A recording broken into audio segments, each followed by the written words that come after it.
The Hope We Keep. A post-apocalyptic survival thriller. Lost Light, Book 3. Written by Kyla Stone. Read for you by Stacy Glomboski. Preface. This novel takes place in the Upper Peninsula of Michigan. While most of the locations are real, a few creative liberties have been taken by the author for the sake of the story. Chapter 1. Shiloh Easton, Day 62. A twig cracked behind her. 13-year-old Shiloh Easton spun and reached for her crossbow. Pulse thudding in her ears, she scanned the woods from left to right to left, searching for threats. Deep shadows blanketed the woods. Late afternoon sunlight spilled in panels through the leafy canopy. Trees tall as sentinels surrounding her, towering pines and dense green balsam firs. Ahead of her, the deer trail angled to the right and disappeared around the bend. Deer hooves left fresh imprints in the damp earth.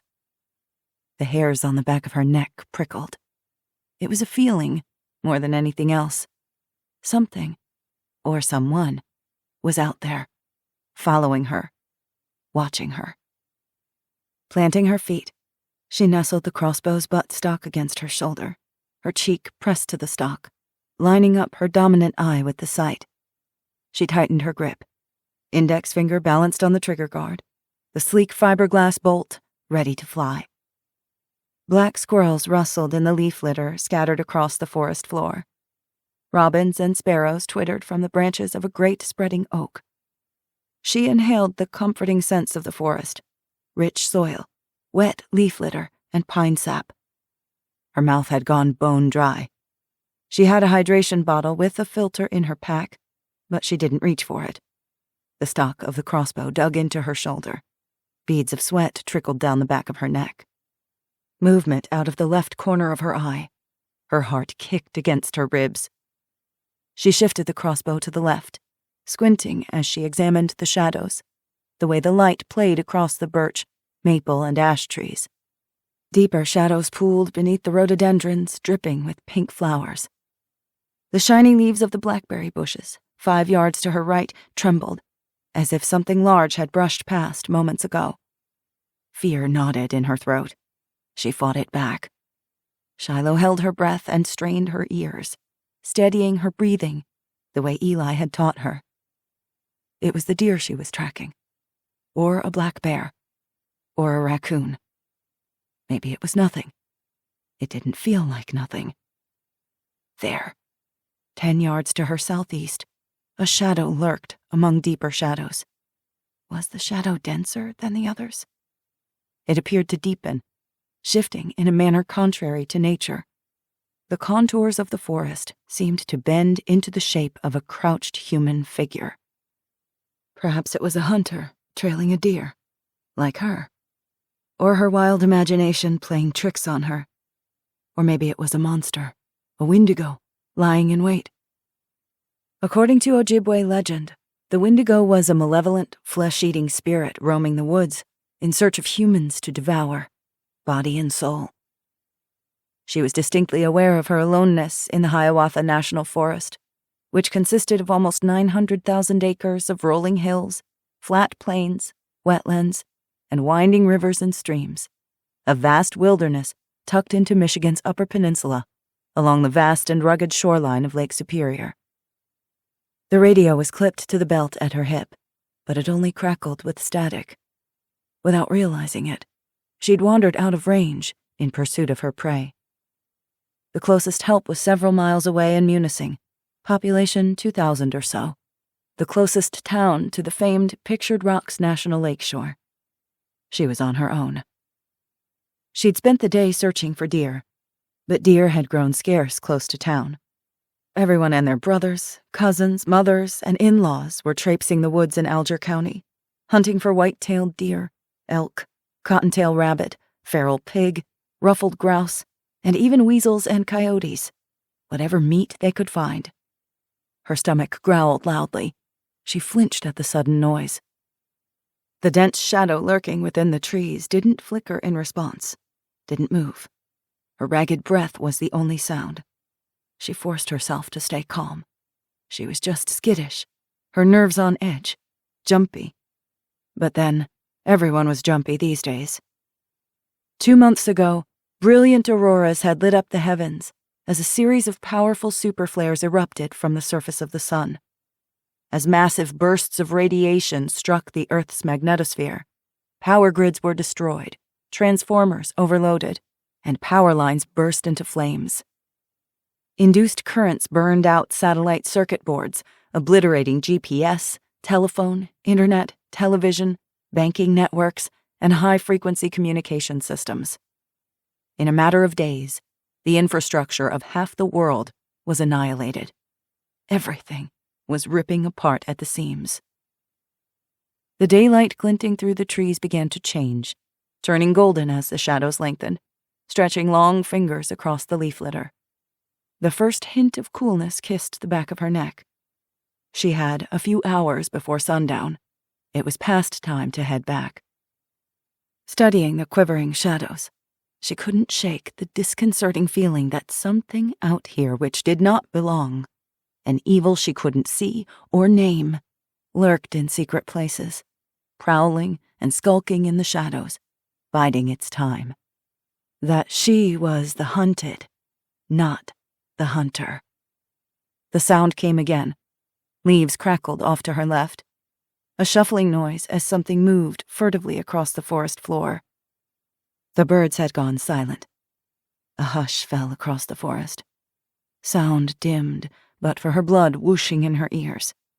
Despite the heat, a cold sweat broke out on her forehead. Her pulse leaped against her throat. Her finger slipped from the trigger guard of her crossbow to the trigger. Every instinct screamed at her to run, to flee. She didn't. Resolute, she took a quiet step closer. She moved stealthily, heel to toe, squinting to decipher the indistinct shape of the thing hidden in the trees. The crossbow held up and ready. Mosquitoes landed on her bare skin. Black flies buzzed incessantly in her face. She didn't dare swipe them away. Another step closer, and a burst of movement. With a flurry of wings, a wild turkey darted from the underbrush. She caught a flash of brown and white feathers and iridescent plumage. 10 feet in front of her, the ungainly bird screeched as it scurried across the deer trail, headed for the deeper thickets of witch hazel and chokeberry. Shiloh recovered in an instant. Finger on the trigger, she swung to the right, sighted the turkey, and released the fiberglass bolt. The bolt flew true. It buried itself in the turkey's feathered chest. The bird let out a startled squawk of pain and flopped onto its side, its scrawny neck and head writhing in the dirt. Sheer relief flooded her veins. Shiloh hastened to its side, dropped to her knees with the crossbow beside her, and swiftly put the creature out of its misery. And here I thought you were the Wendigo come to life. Stupid me. Unslinging her backpack, she wrenched the bolt from the carcass and tossed the dead bird into the canvas bag she'd brought, then stuffed it into the pack and slung it over her shoulder. Thanks for dinner. Behind her came the heavy crack of a twig underfoot. Shiloh spun, reaching for the crossbow. Too late. A shadow loomed over her. Before she could react, someone seized her from behind, grasped her arms, and hauled her off of her feet. A large calloused hand clamped over her mouth and nose. Her right arm was wrenched painfully behind her back. Fear pierced her like a fishhook. For an instant, she froze. Then Eli's training kicked in. She fought like a wildcat, wriggling, scratching, screaming, the sound muffled by his meaty fingers. The hand completely covered her nose. She couldn't breathe.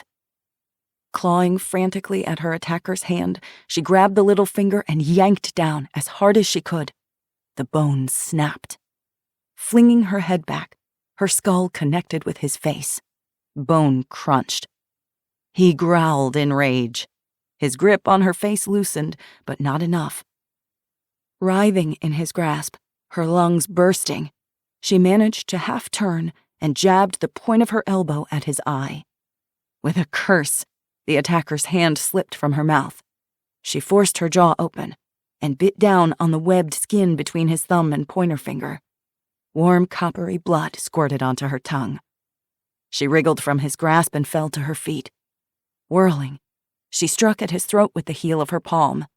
He made an enraged, choking sound as she kneed him in the groin. Before she could hit him again, her attacker swung at her with a huge fist. He punched her in the side. Pain exploded through her ribs. White spots danced in front of her vision. He hit her again in the solar plexus, slamming her to the ground and knocking the breath from her chest. Her lungs convulsed and spasmed. Eternal, airless seconds passed.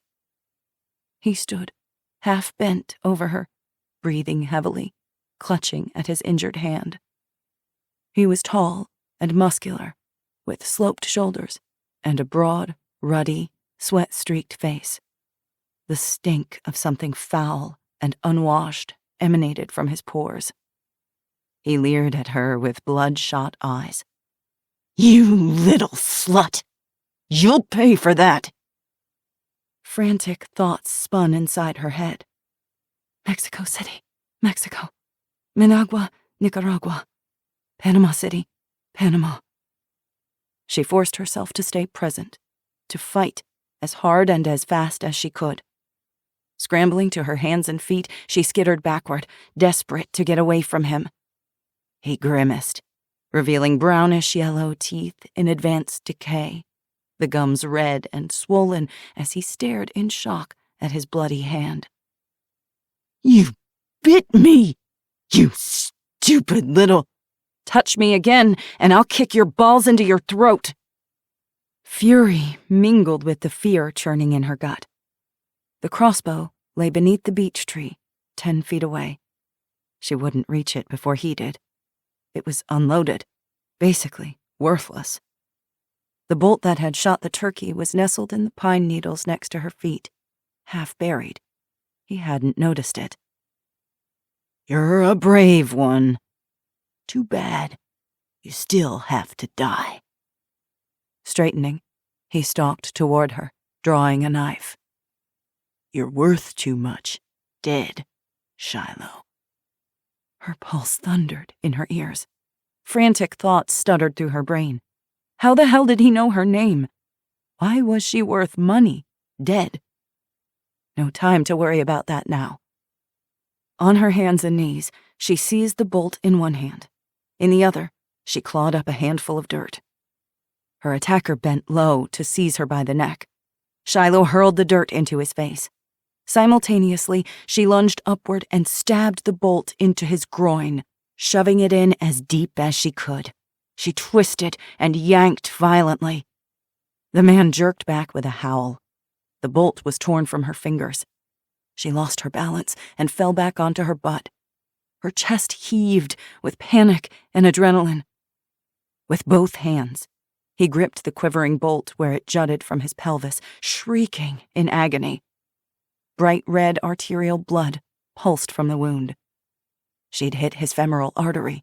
It had slowed him, but he could still kill her before he bled out. With a roar, he came at her. Leaping to her feet, Shiloh ran. She sprinted to the crossbow and grabbed it as she raced into the woods. Terror vibrated inside her skin and thrummed through her teeth. Barreling through the forest, she tripped on a root. Stumbling to her feet, she ran on. Branches slapped her face.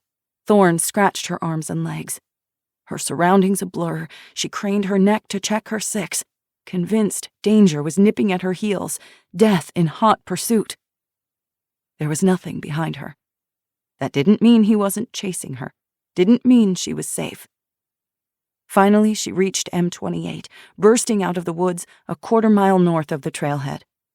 Racing to the hidden spot where she'd stashed Eli's bike inside the tree line, she unlocked the padlock, seized the handlebars with trembling fingers, and yanked it out to the road, weeds catching in the spokes. Shiloh rode toward home like a bat out of hell. The heat of mid-July beat down on her head and shoulders, hot, even as the sun sank below the tops of the trees. There were no vehicles on the road, except the abandoned ones. Grass and weeds grew tall around fenders and bumpers, vines creeping from the forest and ensnaring tires, as if Mother Nature was bent on reclaiming the earth, one car at a time. Her heart still thumped in her chest like a jackrabbit. Her ribs ached from being punched, but other than that, she was unharmed. The attack hadn't been random. He'd stalked her through the woods. He'd known her name. Someone had paid to have her killed. But why? And what did it mean? Pumping her legs like pistons, her palms sweaty on the handlebars, Shiloh rounded the curve on M28, glimpsing the welcome sign to the hamlet of Christmas outside Munising. There was something on the side of the road, something that did not belong. She slammed the brakes.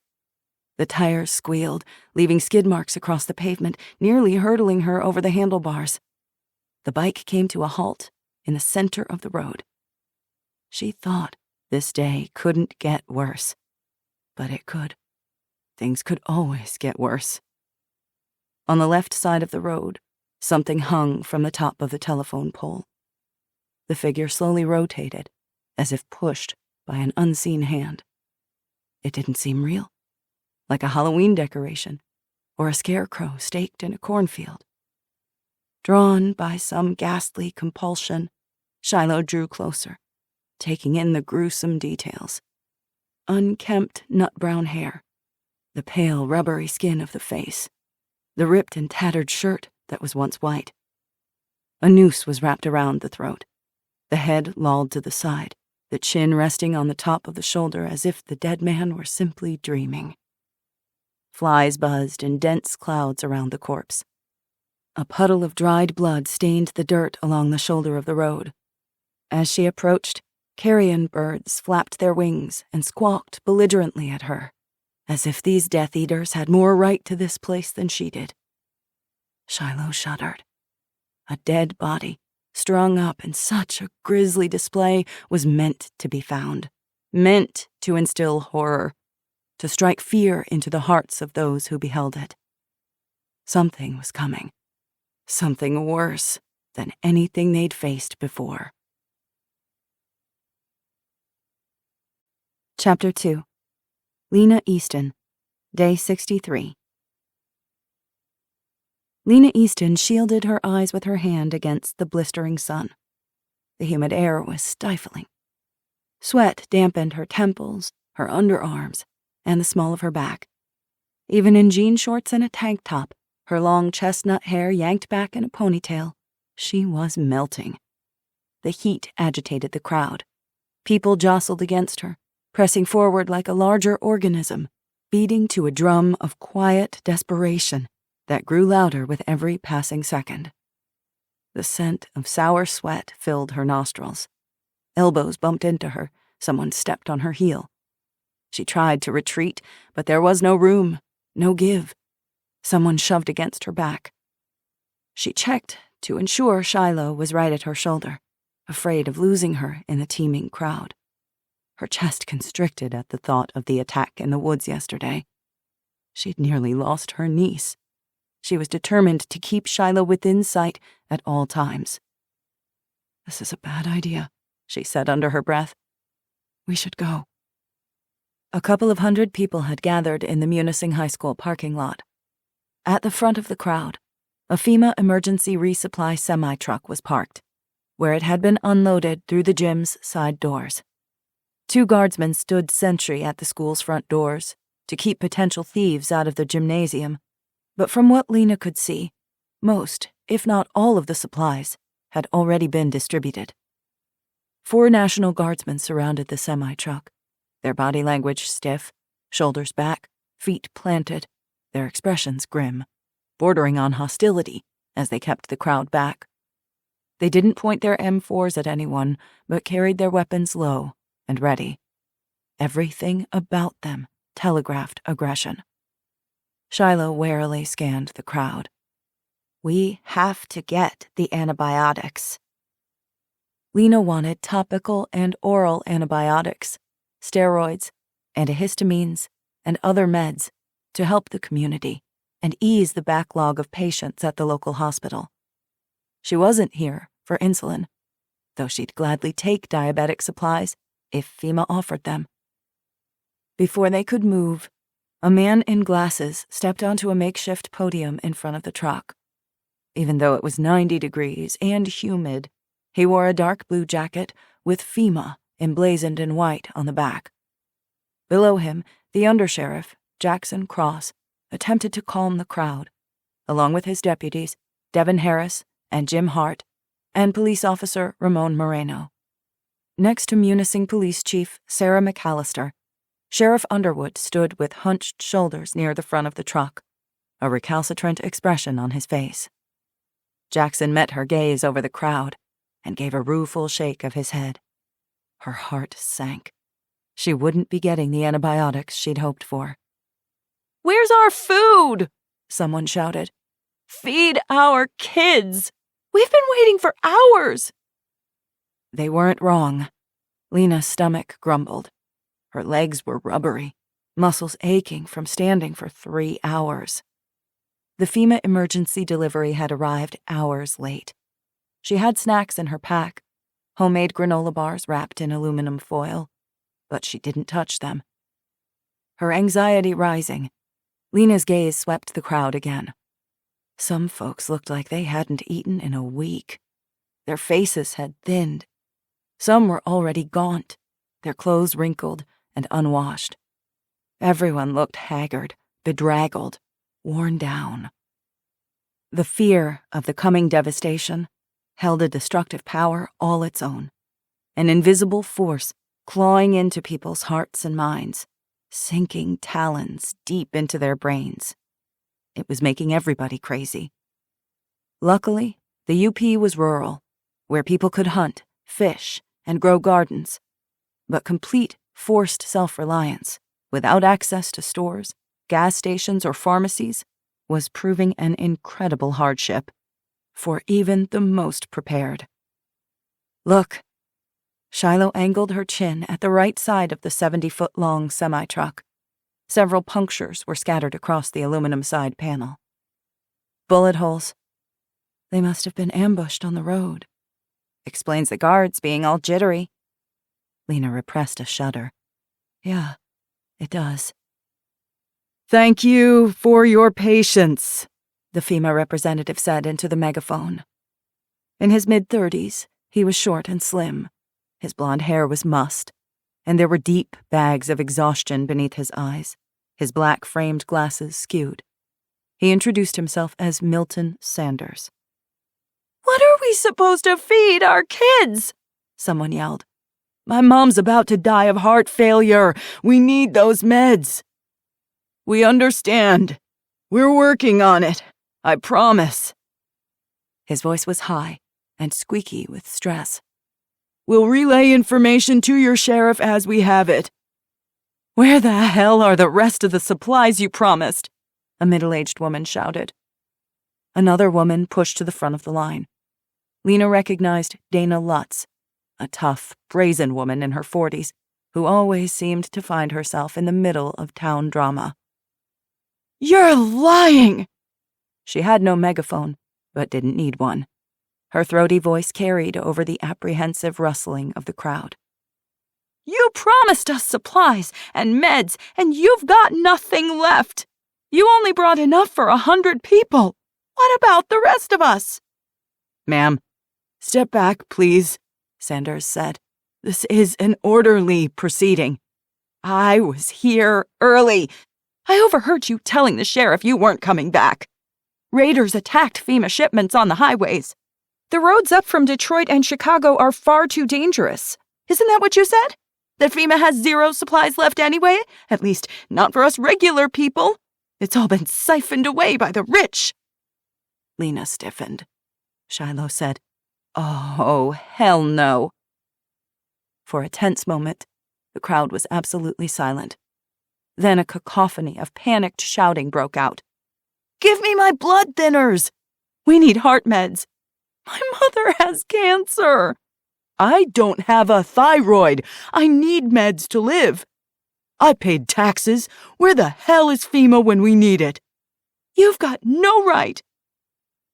Sanders shouted useless platitudes into the megaphone, waving an arm in a futile attempt to regain the attention and trust of the crowd. That wasn't going to happen. The crowd's outrage hummed through her veins and vibrated in her chest. The solar flares weren't FEMA's fault, but the government could have handled this catastrophe far better than they had so far. By refusing to make preparations, through their hubris and stupidity, the world's leaders had hurled everyone headlong into destruction. Their house of cards, held together with lies, duct tape, and delusion, had utterly collapsed. The whole planet was suffering for it. "Time to go," Lena said. "Stay right by my side." "I'm not a little kid," Shiloh said. "People are desperate. They're doing things they never would have done before, not in a million years. Survival is a powerful motivator." They were both thinking about the man who'd attacked Shiloh in the woods, not to mention the dead body strung from a telephone pole. Neither of those acts had been motivated by survival, but by something far more insidious. It terrified Lena to her core. Shiloh scowled. With her oil-black hair and eyes like two bits of coal in her elfin face, she looked so much like Eli. The ancient arrowhead, tied to a piece of rawhide string woven into her braid, glinted in the sunlight. The girl was sharp as a blade, 100 pounds of spit and fire, as fierce and stubborn as her father, too. Lena said, "We have to be careful." Okay, Shiloh muttered. "Fine." Before they could move, an altercation broke out along the fringe of the crowd. People screamed insults. 2 men shoved each other, the second man falling back and knocking over a middle-aged woman and an elderly man. A dozen people surged into the fight, their voices rising and fists flailing. Sheriff Underwood stepped onto the platform and seized the megaphone from the FEMA agent. Brad Underwood was an imposing black man in his 50s with ramrod posture, a clean-shaven jaw, and hard eyes. He was used to getting his way. The sheriff shouted, "Everyone remain calm. Panicking won't change anything." Underwood continued to speak, but his words didn't calm anyone. The crowd grew more agitated, surging toward the FEMA truck, shouting and making demands no one could meet, let alone the impotent FEMA agent. Tense, Lena scanned the crowd again, her nerves raw. People were balanced on the razor's edge of civility. A sort of madness had overtaken them, a hive mind of anger, fear, and desperation. She took hold of Shiloh's arm, and they backed up, pushing through the masses toward the rear of the parking lot. The crowd thinned as they reached the perimeter of the cracked asphalt. She hadn't realized she'd been holding her breath until they broke into the open air. Something hard poked the small of her back. Lena spun, instinctively reaching for her pistol.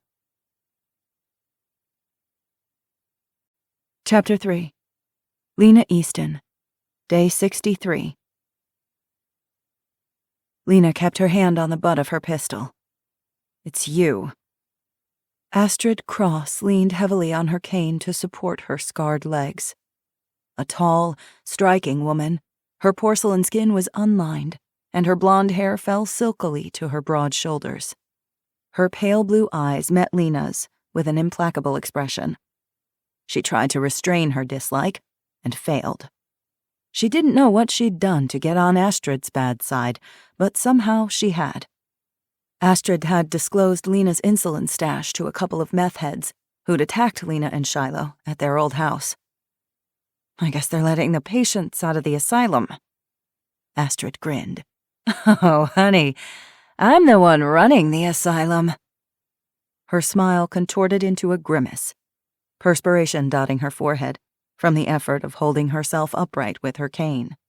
It was obvious that she was in considerable pain. A pang of pity hit Lena, despite what Astrid had done, and whom she'd dated. Bad men took advantage of women all the time. It didn't mean Astrid had known what Cyrus Lee was, or what he had done. Lena repressed a shudder. "How did you get here?" "I'd think you were concerned for my welfare, but somehow I doubt it." She waved a hand vaguely behind her. "My father hired a pimply teenager to drive me around. We hid the car off a side road since the locals have sticky fingers. A few months without creature comforts, and you can't leave your house without the threat of getting hijacked." "You still have fuel." Lena said it as a statement, not a question. She wasn't surprised. Horatio Cross and his daughter always found a way to survive. Like cockroaches. Astrid shrugged. "Sure. But we're rationing, of course. Father is looking into procuring us some horses. Jackson will help with that." She shifted her attention to Shiloh. "You're Lily Easton's girl." Shiloh watched Astrid cautiously, as if she wasn't sure what to make of her yet. "Yeah? We grew up together, though you wouldn't know it by the way your aunt treats me. You'd think she was born with a silver spoon in her mouth, and not the other way around. The Eastons were always like that." "Always so pleasant to see you too, Astrid," Lena said. Astrid ignored Lena and kept her attention on Shiloh. "I heard you were attacked in the woods and defended yourself. I'm impressed." Shiloh shrugged, as though it was no big thing. It was a big thing. Lena repressed a shudder at the thought of Shiloh alone in the woods, fighting for her life. It both terrified and enraged her. Shiloh could have been killed or kidnapped, vanishing without a trace. The attack wasn't random, which meant it could happen again. Someone wanted her dead. Lena suspected that whoever had killed Lily all those years ago was tying up loose ends, and Shiloh was a huge loose end. "He had it coming," Shiloh said. "I'm only sorry I didn't kick his balls into his throat." "Next time," Astrid hesitated. "I've heard you know how to use that crossbow better than most men. I can shoot anything I aim at. I bet you could teach some of the girls. I volunteer at the homeless youth shelter, you know. It's overflowing right now. If you ever want to show up, we could use your help." Shiloh flushed from the praise. "Sure. My brother may have put down Walter Boone and Cyrus Lee Jefferson, but we're surrounded by wolves. Only way to survive is if the sheep have teeth." Shiloh went rigid at the mention of Boone. "I have teeth, and I'm no sheep." "Oh, I can see that." Astrid watched Shiloh in a way that unsettled Lena, though she couldn't put her finger on why. Her gaze was intense and penetrating. She examined Shiloh like a bug under a microscope. "We're leaving," Lena said. "This place is a powder keg ready to blow." "Lena," Astrid said, with her eyes still on Shiloh. "You're looking healthy." "No thanks to you." "I'm sure I have no idea what you mean." "I'm sure," Lena said stiffly. She had no wish to confront Astrid here and now. Astrid would never admit it anyway. She thrived on the drama. Playing into her games only gave her more ammunition. Astrid smiled. A beautiful smile, shiny and sharp. "Say hi to my brother for me." Lena and Shiloh walked parallel to the crowd, toward the rear of the parking lot where they'd locked their bikes, bumping past people to gain distance from Astrid. Within a few seconds, they'd left her behind. To their left, people shouted at the FEMA rep, the tension like the ozone buzz before a storm broke out. A rock struck the side of the semi-truck, then another. At the front of the crowd, Devon and Moreno waded into the melee, as the National Guardsmen pushed back, shouting orders, attempting to regain order. Fear knotted in Lena's gut. "Let's go." As she turned away, something snagged her gaze. A woman stood at the rear of the crowd, weeping with shoulder-shaking sobs. In her mid-40s, she wore a rusty orange tank top and cut-off shorts that sagged from her hips. Her curly blonde hair clung in damp, sweaty ringlets to her furrowed forehead. A young boy of about 8 stood close beside her. The boy held a non-working Game Boy in one limp hand, his gaze dull, his eyes glazed. "Lena." Shiloh halted mid-stride and pointed at a familiar, telltale bulge beneath the boy's Avengers t-shirt on his lower right side. A clear tube looped below the hem of his shirt, barely visible, but she knew what it was. An infusion set, cannula, and pump. Lena's throat thickened. They needed to leave before a full-on riot broke out. She didn't leave. Instead, she took a step closer. "Ma'am?" she asked. "Is your son type 1? The woman looked at Lena with frantic eyes. Mutely, she nodded. Her fingers dug into her son's shoulder as if she was afraid he might disappear if she let go. "How much insulin do you have left?" "We ran out this morning. What are we going to do?" the woman mumbled in a half-daze. "What will we do now?" "Let's talk. Follow me." Lena gestured for her to follow them away from the crowd, to a set of picnic tables near the middle school wing. Pine needles littered the ground and carpeted the tops of the picnic tables. Overgrown grass scratched at Lena's legs. The woman sank onto the closest bench. The boy slumped next to his mother. A fringe of blonde curls encircled his head like a halo. He stared off at something in the middle distance, his face pale, his eyes glassy. Lena bent and felt his forehead. His skin was hot and dry, his breathing shallow. He was likely hyperglycemic. The woman brushed her hair from her drawn face. "I'm Tracy Tilton. This is Keegan.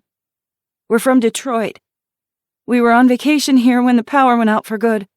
We didn't have the fuel to get home, and the gas stations were closed. When the reports came in of the rioting in Detroit, the owners of the Northwoods Inn let us stay. We're doing our part. I'm helping with the cleaning, even with my fibromyalgia, while my husband Kurt cooks. He's a lawyer by trade, but there's no need for lawyers now." Her voice trailed off, and she blinked rapidly, her fists clenched in her lap as if she were holding on to her sanity for dear life. "Tim and Lori Brooks are good people. You're lucky." Tracy nodded. Yes, we are. We didn't tell anyone that Keegan was diabetic. My husband wanted to, but I had this worry, this fear that they'd kick us out if they knew. They'd see us as a liability." "You're not a liability. Neither is your son." "We've come to every FEMA supply drop. We took the supplies they doled out, but it's been one insulin vial at a time, only a few test strips, a couple of infusion sets, sensors and reservoirs, and no batteries for the glucose meter. We've been reusing the reservoirs, but the infusion sets and sensors have to be replaced every 7 days. We never have enough. This time, FEMA came 2 weeks later than they were supposed to. We were afraid they wouldn't come at all. I've been rationing as much as I can, being so careful with his carbs, but look at him. I don't know what to do. We checked every pharmacy we could. We went to the hospital. Everyone is out. They've been out for weeks." Compassion welled inside Lena. She knew this mother's fear, knew it as intimately as she knew herself. She looked at the boy, conflicted, her heart torn. She didn't know these people. It wasn't as if they were friends, lifelong neighbors, or kids she'd grown up with. She had no tie to them, no fealty. They were strangers, outsiders, trolls, as Shiloh loved to call them, which meant downstaters from south of the bridge. The boy was just a kid, in 3rd grade maybe, small for his age, and too thin. Mentally, she counted her insulin vials. Between her long and short-acting stash, she had 22 months. 22 months, in a world that had gone dark. There was no electricity, no GPS, and no banks or stock markets. Nor was there any manufacturing or semblance of a supply chain. To surrender an ounce of insulin was to knowingly shorten her life. And yet, it was in her nature to give to others. She was a caretaker, a nurturer, a finder of the lost. She wanted to believe the federal government wouldn't entirely abandon its citizens.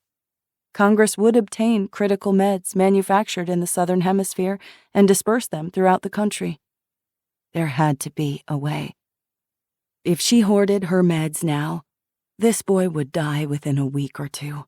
That was a certainty. It was dangerous to share her insulin. If she gave some to the boy, the mother would be right back begging for more as soon as it ran out. Worse, they might tell someone else about Lena's stash, someone who might be willing to steal it. "Mom, I'm thirsty," Keegan mumbled. "I know, honey." Tracy pulled a filtered water bottle from her backpack and handed it to Keegan as she glanced at Lena with brows furrowed in worry. "He's thirsty all the time." It was another symptom of hyperglycemia or high blood sugar. Lena nodded in resignation, her mind made up. She wasn't going to tell them how much she had or where she kept it. Even still, she knew the risk she was taking. "I think I can help you," she said cautiously. Shiloh's eyes widened with horror. She stared at Lena like she'd grown 2 heads. "No way. Don't even think about it." Tracy glanced from Shiloh to Lena in confusion. "What does she mean?" Shiloh scrunched up her nose. "Eli wouldn't like this." Lena's heart contracted at the thought of Eli Pope. "He's not in charge of me. I am." Shiloh huffed in disapproval, but Lena didn't care. There were things she could live with and things she couldn't. Watching an innocent boy die from the disease that plagued her wasn't one of them, not when she could do something about it. Lena turned to Tracy and Keegan and offered the boy a warm smile. "I know where there is a small amount left. Go back to the inn, and I'll meet you there." Once they'd departed, Shiloh whirled on Lena. "This is a terrible idea." "If we don't keep our humanity, then what's the point?" Lena asked. Shiloh rolled her eyes. "Life, Lena. We're alive. The whole point of survival, remember?" Lena said, "Not the whole point." Chapter 4. Eli Pope, Day 63. Eli Pope slapped at his arm and left a smear of blood on his palm. Black flies buzzed around his face, biting his exposed flesh, tormenting him. Dusk slanted low over the trees. The dense, windless air was sticky and hot, thick with clouds of mosquitoes. He inhaled the stench of decomposition and fought his gag reflex. He stood with several deputies and police officers, gazing up at the corpse swinging from a telephone pole along the shoulder of M28, 4 miles northwest of Munising. The scene had been secured, taped off, and photographed. The victim had been shot in the face at close range with a small caliber pistol, and then gutted and hung for dramatic effect. The gruesome sight was overkill, but extremely effective. His stomach clenched in horror and revulsion and rage.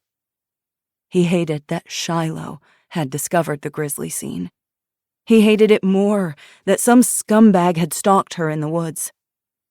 Yesterday, he and Jackson had hiked to the scene of the attack and tracked the scumbag a mile to a ravine where he'd apparently fainted from blood loss, tumbled down the incline, and struck his head on a boulder. He was very dead. Technically, Shiloh hadn't killed him. She didn't need that on her conscience. Jackson had arrested the perp years ago for assault.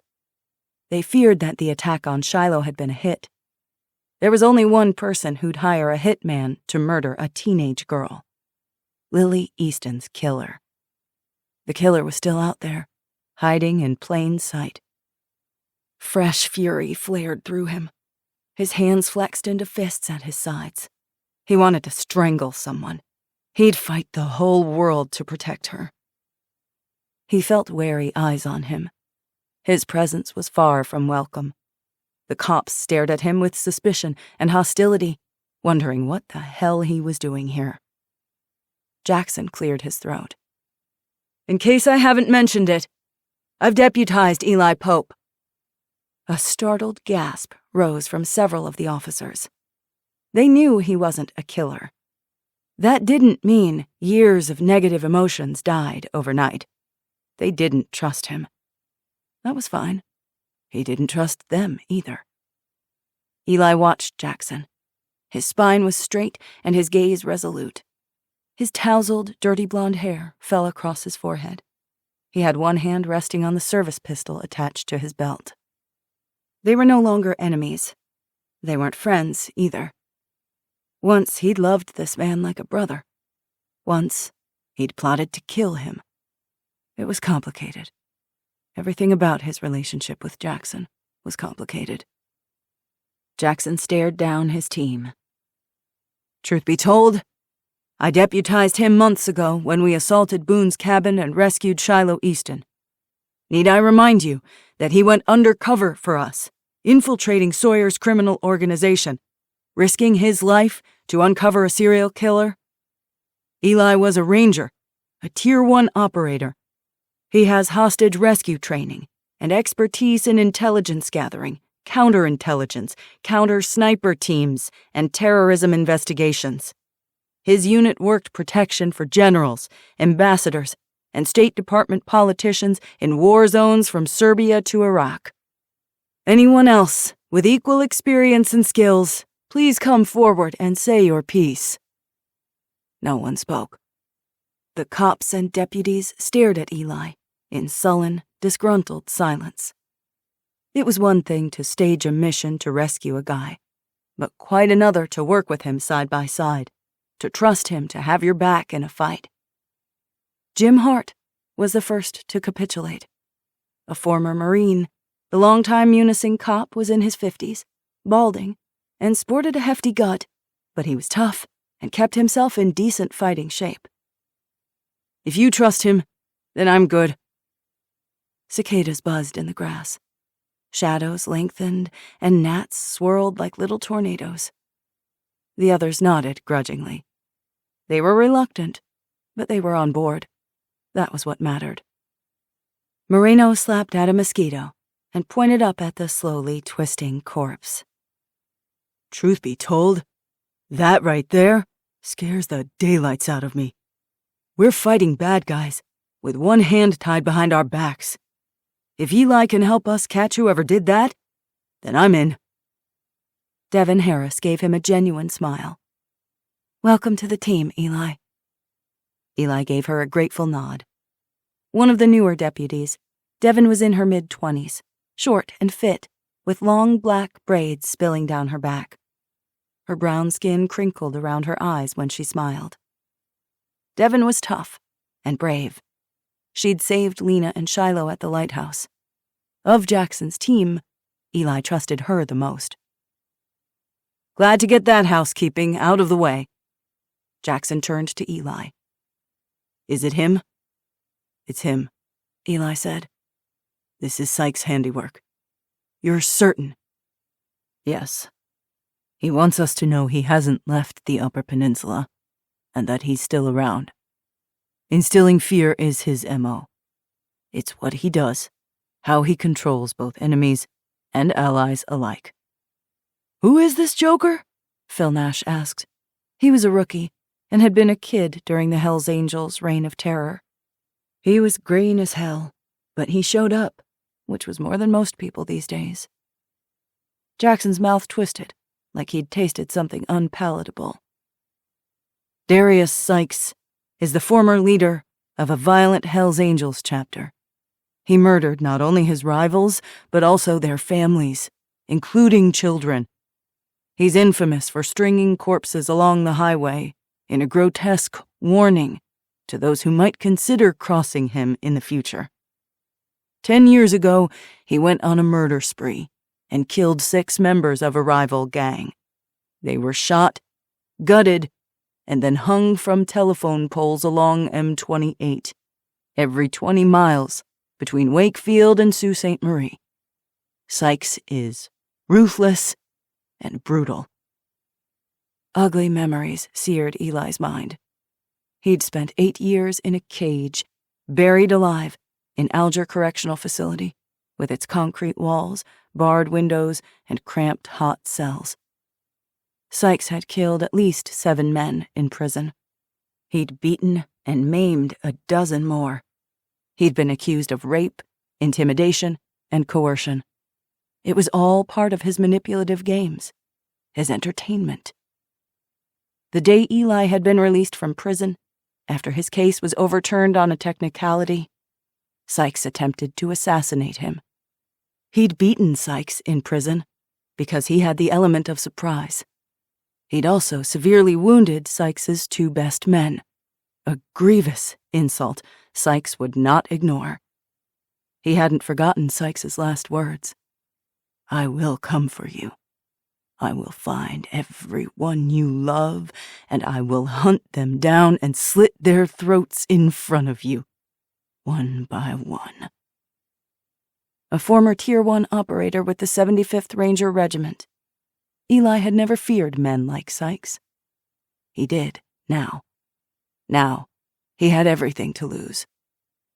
His thoughts strayed to the lighthouse. He wanted to be there, with Lena and Shiloh, anywhere but here, staring at Sykes's hideous handiwork. For years, he had tried to push thoughts of Lena out of his head, and failed miserably. The vanilla scent of her chestnut hair, her kind smile, how her cobalt blue eyes crinkled when she laughed, how she used to look at him as if he was something special, as if he was worthy. That was the man he wanted to be, that he was determined to become. He doubted Lena would have him, not the way he longed for, but he would accept what he did have, her friendship. He treasured whatever she could give him, would love her from afar, would lay down his life to protect this woman and his daughter. He pressed his lips into a thin line. The clear and present danger that Sykes posed threatened everything he held dear. Shiloh still didn't know she was his daughter.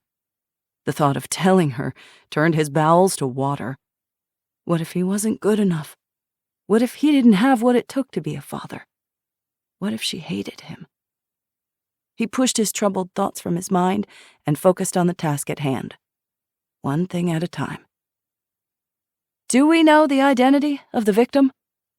Alexis Chilton pushed her oversized black-framed glasses up the bridge of her nose. In her late 20s, her strawberry blonde hair was shaved on the sides, with the rest tied in a messy bun. She was a tech genius, or she had been, before half the world's tech died. That's a Hell's Angel tattoo. Moreno pointed at the tattoo of a helmeted skull with wings like blades on the dead guy's right bicep. The victim is Marcus Delaney. He's the snitch who turned on Sykes and got him rolled up. 5 consecutive life sentences, I think it was. Eli said, Sykes is getting revenge. Jackson raked a hand through his unruly hair. A 5 o'clock shadow stubbled his square jaw, shadows smudging his eyes. We haven't heard anything regarding the escaped convicts for 3 weeks. It's like they've vanished into thin air. We hoped they'd gone north, Escaped across the international bridge to Canada? Or west to Wisconsin? Or even south, down where there's more people, more supplies, more victims? He's still here, Eli said. He's been gathering his strength. He will only strike from a position of power. Likely he's growing his forces with members of Hell's Angels who ran with him, stealing supplies, weapons, you name it. He's found a hidey hole to hole up in, consolidate, take stock of his men, and gather not only resources for himself and his men, but also intel to plan his next step. By now they'll have stolen enough weapons to be well armed. He may be a psychopath, but he's far from stupid. He's the leader. They followed him in prison, and they'll follow him outside, too. You've got a group of 30 to 40 violent convicts out for vengeance. They're lurking like wolves in the woods, watching and waiting, ready to strike when they see an opportunity. Hart adjusted his gun belt and swiped a hand over his reddened, sweating face. We've had a drastic increase in reports of theft, robberies, and break-ins. Delta and Schoolcraft counties reported several home invasions in the last 2 weeks where the whole place was wrecked. Things broken and smashed, not just stolen. High-end homes, mostly summer residences, whose owners live elsewhere. No one injured yet. Could be him, Eli said. Too little intel to know for certain. Jackson looked at the scene again and shook his head. Let's get the Vic down. Then we'll track down this sicko before he can do any more damage. We're establishing a task force, deputizing more volunteers. We need more men. We need to beef up patrols and set up additional checkpoints. Boots on the ground, knocking on doors to find witnesses. Hell's bells, Marino moaned as he wiped the sweat from his brow with a damp handkerchief. His left leg dragged slightly, as if he was favoring a bum knee. Damn, but it's hot as the devil's crack out here. Speaking of devils, McAllister said as she stared up at the corpse with a frown. Seems like a lot of devils for a small town. There are devils everywhere, Eli retorted. Always have been. People didn't want to see it. Now they don't have a choice. The police chief shook her head. This is a small community. Rural. We have good people here. That's true, Jackson said. But people can be driven to all kinds of madness when they're desperate. Do things they'd never do otherwise. Never thought themselves capable of doing. They were always capable, Eli said. What? McAllister asked. Eli said, what people do in a crisis reveals who they really are. Their true selves, stripped of society, of mandates and rules, of social artifice. It's easy to be a decent human being when you're comfortable, your needs are met, and everything is going your way. It's another thing when all hell breaks loose. When people take off the mask and show you who they truly are, believe what they show you. Devon looked shaken, but nodded grimly. McAllister pursed her lips as if she disagreed. Eli didn't care what she thought of him, so long as she did her job. He looked at Jackson. There's a difference between seeing the good in others and not being honest with yourself about who they are. To his credit, Jackson did not drop his gaze. Duly noted. Eli turned on his heel and headed back to where he'd parked his ATV. Where are you going? Devon called after him. The cops didn't need him for this part of the investigation. He longed to be somewhere else. His chest contracted as he spoke the word. Home. Chapter 5. Jackson Cross. Day 64. Astrid grimaced. I didn't do it, whatever it is. No one's accusing you of anything. Jackson struggled to remain calm, though he felt anything but. His sister's mere presence could rile him. We just want to talk. Astrid sat astride a dun-colored mare named Cinnamon, currently the property of the Alger County Sheriff's Office. Devin rode a white mare named Marshmallow, while Jackson rode beside his sister on a black gelding named Midnight. The Horseshoe Falls stable outside of Munising stabled 15 horses, used for tourist horseback rides along the popular trails of Pine Martin Run Trail and Grand Island Trail. With tourist season over, for good, the owners offered their horses for rent in trade for goods and services. The Munising Police Department had taken 3 horses, and the sheriff's office had borrowed 4. Sourcing enough hay in winter would be an issue, but for now, the horses grazed freely in yards, fields, and meadows. A team of volunteers had been formed to cut and gather some of the overgrown grasses to store them for winter to feed the horses. Another team worked to collect the manure to use for composting and fertilizer for the neighborhood gardens, cropping up everywhere. Astrid leaned forward and patted her mare's sweaty neck. She murmured into the horse's ear, which flicked toward Astrid, as if listening intently.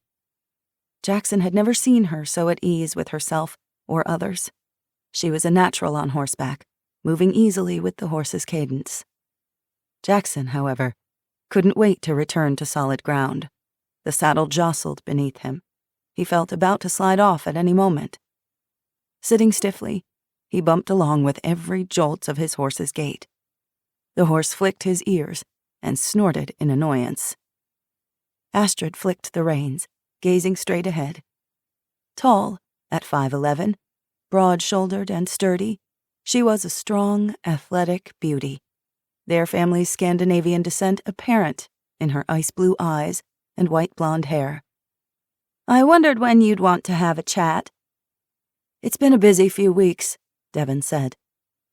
"You're going to ask how I could not have known that Cyrus Lee was a killer." "Not in so many words," Devin said. "You and your lurid curiosity, just like everyone else." Her lip curled in derision. "Everyone used to look at me with pity. Now they glare at me with suspicion. How could she not know?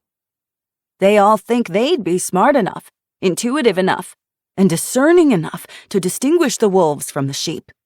But they're all sheep, and they're as stupid and self-deluded as everyone else." "We aren't assuming anything," Devin said. "We're here to listen to your side of the story." "Cyrus Lee Jefferson is dead. What does it matter?" "Tying up loose ends," Devin said easily, "so we can close out the case." "I thought the case was closed." "It is," Jackson said. "We're dotting our I's and crossing our T's. It's unlikely, but in the event this case ever goes before the DA, I want to be sure we did everything by the book." "There is no book anymore," Astrid said. "There is." Jackson couldn't take notes on horseback without toppling to the ground, so he used the recording app on his phone. Even without the internet or cell towers, phones proved to be useful gadgets. He dreaded the day the battery died or a circuit shorted. He asked Astrid a series of questions to which he already knew the answers. She answered dutifully, sounding bored. "He never laid a hand on me. He never raised his voice. He was a perfect gentleman." Devin raised her brows in disbelief.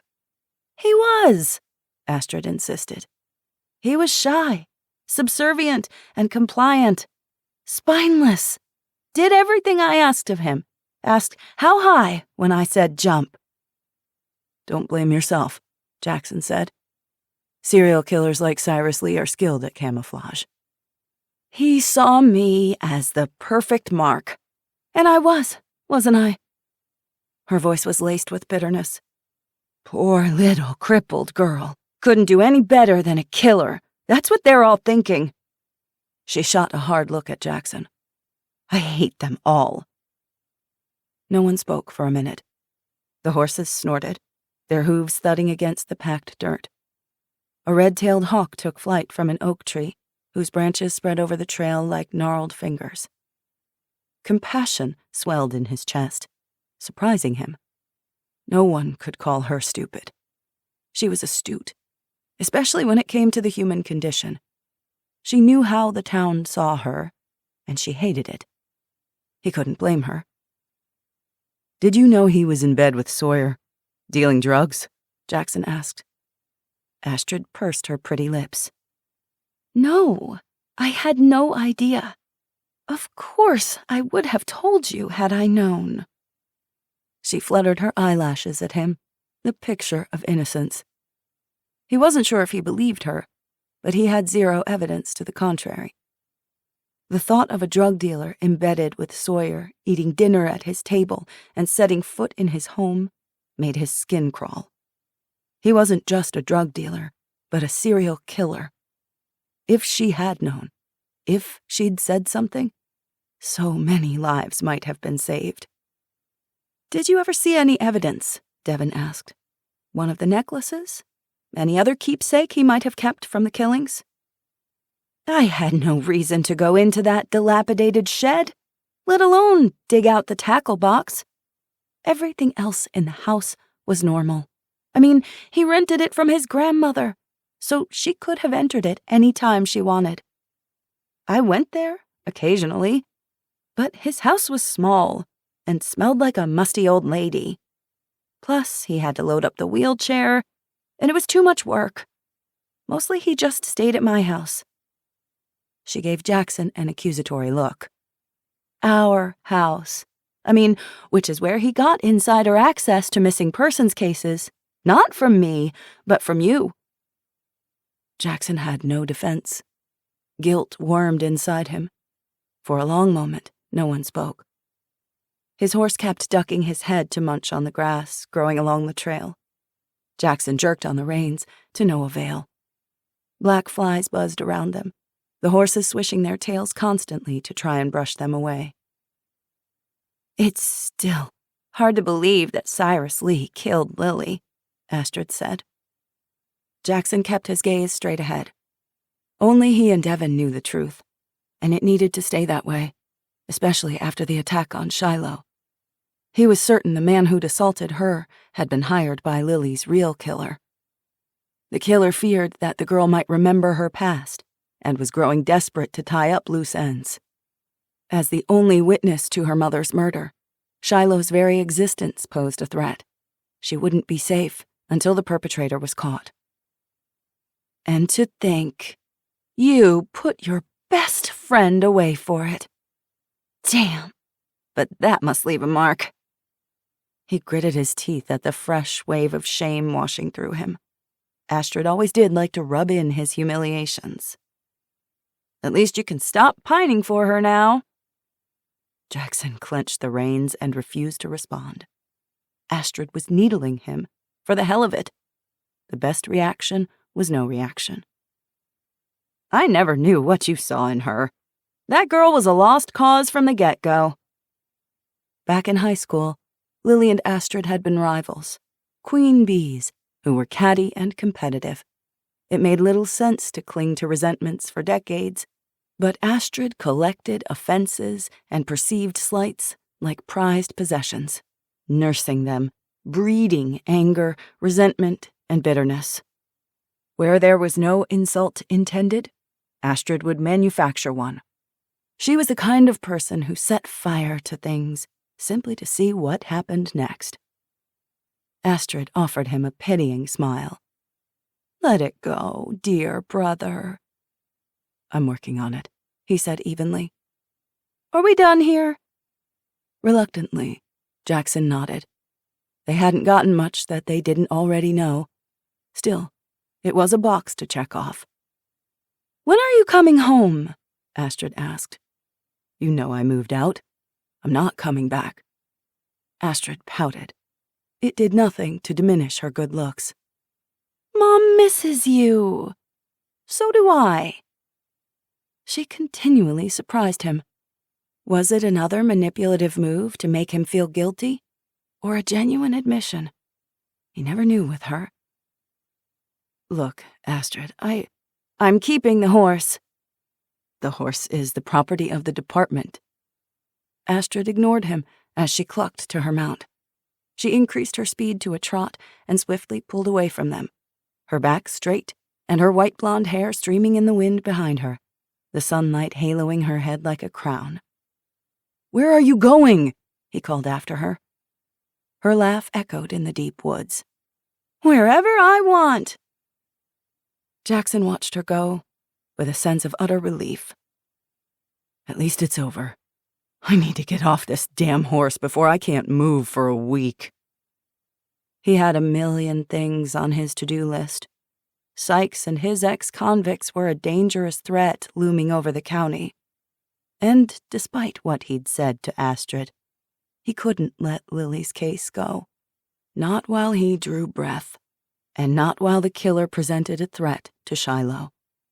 Jackson had to solve the case. He wouldn't let go, not even if it killed him, and it just might. "I feel sorry for her," Devin said. "If you knew her, you wouldn't." Guilt pricked him. She was his sister. He both loved and resented her in equal measure. He sighed and rubbed his thickly stubbled jaw. He hadn't shaved in 2 weeks. "What's wrong, boss?" "It's complicated. Family is supposed to be everything. I owe them." Devin cocked her head, as if faintly disappointed in him. "No, boss, you don't." He wanted to believe her, to snap his fingers and be free of his dutiful obligations, his shame, the love he still felt for them, despite everything they'd done. Like so much in life, that was a thing easier said than done. Jackson's radio crackled. Moreno's gravelly voice came through. "Cross, we've got 2 more dead bodies." Chapter 6. Jackson Cross, Day 64. "It's bad," Moreno said. "I'm telling you." Jackson stood with Devin on the blistering sidewalk and stared up the porch steps at the red brick ranch-style house. Heavy striped curtains covered the windows. Like most yards, the grass grew 2 feet high. Weeds choked the sidewalk, and thorns of overgrown rose bushes snagged their ankles and shins. Ramon Moreno's bronze skin had taken on an ashen hue. He looked like he might vomit. A menacing police officer, Moreno liked to act tough and sarcastic, but underneath all his bluster, he had a soft heart. Moreno scratched nervously at his beard. "Neighbors heard a gunshot around 3:30 p.m. this afternoon." Jackson scanned the street. Folks were boarding up windows, installing chain-link fencing to protect their properties, and bent over hoes and shovels, breaking up grassy areas to plant backyard gardens. Some sat sweating in camping chairs in front of their garages, soaking their bare feet in buckets of water to cool their bodies. Without air conditioning, the humidity was oppressive, with the threat of heat stroke a real danger. He caught several people greedily eyeing their electric bikes. Upon their arrival, Devin and Jackson had secured their bikes to the lamp post at the end of the cul-de-sac with bike chains. There were precious few fuel reserves. What they had left, they saved for emergencies. For the last several weeks, deputies and police officers had traveled via horseback or electric bicycles, which they charged each night with a solar-powered generator at the sheriff's office. They'd bought 6 electric bikes off Fred Combs, the misanthrope who owned the auto body shop off of Adams Trail. The grumpy old man was a genius with mechanics and a sucker for vodka. Jackson entered the house first, with Devin behind him, his service pistol drawn, though Moreno had already cleared the house.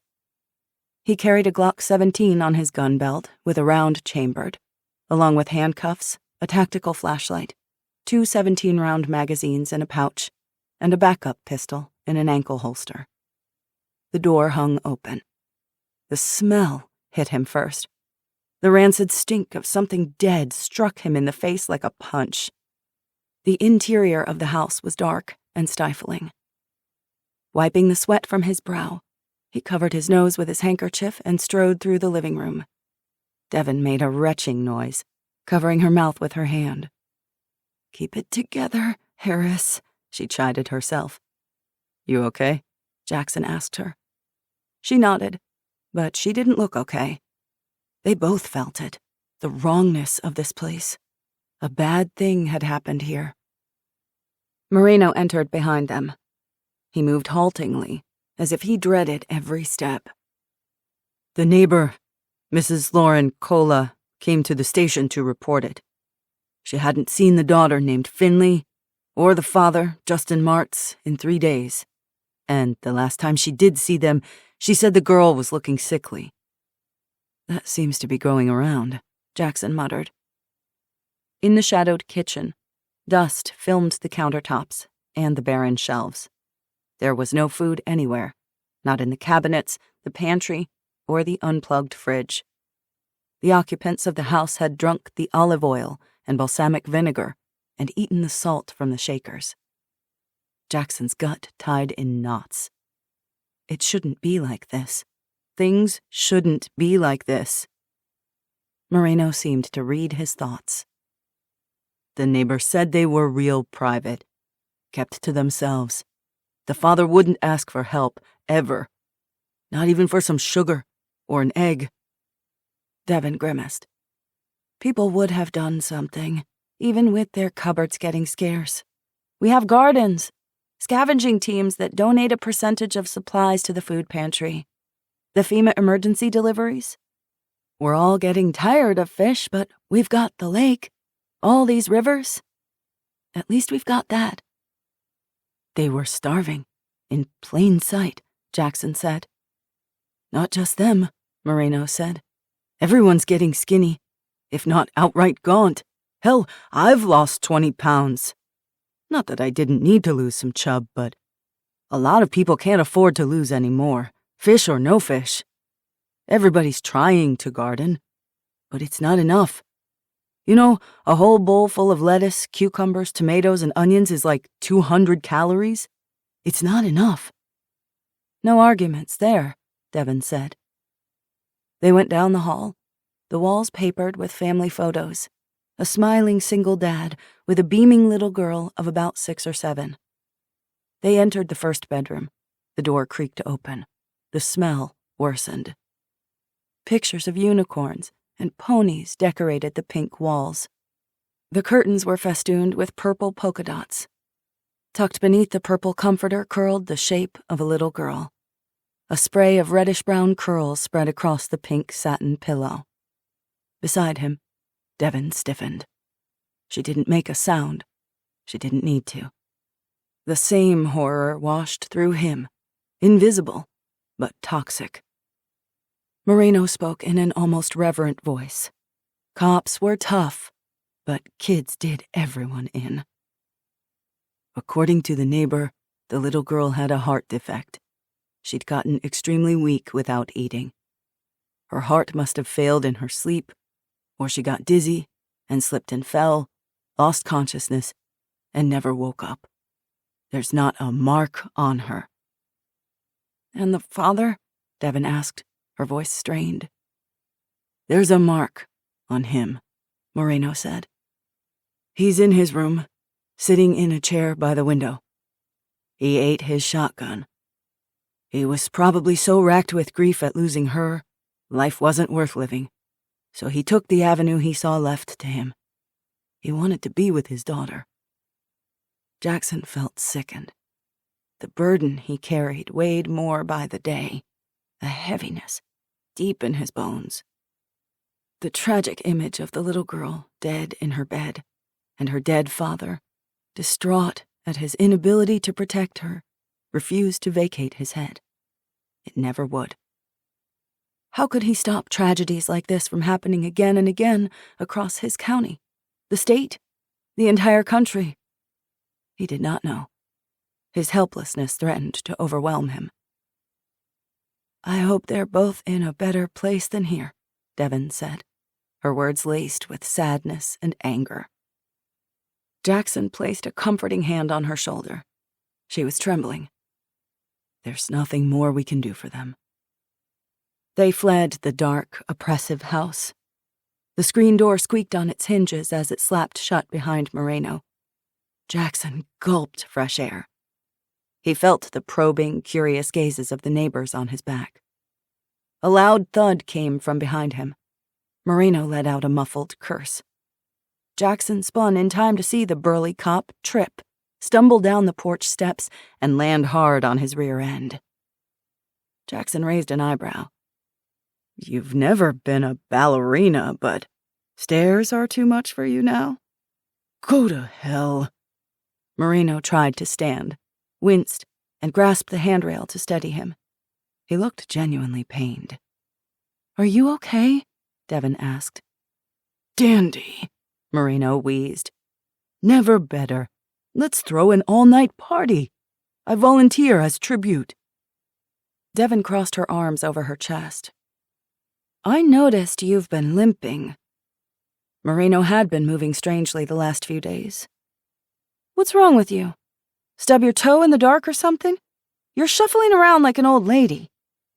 Moreno grimaced. "It's nothing." "Doesn't look like nothing." Moreno's eyes darted to the side, refusing to meet Devon's gaze. "It's just a little cut on my shin. A bit of an infection. No big deal." Devon frowned, concerned. "Show me." Moreno muttered a disgruntled curse, but he obeyed. He sank onto the porch steps and rolled up his pants leg, revealing his lower left leg, which was swollen to twice its normal size. A savage 6-inch cut sliced his leg open halfway up his shin. Pus and blood oozed from the laceration, and reddish veins spidered across his flesh. It was infected. "What the hell did you do?" Jackson asked. "I got it, chasing down a carjacker and saving 2 babies strapped into their car seats before their minivan pitched over a ravine. Even got a kiss of thanks from their pretty mama." Devon narrowed her eyes. "This is no time for playing stupid games." Moreno sighed. "Play stupid games, win stupid prizes." Devon and Jackson stared him down. "You two have zero sense of humor. Anyone tell you that?" "All the time," Jackson said. Finally, he relented. "Whatever, fine. It's stupid, okay? Last week I was walking a scene, going through Eddie Auburn's wood shop out on M28 outside Christmas. He'd claimed a bunch of stuff was missing. Boards and plywood were lying around everywhere, as were big hunks of aluminum paneling. It was dark as sin in there, with no power. I slipped and fell. That's it. Just a dumb accident. I'm fine." "Like hell," Devon said. "You need medical care for that, Moreno." Moreno scoffed. "I'm not a wuss, running to a doctor every time I get a paper cut. Ignore it, and it eventually goes away. That's how I deal with things. How I always deal with things. It all works out in the end, man. No big deal." Jackson struggled to rein in his frustration. "Damn it, Moreno. I'm with Devon on this. Things aren't like they used to be. We can't throw endless antibiotics at an infection. You could lose your leg, or worse, you can die from gangrene." Moreno's skin turned ashen, as if this was the first time he'd considered such a possibility. "Really? I could lose my leg?" Devon threw up her hands in exasperation. "Yes, you idiot!" Truth be told, I knew it wasn't good. But other people need the medical supplies more than I do.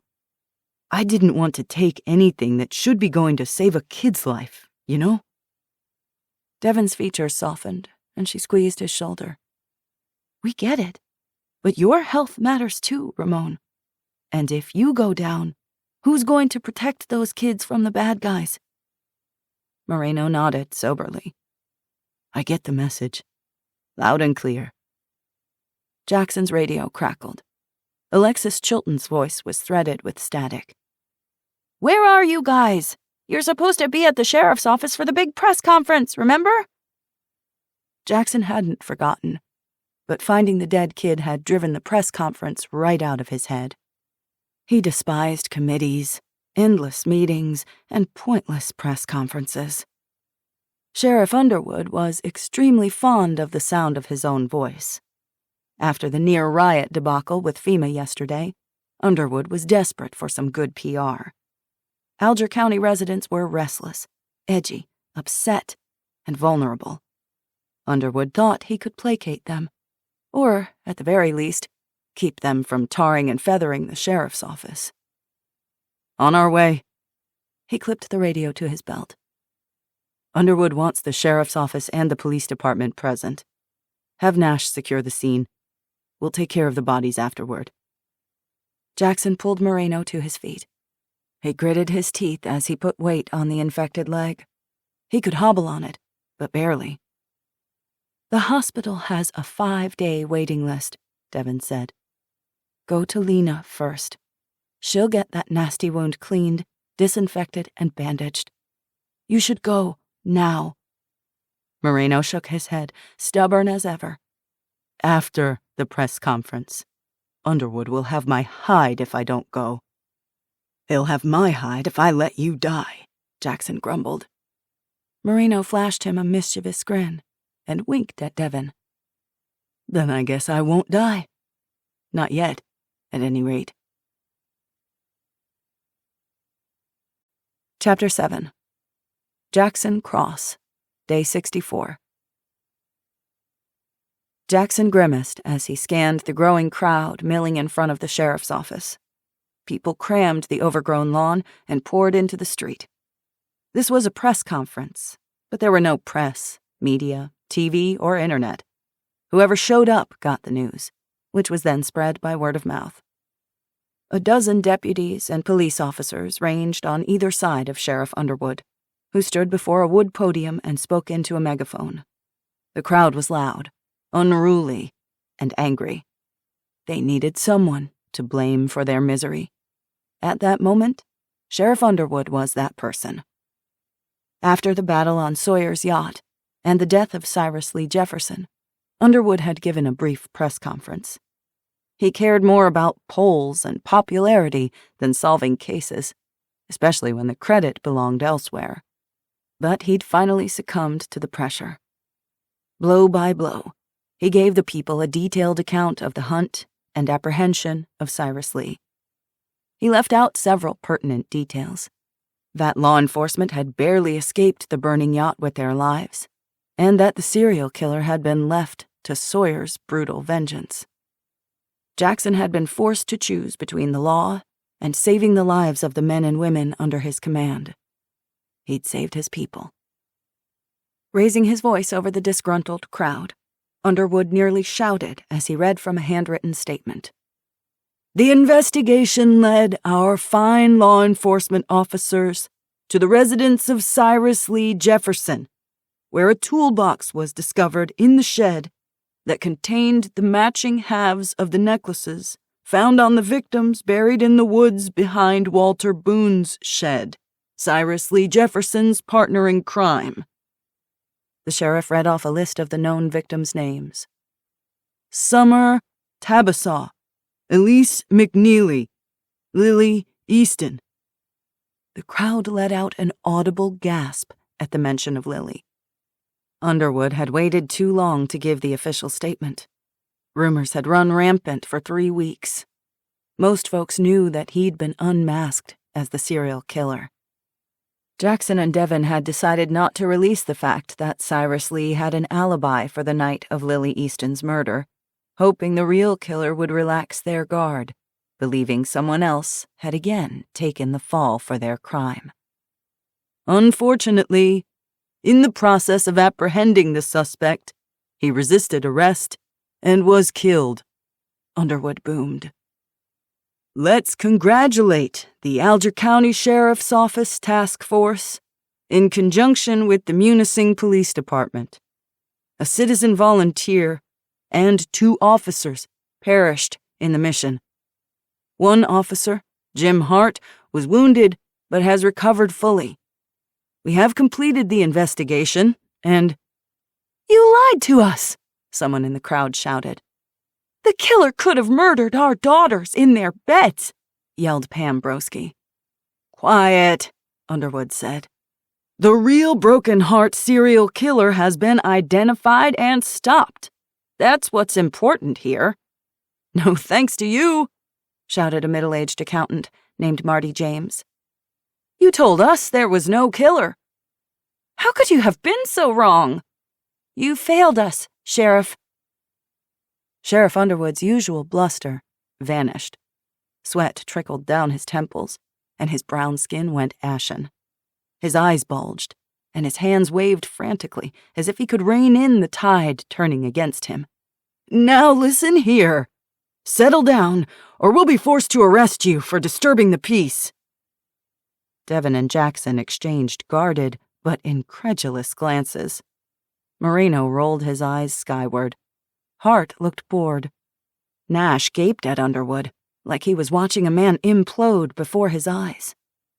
Devon elbowed Jackson in his ribs and jutted her chin at a man striding toward the podium. Isn't that your father? Horatio Cross walked up to the sheriff and took the megaphone from him mid-sentence. Underwood was too shocked to fight back. Horatio brought the megaphone to his mouth. Ladies and gentlemen, your attention for 1 minute, please. His voice was measured, clear, and commanded respect. He'd served this county as sheriff for 18 years. He'd wielded power with every glance, with every word, and echoes of that power continued to hold sway over the townspeople. They quieted, even if impatiently, waiting for what he would say. Sheriff Cross, Johannes Heikkinen, a grizzled Finnish fisherman said, with deference. Horatio smiled. A network of tiny wrinkles laced the skin around his eyes, which were so blue they reflected the light from the battery-operated lanterns. You know I gave up that hat years ago, Johannes. But I believe I did a damn fine job keeping Alger County safe. And I believe you would agree with that assessment. A murmur of agreement rippled through the crowd. Not everyone, but enough. Maybe we could have forgiven Sheriff Underwood for failing to catch Walter Boone, the man who stalked and kidnapped our young girls, our sisters and daughters, the criminal who stole Ruby Carpenter. Some of you recall that a certain law enforcement officer insisted that another predator hunted among us. He was dismissed and ridiculed by Sheriff Underwood. It is due to Underwood's incompetence that not one, but 2 predators lived among us for so long. And now, another dead body has been found. A corpse, shot and hung. We will not put up with excuses any longer. We cannot afford to. We've reached a crisis point, not just in Alger County, but the country, the entire world. We need strength and courage to act now more than ever. Hear, hear, Dana Lutz shouted. The man we need right now is not a coward who cowers behind his office and title when the going gets tough. The leader we need is morally fearless, the hero of the hour, caught not only Boone, but the serial killer Cyrus Lee Jefferson. That man is my son, Jackson Cross. People looked at each other in confusion, unsure where Horatio was headed. Horatio made a gesture toward Underwood, who stewed in silence. Gray-faced, he looked like a man whose dog had just died. Underwood agrees, don't you? The crowd rumbled, their boisterous voices melding in a raucous roar. Horatio must have paid off several people to rile up the rest of the crowd, to control the narrative, to achieve his desired outcome, whatever that was. There are protocols, Chief McAllister said. The sheriff is an elected position. Hey, Johannes said, his voice getting lost in the uproar. This isn't a legal proceeding. You can't just take the law into your own hands. "Shut up, old man," a man yelled back. Visible tension hummed through the crowd. Some cheered, and others jeered, as the crowd grew more agitated. A few looked at their neighbors in consternation and dismay. This wasn't right. This shouldn't be happening. Jackson shook his head, chagrined. They were right. A sheriff in Michigan could be lawfully removed by a special election or by order of the governor for due cause. Even if the citizens were furious, which they were, many would see this as a coup d'etat, which wasn't far from the truth. Things couldn't go down like this. This was acting far outside the law. Once you took the law into your own hands, you surrendered the right to claim the title of law enforcement, apocalypse or not. Jackson needed to stop this. As he headed toward the stage, Horatio leaned in and whispered something in Sheriff Underwood's ear. Underwood's shoulders drooped. His body deflated. Horatio handed him the megaphone. Underwood cleared his throat. "I'm proud of my years serving Alger County. I hereby resign my position as sheriff, effective immediately." Horatio jutted his chin at the police chief. Chief McAllister walked to the podium, took Underwood's arm, and led him off the left of the stage. Underwood departed like a man who had no fight left in him, fleeing like a beaten dog with his tail between his legs. The crowd seemed to pause, holding its collective breath in shock. Horatio turned to Jackson and gestured for him, a radiant smile plastered across his face. "Due to Underwood's resignation, we have a new acting sheriff until an election can be held. Come on up, Jackson Cross." Jackson watched it happen, as if from a great distance. The noise drummed through his brain. He couldn't escape the feeling that his father had planned this. Horatio had dirt on Underwood, and had used it to force Underwood's hand. By forcing Underwood's resignation, Jackson became sheriff by default, without the stink of a coup hanging over his head. It was the only explanation that made sense. Moreno leaned forward, gesturing at him. "Get your scrawny butt up on that stage before there's a riot." Nerves knotted his stomach, but he didn't let it show. He hadn't wanted this, hadn't asked for it, but he wouldn't reject the promotion. He didn't have a choice, even if he wanted one. The people needed a leader. Without an acting superintendent, with a governor who was MIA, that leader had defaulted to the sheriff. Jackson straightened his shoulders and strode up to the podium. His heart thrashed in his chest. He didn't know whether to be horrified or elated. He met Horatio's proud gaze as he handed Jackson the megaphone. His father nodded in approval, smiling graciously at his son. Jackson tried to remember the last time his father had shown him such kindness, such validation, but he could not. "Thank you for your confidence in me," he said to the people. "As the situation worsens, there will be more who turn to crime and law-breaking to survive. We will stand for justice, no matter what governments may fall. Things are difficult, and they'll only get harder. I can't promise you ease or comfort, but I promise you I'll do my best. I promise I won't give up on this county, on us." The throng broke into uproarious applause, folks clapping, smiling, and whooping as if he was some sort of celebrity. Unease slithered through his gut. He forced himself to project confidence instead. They wouldn't feel such enthusiasm for long. Trouble lay ahead for all of them. Trouble and hard times. "What about the dead body you found?" Dana Lutz asked loudly. "The one strung up like a Christmas decoration on M28? "We will find the perpetrators," Jackson said. "We are stronger together, and I have faith that we'll figure out a way forward." He lowered the megaphone and searched the dozens of upturned faces. until he found the singular face he sought. Eli Pope stood aloof at the back of the crowd. His black hair and black eyes were distinctive, the slash of his cheekbones revealing his Ojibwe heritage. He stood tall and straight, broad-shouldered, with powerful, ropey muscles bulging beneath his gray t-shirt. His flinty eyes bore down on Jackson with absolute focus. They had a history, he and Eli. Decades of blood, both good and bad, between them. Jackson had both betrayed Eli and then saved his life.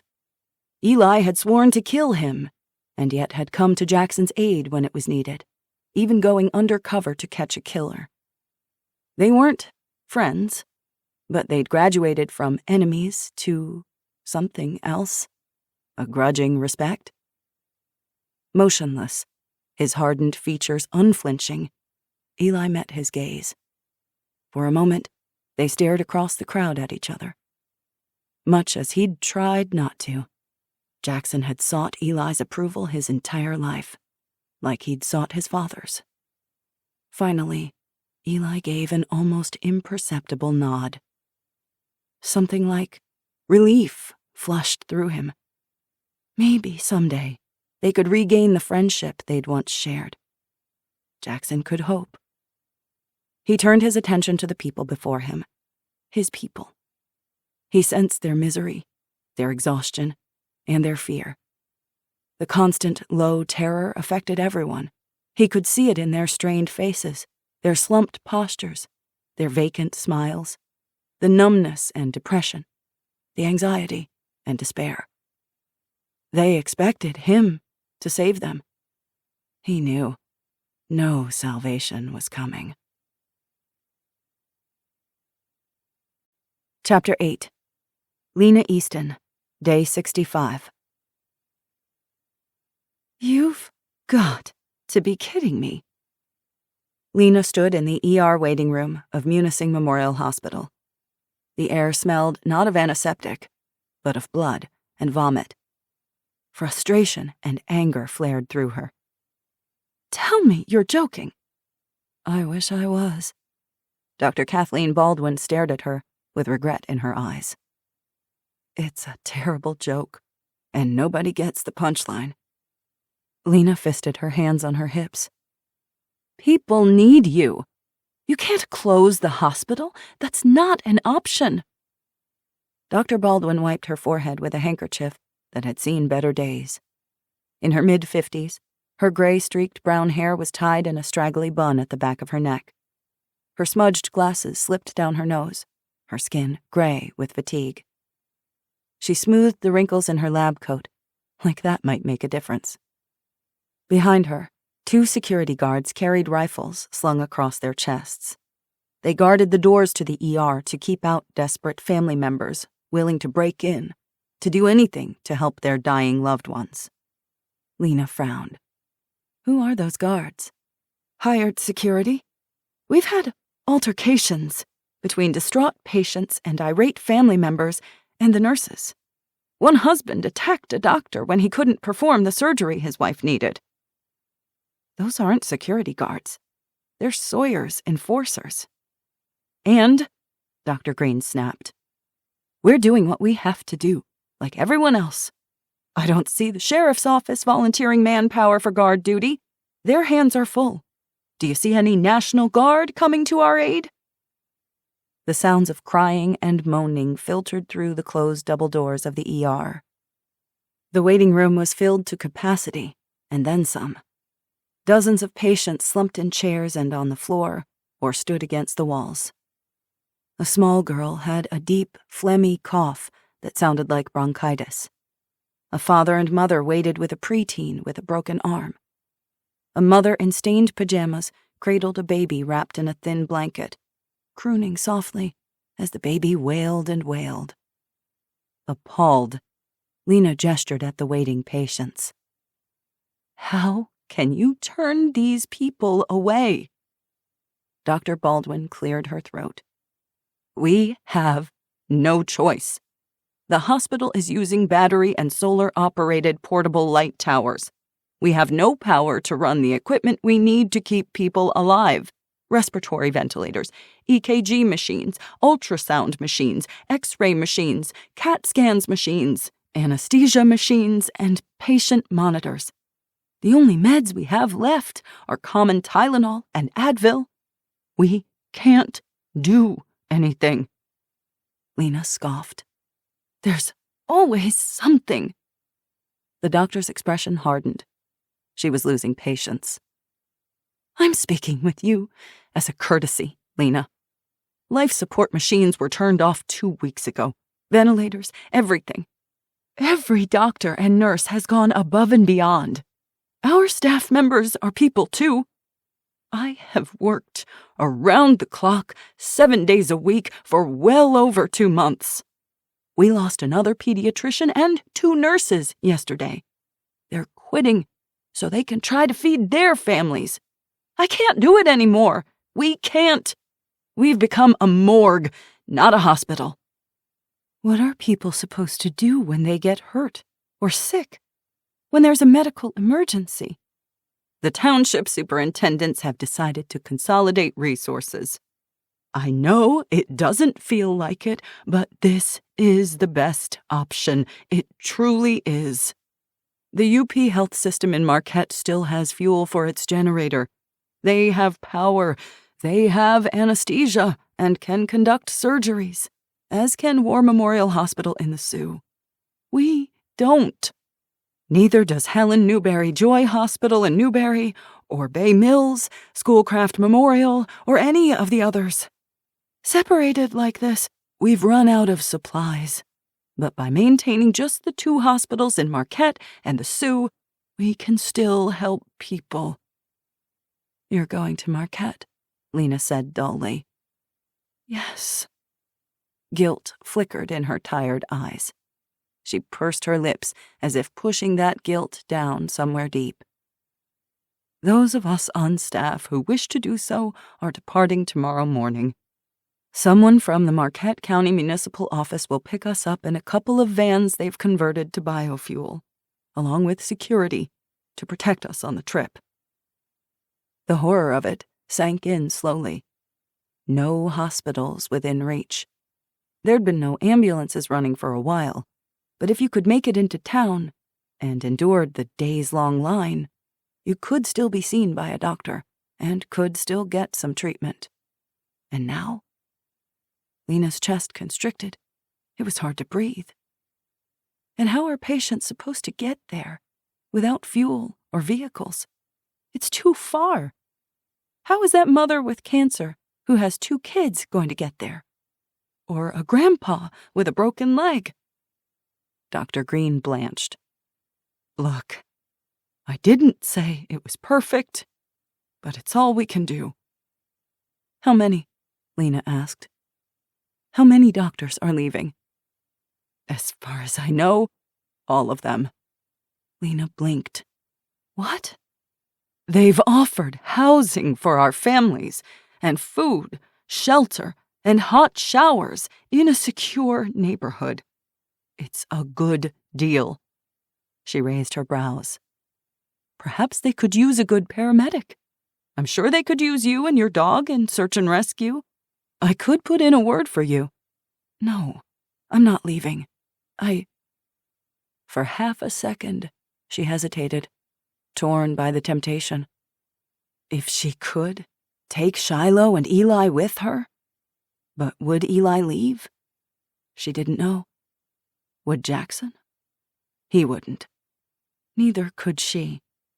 For better or worse, this was home. I'm needed here. Dr. Baldwin gave a curt nod. Understandable. We must do what we feel we need to do. Before Lena could argue, a woman came up behind Dr. Baldwin. It was the county medical examiner, Dr. Venla Vertanen. Lena turned to her. Please tell me you're staying. Dr. Vertanen was a stout Finnish woman in her 50s, with short, white blonde hair.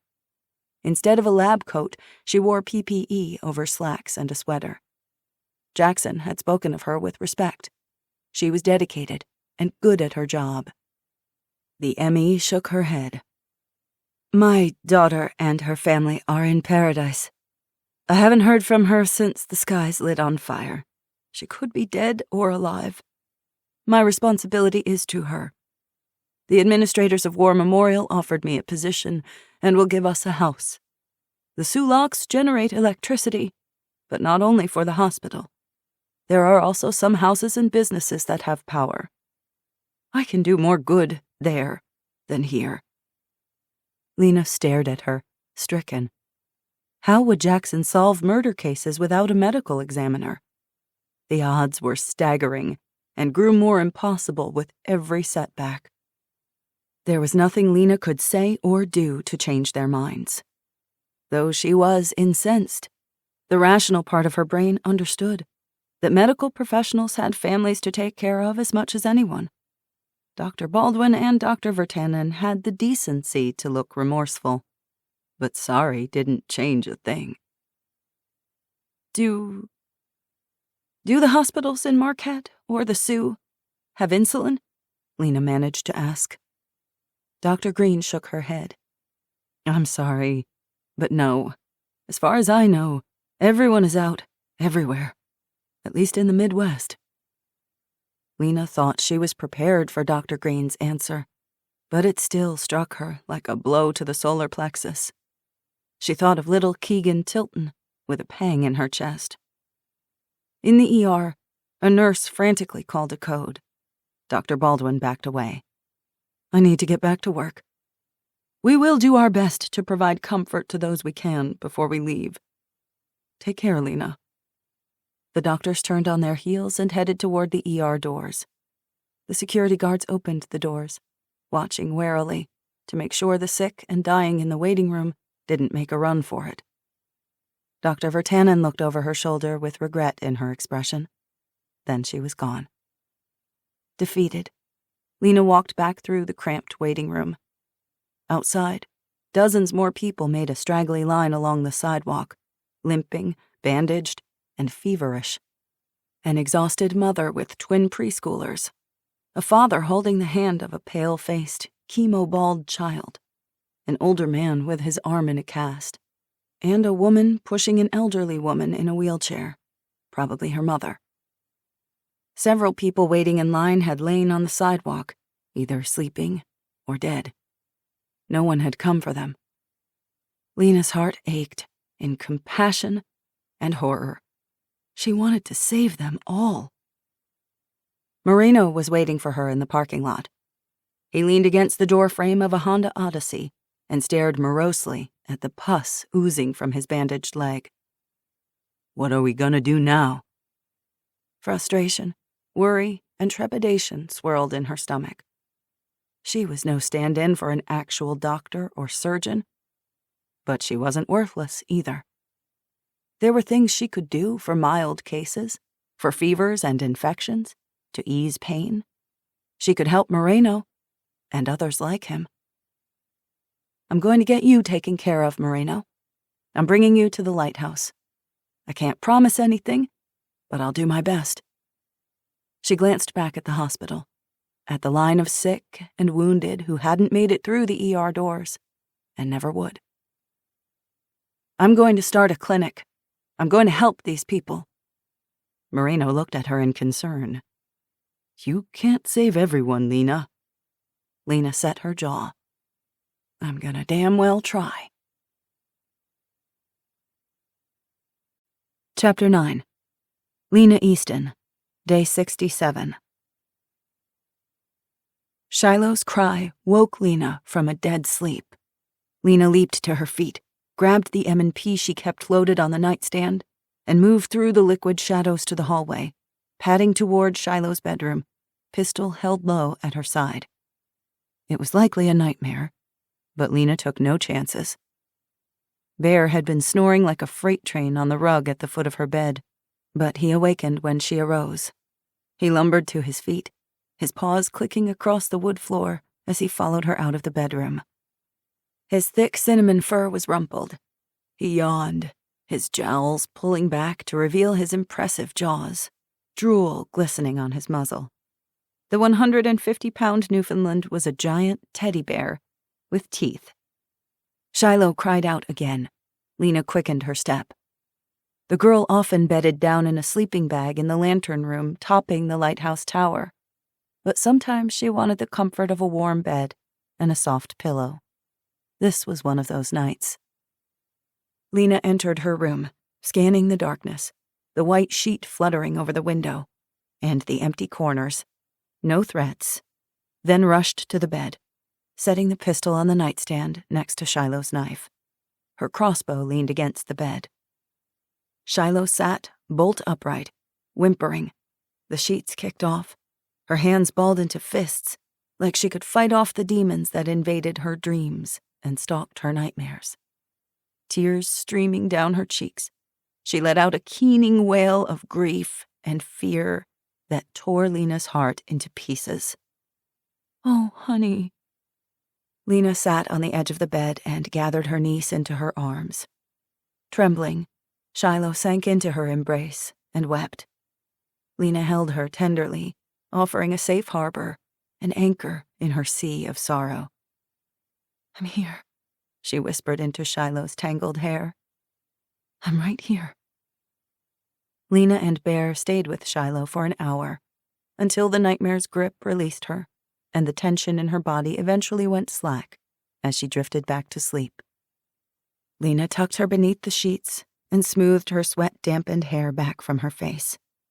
Bear leaped onto the bed, the mattress sagging beneath his weight, and squeezed his considerable bulk between Shiloh and the wall.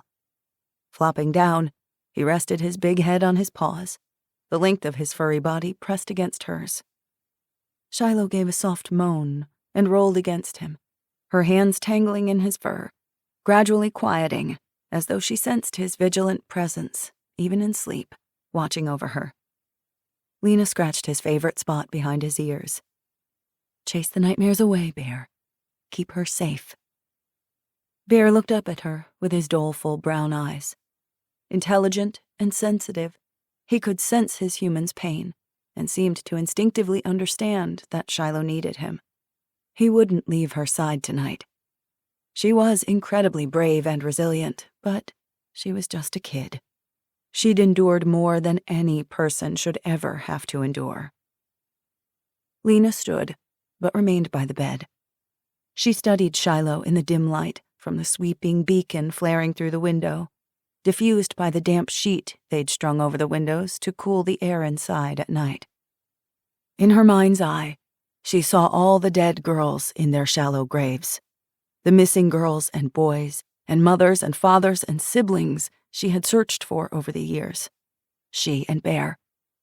She saw Ruby, a 16-year-old girl shattered by trauma, her heart a pulsing maw of hurt. She saw her murdered sister, Lily, a ghost, begging for her killer to be found. And she saw Elise McNeely, stolen from her life and buried in the woods like so much trash. They were all there, lined up one after another, all different, but in some ways, all the same. Girls who had gone missing in their own lives, all searching for something, and then searched for, utterly lost to themselves and others, as if they'd slipped through a crack in the center of the universe. A powerful dread took hold of her, the likes of which she'd never experienced. She felt it, out there, that faceless threat, an unknown enemy barreling toward them. It wasn't a single enemy that could be defeated, but something much larger, uncontrollable, a tsunami of destruction looming over them all. They could do nothing to stop it, prevent it, or even hold it at bay. How did you face such an incomprehensible thing? How did you live through unthinkable moments? Her unceasing fear for Shiloh felt like an incredible weight pressing down on her. She looked down at Shiloh. She would bear it all for the sake of the people she loved. That's what people did. They endured. The cottage ticked and creaked within the quiet. The sheet tacked to the window billowed as a gust of wind blew across the lake and filtered through the 6-inch gap between the sill and the partially opened window, which they'd nailed in place for security reasons. For thousands of years, Egyptians had hung damp linens in windows and doorways to cool their homes through evaporation. Every evening, she and Shiloh dipped sheets in buckets of lake water, wrung them out, and hung them inside the windows with nails. The softly undulating white sheets reminded her of funeral shrouds. Sleep eluded her, so she padded through the silent rooms and made her way out to the front porch, her nightgown swishing around her shins. Outside, she breathed in the stillness, the quiet peace. The cool night breeze caressed her exposed skin. Constellations of stars wheeled overhead. Waves gently lapped the shoreline as the lighthouse beacon swept back and forth, casting the yard and the beach beyond in an eerie, almost otherworldly glow. The beacon reminded her that their fuel for the diesel generator was running low. While gasoline was out almost everywhere, there was still a bit of diesel around, though folks with boats and trucks had stored what diesel fuel they could. Soon they would need to switch the light source to a kerosene or oil lantern, using the Fresnel lens prism to disperse the beam. There were still boats trading goods up and down the Superior coastline that needed the beacon to avoid the dangerous shoals and rocks close to shore. She wished Eli were here. The thought came unbidden, but it was no less true. In some ways, she had never felt so lonely, had never been so acutely aware of the hole in her heart that Eli had left behind. It was a hole no one else had been able to fill. She closed her eyes and breathed deeply. It comforted her to know he was out there, somewhere on the property. He was physically close, and yet a chasm separated them, a canyon she both desired and feared to cross. As if she'd conjured Eli into existence, a figure approached from the east. From the wooded tree line, his tall and sinewy shape limned by starlight. He had conducted another perimeter check. Even in the middle of the night, he was alert and watchful. Eli halted a few feet from the porch and looked up at her. His rifle was slung across his chest, his pistol tucked into his belt. She couldn't read his expression in the darkness. "You're up late?" Against her will, her stomach fluttered. "You're one to talk?" "Touché." He jutted his chin at the porch. "May I?" "Of course." She made room for him to stand on the porch beside her. Shiloh had a nightmare. He went still. "Is she okay?" "Okay" is such a useless, insubstantial word, but yeah, she's strong, and she's brave, and she's going to make it. Lena slanted her gaze at him in the dark. She's like her father. Eli didn't respond. He stared into the yard, into the darkness. He seemed pensive tonight, more anxious than usual. "Is something wrong?" "Everything is wrong." Now that was the naked, unvarnished truth. Lena hesitated. "Jackson said the man who tried to kill Shiloh is dead." "He is." "Whoever sent him might try again." "It's possible." "Jackson thinks the person behind it is whoever killed Lily, that exposing Cyrus Lee spooked them, and now they're trying to ensure that Shiloh will never remember what happened that night." "We'll keep her close. We won't give him another chance to come after her." "The body that Shiloh found, Jackson said Sykes did it." "He's here. If he finds out about you, he'll come after you and Shiloh and use you to hurt me. It's what he does. I won't let him hurt you." She sucked in a steadying breath. The threats seemed all-consuming, overwhelming. They were being attacked from every side. "I'm afraid," she whispered into the night. "Me too," Eli said simply. The thing she'd learned about fear was how it clarified things. Everything unimportant stripped away. Your insecurities, your mistakes, rules and expectations. Nothing else mattered. Fear solidified whom you trusted and whom you didn't. It distilled life into its most elemental part, protecting the people you loved. It's good to be scared, Eli said. The second you're not scared, you're dead. Fear can't be eradicated, but it can be used. It can be controlled and channeled into defending yourself and others, doing what you need to do. Lena's lips twitched. Like telling Shiloh the truth? Eli gave a grunt. After a moment, he gave a resigned sigh. Yes, I will. I promise. She doesn't bite, you know. Have you met her? Eli asked, incredulous. Touché. Lena chuckled, then grew serious. We'll keep her safe. We have to keep her safe. We will, Eli said. They stood together in comfortable silence, watching the bright white beam of the beacon ripple across the black waves in a mesmerizing play of light and dark. The stars were like diamonds tossed across the velvet of the sky. Millions and millions of stars, bright and dense, layers upon layers, the Milky Way, a scattered arc above their heads. You could see so clearly, without the distracting haze of civilization. There were so many dangers in the world, but right here, right now, she felt safe. Safe. And somehow, for the moment, content. She was aware of the heat of Eli's body beside her, his broad shoulder nearly brushing hers, the strength radiating from his every movement. He seemed unusually tense. She bit her lower lip, thinking of all the times they had watched the stars together. As kids, as love-struck teens, as young adults filled with dreams. They'd kissed beneath these same stars, danced on the beach, bathed in the same moonlight. Her stomach flip-flopped. Maybe he was thinking of the same things. Lena. A shriek echoed across the water. The sound originated from the woods, beyond the reach of the lighthouse beacon. It sounded like a woman screaming, perhaps several women screaming. Alarmed, Lena tensed. Coyotes, Eli said. A pack of coyotes.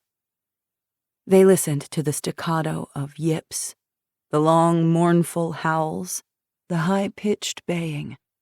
Barks and yelps broke the stillness, cutting off even the incessant chirring of the insects.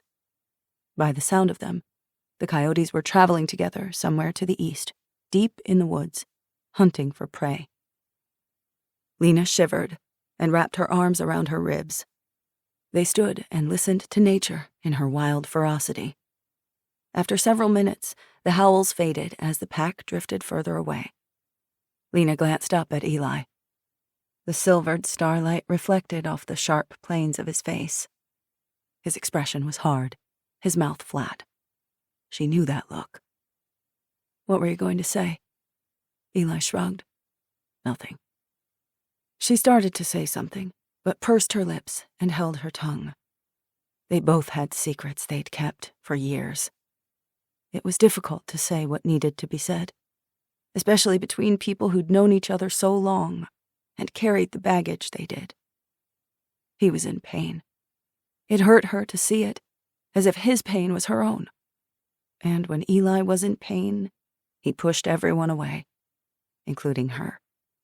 He'd closed himself off. It was a solid wall between them, which seemed impossible to breach. It was an old dance, one she was intimately familiar with. A younger version of herself had been hurt, had let him push her away. She hadn't been stubborn or strong enough to stare pain in the face without flinching. But she wasn't that girl anymore. He was no longer the boy who'd hurt her. You can talk to me, she said. About anything. I'm right here. Eli said, I know. He stepped off the porch and retreated into the night. Once again, Lena found herself watching Eli Pope leave, with her heart in tatters. Chapter 10. Jackson Cross, Day 68. Jackson stood on the top deck of his family's mansion beside Horatio. He gripped the railing and took in the spectacular view of the limestone bluffs and the vastness of Lake Superior. The surface of the immense lake rippled like aluminum foil, reflecting the cobalt blue of the sky, studded with cottony clouds.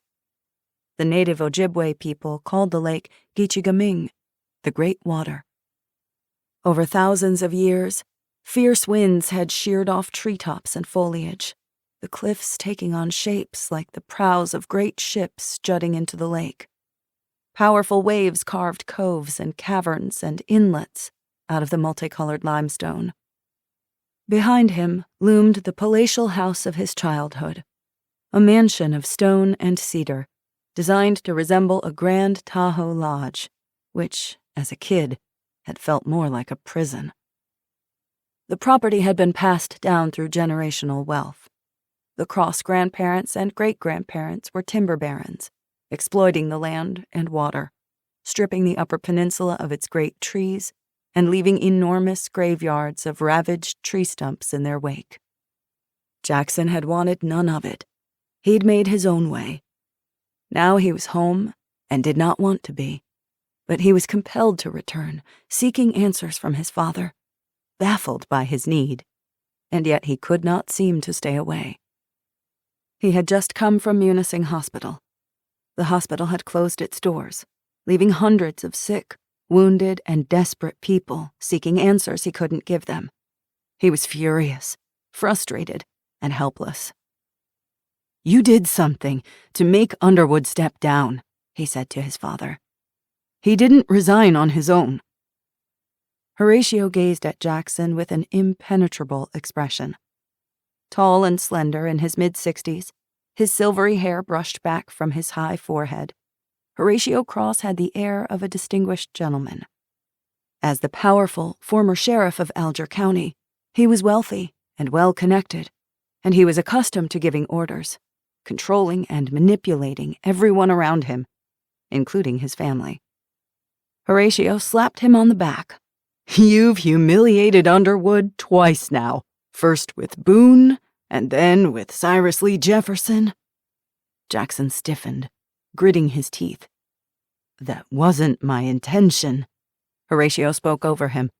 "Underwood proved to the entire county that he isn't fit to be a dog catcher. I only gave you what you deserved. I've always looked out for you, made sure you lived up to your full potential. You're a Cross, after all." His father's chest puffed with pride, as if Jackson's successes were his triumphs, as if Jackson only succeeded because of his bloodline. The accolades were due to Horatio, and Horatio alone. His father beamed at him, proud in a way he'd never been before, not when Jackson had graduated top of his class, not when he'd served his first day as a deputy, and not when he was promoted to undersheriff. Jackson shifted uneasily, struggling to hide the tangled thicket of emotions prickling his insides like thorns. "What will happen to Underwood now?" Horatio shot him a scornful look, the way he used to when Jackson was a kid, like he was a squirming bug beneath a magnifying glass. Jackson had wilted beneath his father's unrelenting disapproval.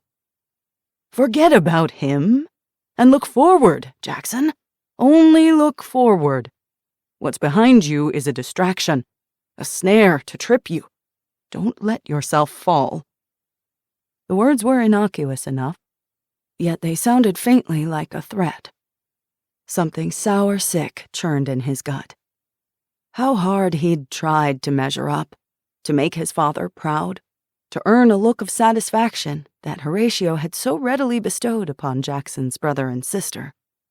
Somehow, no matter what he did, he was never enough. Horatio's teeth flashed, too white, too bright. "You're a Cross. Don't forget where you came from and to whom you owe your allegiance." That dark, unsettled sensation took root and grew. His father expected a quid pro quo. Jackson owed him.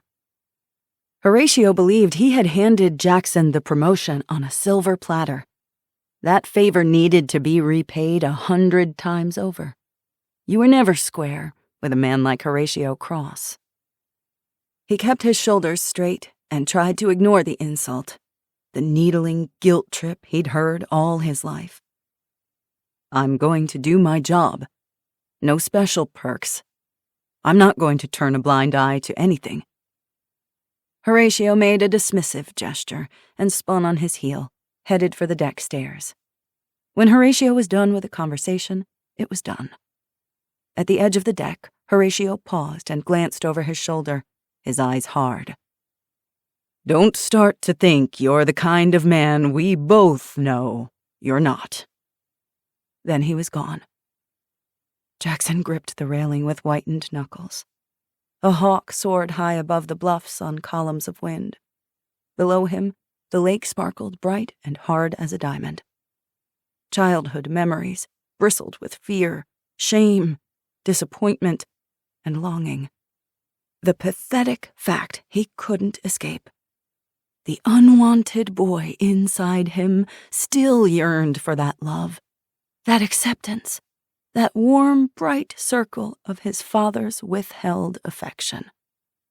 He could not simply switch off his sense of duty to his family. Love was the anchor chained to his neck that would drown him. Or was it obligation? Or guilt? He feared he could no longer tell one from the other. That was the problem. Chapter 11. Shiloh Easton, Day 69. It's official, Shiloh groaned, sank back on her heels, and hurled her spade at the nearest rain containment barrel in disgust. I hate gardening. What? Why? Ruby Carpenter asked. I love gardens. Ruby knelt across from Shiloh, dutifully weeding her section of the garden, her flame-red hair pulled back in a ponytail beneath a straw hat with a wide brim to protect her fragile skin from the sun. They'd been weeding the stupid garden for 2 excruciating hours. Last week, they'd built a fence to keep out pests. Little good it was doing. Bear watched them work from his comfortable spot in the shade cast from the cottage, plopped on his belly with his paws stretched out, panting merrily. He lay next to Shiloh's crossbow, pistol, and knife, as if he were guarding her battle weapons. Shiloh scowled at Ruby. That's because you have a green thumb. My thumb is black. Blacker than black. Blacker than coal. The tomato plants keep getting bug infestations. The dumb rabbits dig underneath the wire netting to devour whatever lettuce I manage to get sprouted. And weeds are growing more than the potatoes. It's not that hard.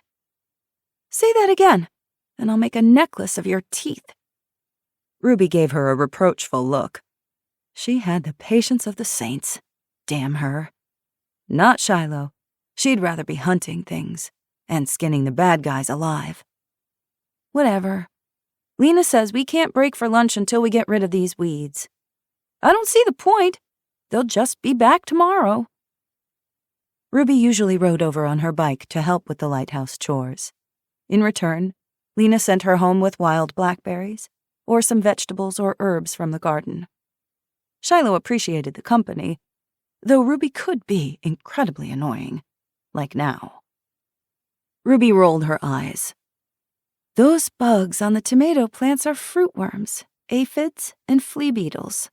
We can dust the plants with plain talcum powder to repel them. Your aunt is growing basil, which works too. We can make a homemade spray with a couple of drops of dish soap. Shiloh stared at her like she'd grown a second head. What are you even talking about? You're speaking a foreign language. All I hear is blah, blah, blah. Ruby cracked a hint of a smile. You think you're the only one who knows stuff around here? My mom was always working at the store with my dad. But when I was little, my grandma took care of me. She's the one who taught me how to can applesauce, how to freeze-dry strawberries, and how to grow things, you know. No, I don't. My grandfather taught me how to kill things, and how to stay out of his way when he was falling down drunk. A memory of Cody flared through her mind. They were 6 or 7, hunkered behind the woodpile, peeping through the logs as her grandfather stumbled, yelling drunkenly, violence in his clenched fists. Cody crouched beside her, one finger to his lips, his small hand gripping her shoulder to offer comfort, determined to protect her from the big bad wolf. The jolt of sorrow struck her like an arrow to the chest. It took her breath away. Ruby wrinkled her brow, concern in her blue eyes. "Are you okay?" "Fine. Just dandy." Shiloh waved a hand at the garden to distract Ruby, as well as herself. "Okay, hotshot. I defer to your genius. Why the living hell did you let me make a fool of myself for so long? You could have told me what I was doing wrong." The tiny smile grew broader. "It was a little bit funny." "Whatever. Get back to work, smarty pants." Shiloh's stomach rumbled. She and Lena were far from starving, but they ate less than they were used to. Every meal took so much damn prep work. No more stops at Pizza Hut or Subway for fast food, or runs to Dunkin' Donuts for coffee. She retrieved the stupid spade and got back to waiting. Her knees were covered in dirt, her back ached, and the sun was burning her alive. "I'm so freaking sick of salad and canned beans and fish. Fish, fish, fish. If I see another trout, I'm gonna cram it down someone's throat. I would kill for a double cheeseburger dripping with cheddar cheese and slathered with ketchup and mayo, topped with a whole pile of juicy pickles. Or a Snickers bar. All that melting chocolate, gooey caramel, and crunchy nuts." Ruby gave a wistful sigh. "I miss turkey paninis and broccoli cheddar soup from Falling Rock Cafe, our favorite restaurant. Every Friday night, Mom and I would get whatever we wanted, no calorie counting allowed, and watch a Hallmark movie together." Shiloh made a face. "Barf City. No wonder you ran away." "Don't knock it till you try it. It wasn't that bad." "Yeah, well, I don't have a mom, so I'll never get to try it, will I?" Ruby's eyes widened in horror as she realized what she'd said. I didn't mean it like that, Shiloh. I'm so sorry." Shiloh forced a careless shrug. She didn't want anyone's pity, not even Ruby's. "It's fine. I'm fine. Don't worry about it." Ruby looked concerned. "Are you sure?" "Of course." Shiloh pulled a bunch of weeds choking the nascent snap peas and tossed them into the wheelbarrow. "Besides, I don't think Mom was the Hallmark type. If she was anything like me, we'd both be into barbecue chicken pizza, Snickers candy bars for dessert, and an Avengers movie.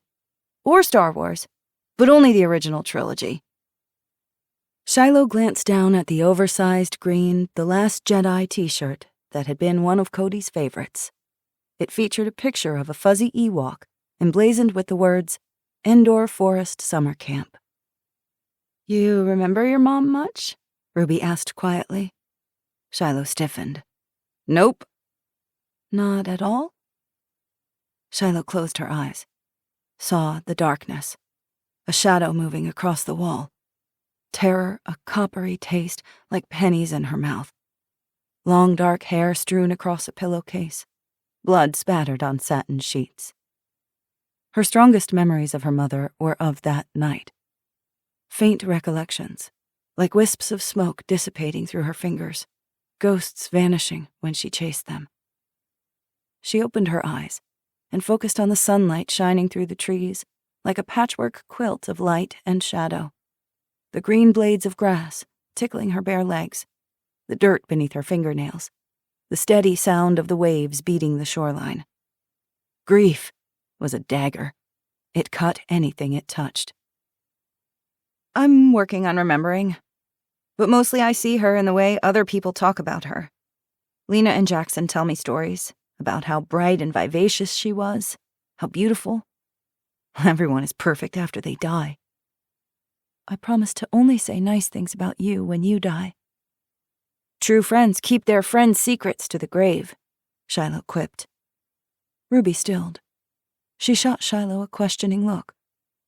Is that what we are? Friends? Things were going so well, until you had to get all weepy and emotional. Ruby's sober expression broke into a tentative smile. We're friends. Keep talking sentimental nonsense like that, and I'll abandon your lazy butt to finish the weeding yourself. Ruby went back to work, but the contented smile stayed on her face. Shiloh watched her for a second, blinking hard. Ruby had invaded her nightmares again.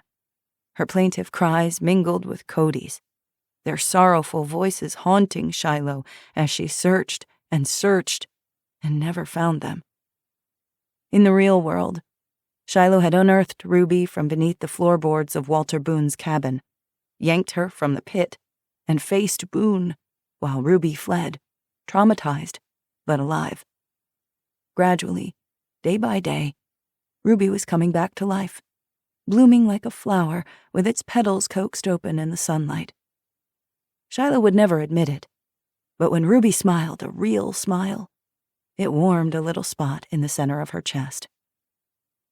10 minutes later, Shiloh had finished her section. Dirt crusted her hands, rimmed her fingernails, and stained her knees and shins. She sat back on her heels and rubbed her aching back with one hand. Stillness eddied around them. The heat was stifling. She squinted against the harsh sun bouncing off the placid reflection of the lake. Bear had flopped onto his side, snoring loudly, his jowls vibrating with every grunted breath. Perspiration dampened the back of her neck. She lifted her thick hair and tied it into a knot with the hair tie on her wrist, then took off her polyester neck gaiter, dunked it in the bucket of water, wrung it out, and repositioned it on the back of her neck, which helped cool her entire body for at least a good hour. Ruby followed her lead. They drank from their water bottles, filled with rainwater from the water containment system, which was filtered and sanitized. Lena had lectured her on the dangers of heat stroke, especially without air conditioning or a hospital when things went wrong. I think we're about done, Shiloh said. I need a freaking break. I could whip up some raspberry juice. You want some? Lena had taught them how to make a fruity drink from the raspberries they'd gathered on the property, heating the berries on the wood stove to tenderize them, using a potato masher and cheesecloth to strain the seeds, and then mixing in cold, clean water. I'd sell you my soul for some raspberry juice right now. You're undervaluing your soul. I'm not. My soul is as black as my black thumb. Ruby pushed the wheelbarrow across the yard to dump the weeds inside the tree line, grunting as she shoved the heavy load through the overgrown grass. Shiloh finished adding the ripe cucumbers and zucchinis to her basket, wiped the dirt off the spade, and stuck it in the basket to wash later. Her mouth watered as she fantasized about a cold drink, the chilled glass tinkling with ice cubes. Ruby gave a little yelp. What the hell? Adrenaline kicked her chest. Shiloh dropped the basket. Tomatoes, zucchinis, and cucumbers spilled every which way. Instantly on her feet, crossbow in hand and a bolt drawn, she sprinted toward Ruby. Bear shook himself awake and trotted after her. What's wrong? Ruby pointed at a bare patch of ground at the base of a tall spruce tree. At chest height, deep claw marks scratched the soft bark. Several paw prints mawed the dirt around the tree. Large paws, too large to be bears. Shiloh sucked in her breath. A black bear. A big one, too. Why would it come so close to the house? I bet it's the same damn bear Lena saw a few weeks ago. Mrs. Grady said something got 3 of her chickens last week. Maybe it was the bear. The animal was getting brazen. Shiloh loved God's creatures as much as the next person. Probably more. But a black bear that didn't fear people was dangerous. The newfie sniffed the base of the tree in avid interest. A low growl emanated from deep in his barreled chest, the hackles rising along his ruff. Shiloh's neck prickled as she scanned the woods, the crossbow stock snug against her shoulder, her muscles tensed. With a shudder, Ruby stepped closer to her. You think it's out there? Right now? Watching us? Unbidden, another memory flashed behind her eyes. The unsettling feeling of being stalked in the woods. A calloused hand closing over her mouth. The terror of the attack. She blinked and forced the terrible images out of her head. I don't know, Shiloh said. She told herself she was safe now. She was safe. She didn't feel safe. In the wilderness, animals weren't the only predators. She knew that too well. Chapter 12. Jackson Cross, Day 70. Jackson sat at his new desk in the sheriff's office, his shoulders hunched, his elbows resting on the polished oak surface, his head in his hands. Case files were stacked perilously on both sides of the desk, the folders starved of evidence. A Coleman lantern shone warm yellow light on the framed photos hung on the wall behind him. Underwood hamming for the camera, glad-handing with the superintendent, the governor, several senators, and a few judges. The sheriff's office no longer had a working generator. During the heat of the day, the interior was nearly unbearable, even with the windows open. Half the department had quit. The remaining officers showed up with no pay, no thanks, and no reason to stay, other than an unerring sense of duty, a stubborn commitment to the cause, and a desire to protect their community. Those who remained were true believers, people he trusted with his life. Outside the sheriff's office, the large main room was cluttered with cramped workstations, separated by shared partition walls. The air smelled of stale coffee and gun oil. It was well after midnight, but sleep eluded him. Lily Easton's case binder sat unopened in the middle of the desk. She haunted him. Her deep, throaty laugh, her dark curls rippling in the wind, that mischievous glint in her brown eyes. He could hear her whispering to him late at night. In the wind whistling through the eaves, it soughed and howled like a woman's mournful cry. He would find her killer. He'd sworn it to Lily's ghost, to Lena, and Shiloh. With each day that passed, the world descended further into chaos. He felt further from solving her murder than ever before. Darius Sykes and his escaped convicts presented a clear and present danger. Sawyer was a constant threat, as were thieves, raiders, and desperate citizens on the verge of rioting. He was the sheriff now. It was his job to safeguard the living. Soon, he whispered. Soon, Lily. I promise. But I've got to protect your sister and your daughter first. He rose heavily to his feet and went to the whiteboard he'd brought in from the conference room. A detailed map of Alger County had been taped on one side. On the other end, he'd pinned up a larger map of the UP. A red pushpin marked the spot where the first corpse had been found. He didn't doubt there would be others. It was only a matter of time. Tomorrow morning he would create a task force to hunt for Sykes. Before the world had crashed, he would have combed through video security footage from local businesses, ATMs, and nearby residences. He could have pulled up building plans and schematics and run credit checks and public records searches. There had been social media accounts to scan, license plates to run, photographs to run through facial recognition software, cell phone carriers to subpoena, and computers and phones to search for evidence. Every clue, a breadcrumb he could follow. That was all gone, burned to dust and ashes.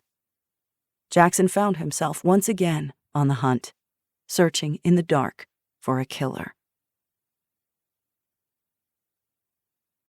Chapter 13. Eli Pope, Day 71. Eli bent over a stump next to the lean-to he'd built to store firewood, splitting wood in the darkness.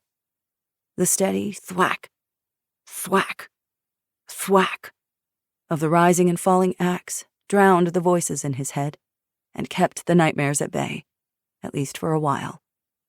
He grunted with each blow, straining as if each rise of the axe physically hurt him.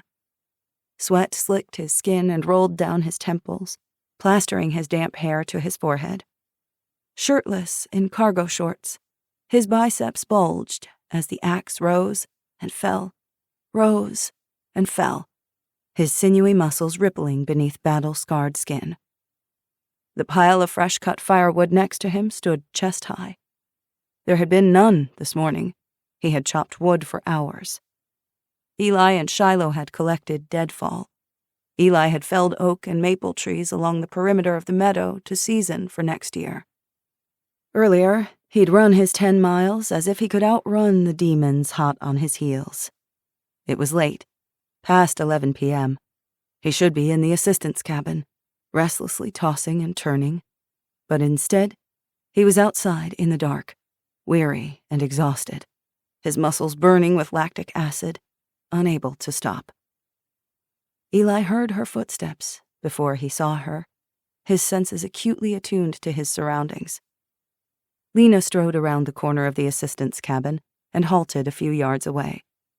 She wore striped pajama shorts and an oversized white t-shirt hanging off one shoulder, a glass of water in one hand, her M&P held low at her side in the other. Despite himself, his heart stuttered in his chest. Furiously, he wiped at his wet face with the back of his arm. He knew what she saw, her gaze scanning the puckered flesh of a bullet wound, the slashing white scars of multiple knife wounds.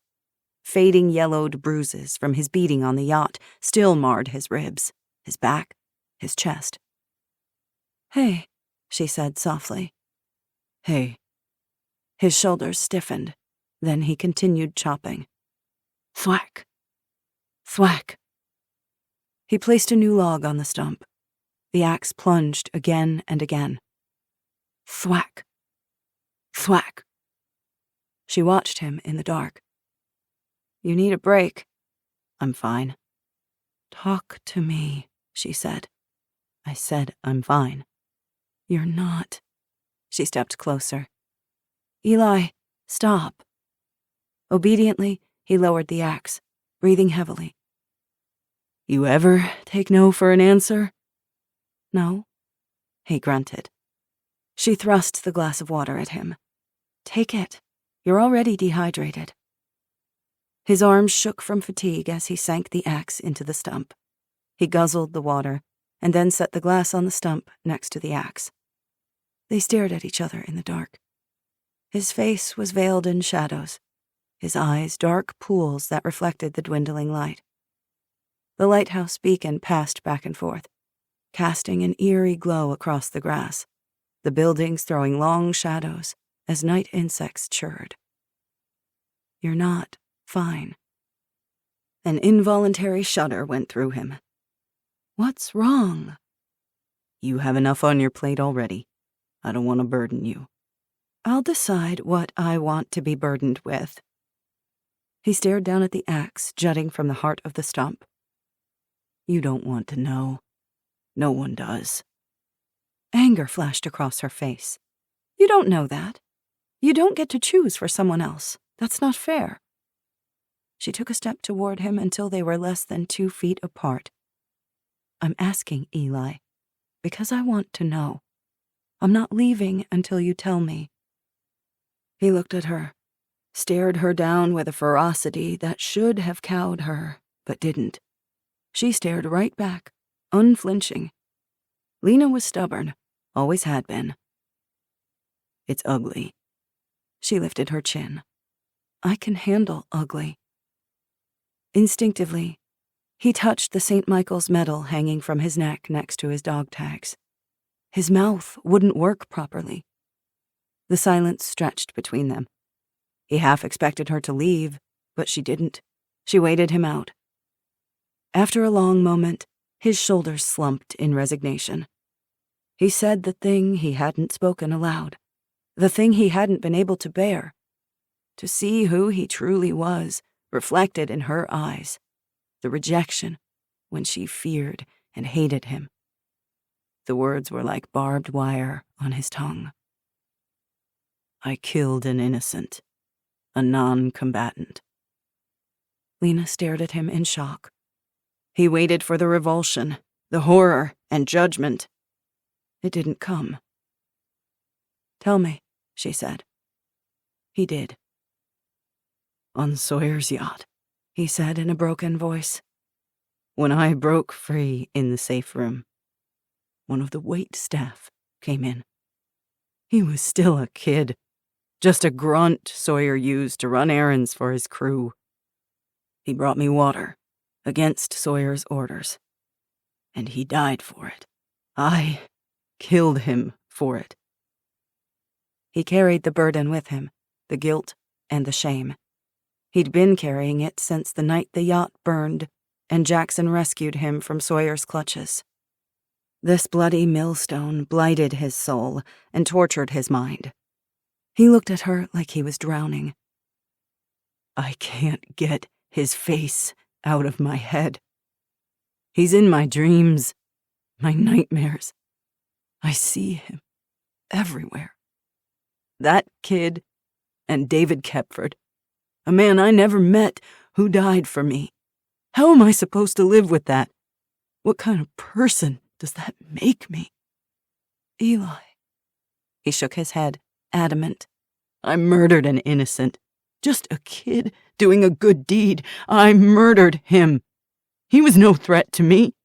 I was in kill mode, survival mode, seeing red. If I had hesitated for even an instant, I could have prevented it. I didn't." "You were fighting for your life." "That's no excuse." Lena folded her arms across her chest. "You have done everything in your power to protect me and Shiloh. You risked your life to stop a killer of women, Eli. You found it in yourself to forgive Jackson for what he did to you. You've done nothing but sacrifice yourself for others. How can you not see that?" He heard her words, but she was speaking of someone else. Someone without a soul, deformed by death and killing. Someone unsullied by innocent blood on his hands. It was the devil inside him, what he feared most in himself. "I'm not. I know who you are. No, I know you." He started to say something, to argue again. "Listen to me," she said. He listened.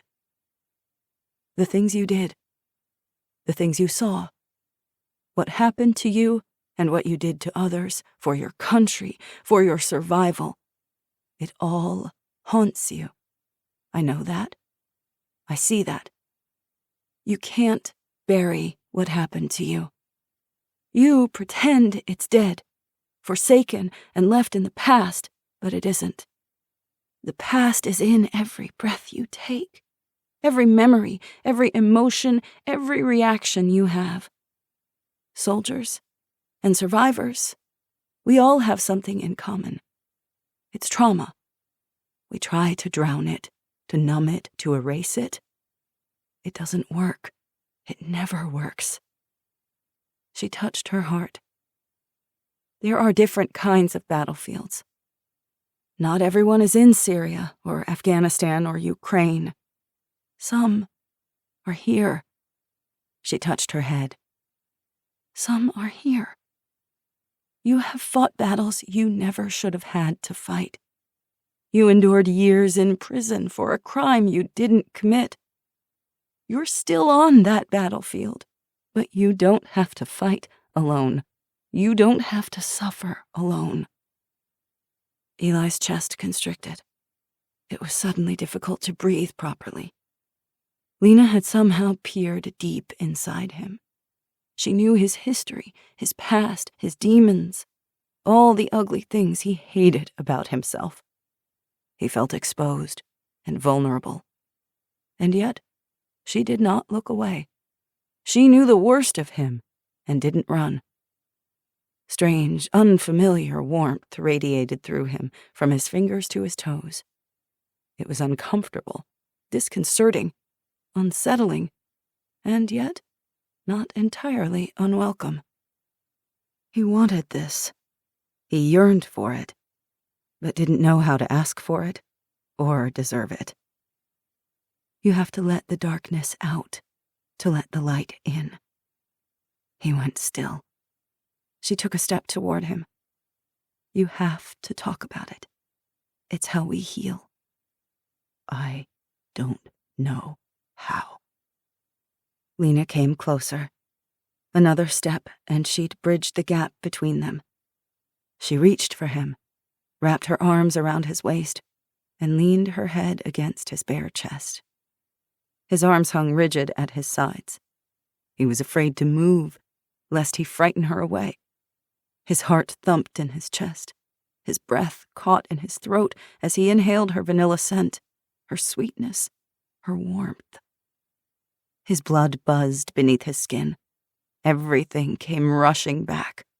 The way she felt in his arms, the passion that burned bright between them, that he remembered clearly, maybe too clearly. Above their heads, the sickle of the half-moon hung in the immense bowl of the sky. Bats soared and dove as frogs croaked in the night. He could have lived in this moment forever. Lena pulled back and stared up into his face. You care, Eli. Don't try to deny it. You've stepped up. You're trying with everything you are to be that person, to be better. You're good. When he started to shake his head, she frowned up at him. Don't mistake me. Goodness doesn't mean nice, and it sure doesn't mean harmless. It means you care, and you try. I see it every day. I see it in you. He longed to pull her into his arms, to kiss her as she'd never been kissed, as no one had ever kissed anyone in the history of the world. He held himself back. She was the good one. She was kind, compassionate, gentle, and tender-hearted. He did not deserve her. He never had deserved her. But maybe he did deserve something more. To heal, to forgive himself, to allow himself moments of peace, contentment, and joy. Maybe in this world, a thing like that was possible. Chapter 14. Lena Easton, Day 72. I'll be right back, Lena said to Moreno, who was sitting on the sofa with his leg propped on the coffee table, surrounded by bandages and antiseptic creams. With the proper care and a dose of precious antibiotics, the infection was improving. Take your time. Moreno lay back with his arms splayed across the sofa cushions, closing his eyes with relish. I'll just take a little cat nap while my pretty nurse nurses me back to health. She snorted. Huh, flattery will get you nowhere. He kept his eyes closed and flashed a mischievous grin. Just speaking the plain truth, ma'am. I'm completely innocent. Zero ulterior motives, I promise. Besides, Eli would kick me into next Tuesday if my good looks and electric charisma turned your pretty head. Oh, Eli and I aren't. Moreno pretended to snore loudly. It was a good thing his eyes were closed. Flustered, she shook her head and left him in the living room, heading into the kitchen to retrieve a few sprigs of lavender to reduce the inflammation around his cut. She'd spent the morning and afternoon tending to minor injuries and illnesses. 2 days ago, she'd officially opened the Lighthouse Clinic to the public. Word had spread fast.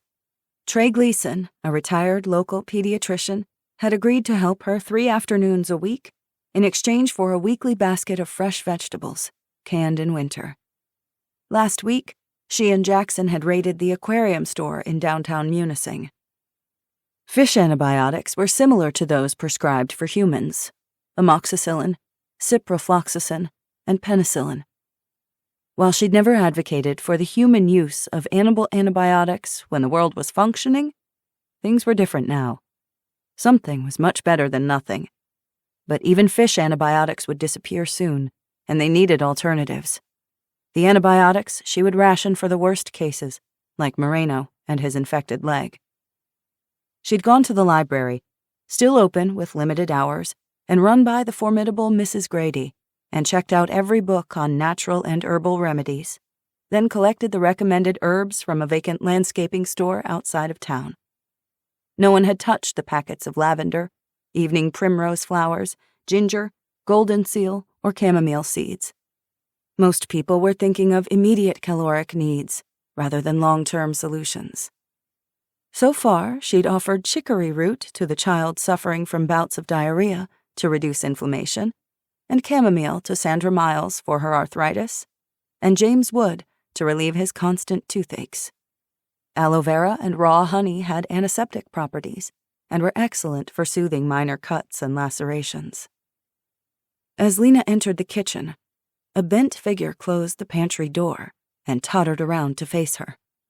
An old woman hunched her narrow shoulders and patted at her wispy hair with a liver-spotted hand. With her other hand, she clutched an oversized canvas bag to her scrawny torso. Lena recognized the old neighbor lady from down the street, but she didn't know her name. Startled, Lena halted. "What are you doing here?" "You've got quite the setup here."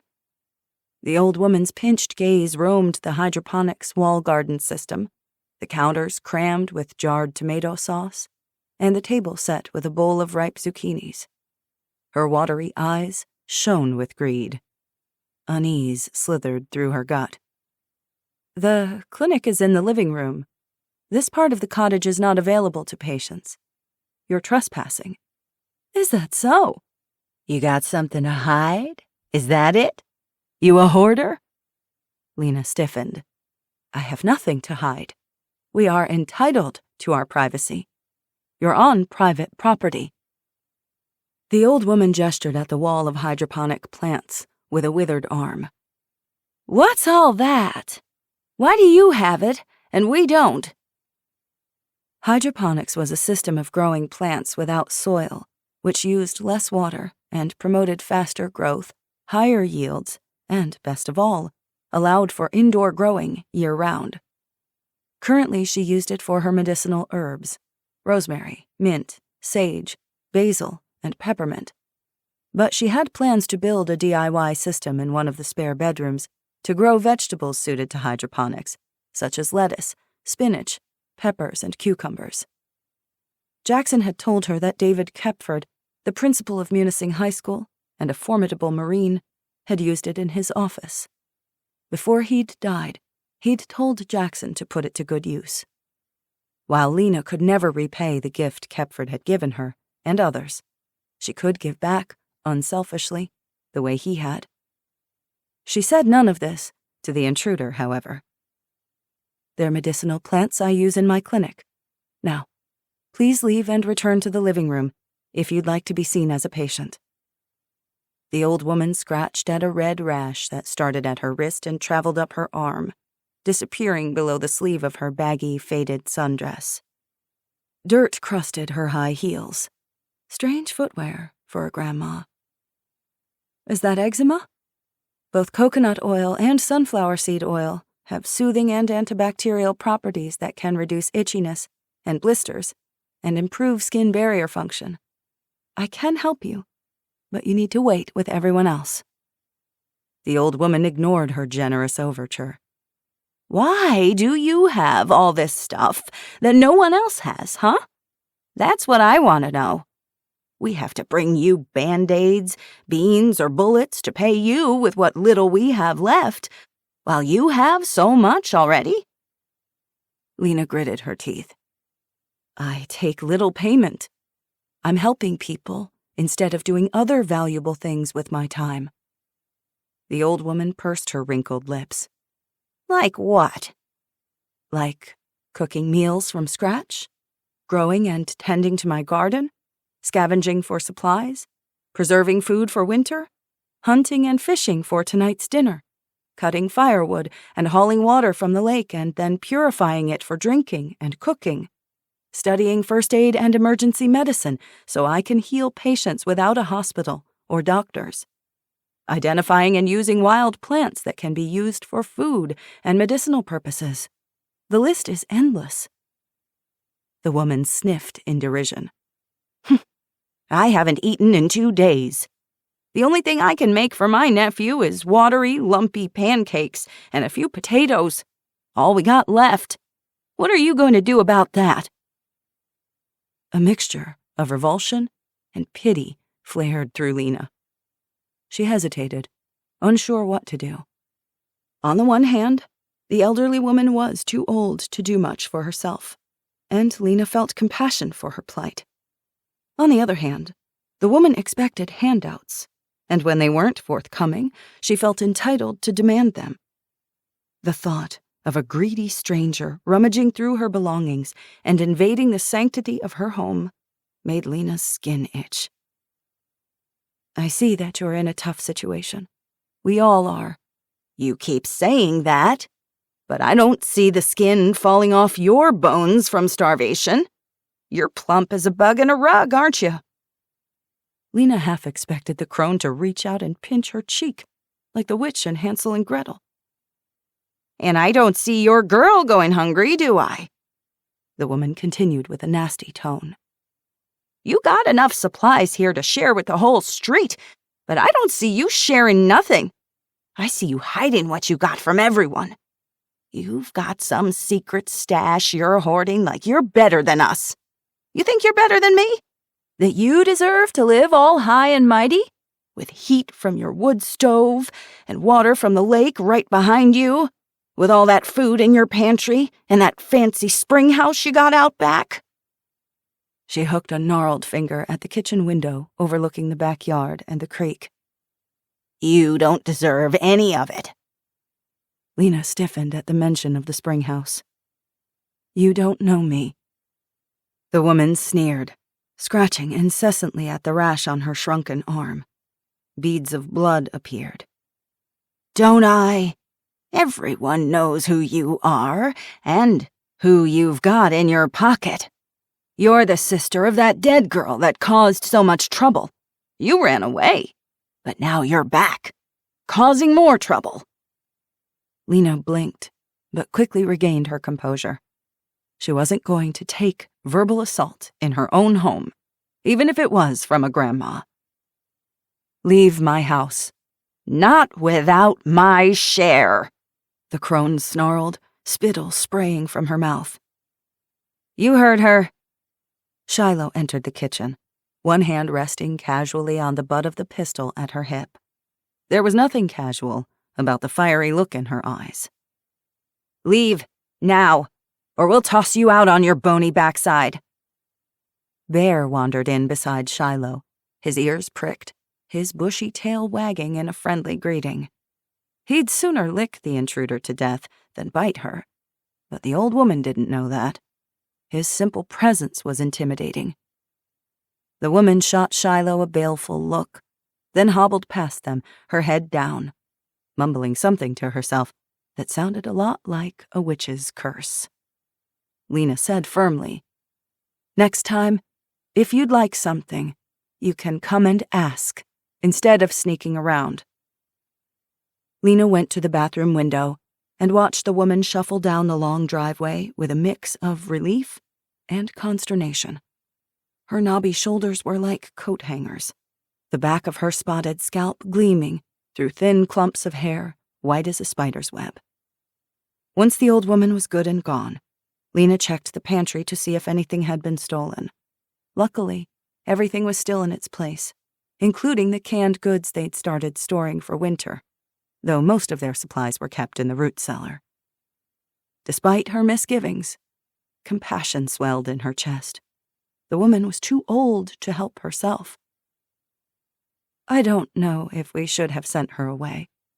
I could have fed her a meal, at least. If she needed help, she could have asked like a normal person. She didn't. She was spying on us, scoping the place out to rob us blind." Lena sighed. "Perhaps. I'm telling you, that old witch is sketch." "Maybe, but she's frail and elderly. She couldn't have hurt us." "Maybe not, but her nephew who lives with her is a full-grown man." Kinda slow, but strong. He could do plenty of damage. Who is her nephew? Shiloh narrowed her eyes. That ornery old lady is Mrs. Fitch. She lives half a mile down the street off that dirt road, in the saggy greenhouse that matches her dress. I've seen her at the mailbox a few times. She keeps checking it, like one day there'll be a letter or a bill for her to pay. Her nephew is Calvin Fitch, the creepy janitor at the school. He lived in a dilapidated trailer outside of town, but Mrs. Carpenter told me he moved back into his aunt's house after the whole thing with his cousin Boone. Sometimes she forgot how interconnected and insulated the small towns of the Upper Peninsula could be. Her years in Tampa made it easy to forget. Mrs. Fitch isn't Boone's. His mother? No. Shiloh waved her hand like she couldn't be bothered with the tangled family trees of deranged adults. A sister of his mother's brother, I think. Something like that. The brother, her husband, died of cancer ages ago. All I heard was that Mrs. Fitch took Calvin Fitch in after the owner of the trailer he was renting threw him out. Boone set him up, so they got lumped in together as creepy perverts. Mrs. Carpenter says he's a recluse, afraid to leave the house because adults call him names and kids throw rocks at him. Lena watched the girl intently. Shiloh no longer flinched when she spoke Boone's name. That was a good thing. You okay? I'm dandy. I'm happier than a unicorn pooping rainbows. Shiloh shot her an exasperated look. We're talking about that crazy old lady. She's gonna be trouble, I'm telling you. This is why Eli doesn't want strangers coming here. Lena rubbed her temples. Her nerves were raw. She understood Eli's side and agreed with him. She also believed in doing something for the suffering in the community. She couldn't stand by and watch it happen. Apathy wasn't part of her makeup, and never had been. Did you see the people we helped today? Little Keely with her bacterial infection? Nick Piper's foot because of that rusty nail he stepped on? Yeah, I know. We need to give more than we take. It's how we balance things. Karma, fate, and the universe, whatever. It's nobody's business what we do or don't have. I don't disagree with that. Lena's limbs felt heavy. She needed a nap, but there were still 2 patients waiting in her living room. After she finished with Moreno, she had Ned Warden, a devoted single father in his 50s who needed something to alleviate his rheumatoid arthritis. She moved across the kitchen to the counter where her diabetic paraphernalia was stored. Her supplies were neatly organized on the counter, beside a bucket of sudsy dishwater and a Coleman lantern, glass syringes and needles, a sharps container, extra batteries, the glucometer, test strips, and a box of glucose tabs. The pump was useless, as she was out of infusion sets and sensors, and she'd used her last emergency glucagon injection during the attack on the lighthouse. The insulin vials, both long and short-acting, were stored in her solar-powered mini-fridge in her bedroom and the spring house outside. Without her pump, she could no longer simply check the pump readout. She had to inject herself multiple times a day and test herself often with the glucometer and test strips. Already, her fingertips were bruised, swollen, and tender to the touch. Shiloh watched as she found one of the few remaining spots on her pinky finger that wasn't bruised and poked her skin, wincing at the painful prick, then added a drop of blood to the test strip and checked her blood sugar numbers. Her blood sugar was over 450. She was running high again. So she pulled a vial of short-acting insulin out of her Frio wallet and injected herself with the units she'd memorized to get her numbers back into a normal range. There has to be some middle ground between helping others and protecting ourselves, Lena said as she worked. We'll tell Eli about Mrs. Fitch's visit, and we need to pay close attention and make sure nobody snoops around. But I want to help people and give when we can. I'm not going to stop. We won't be helping anyone if all our stuff gets taken.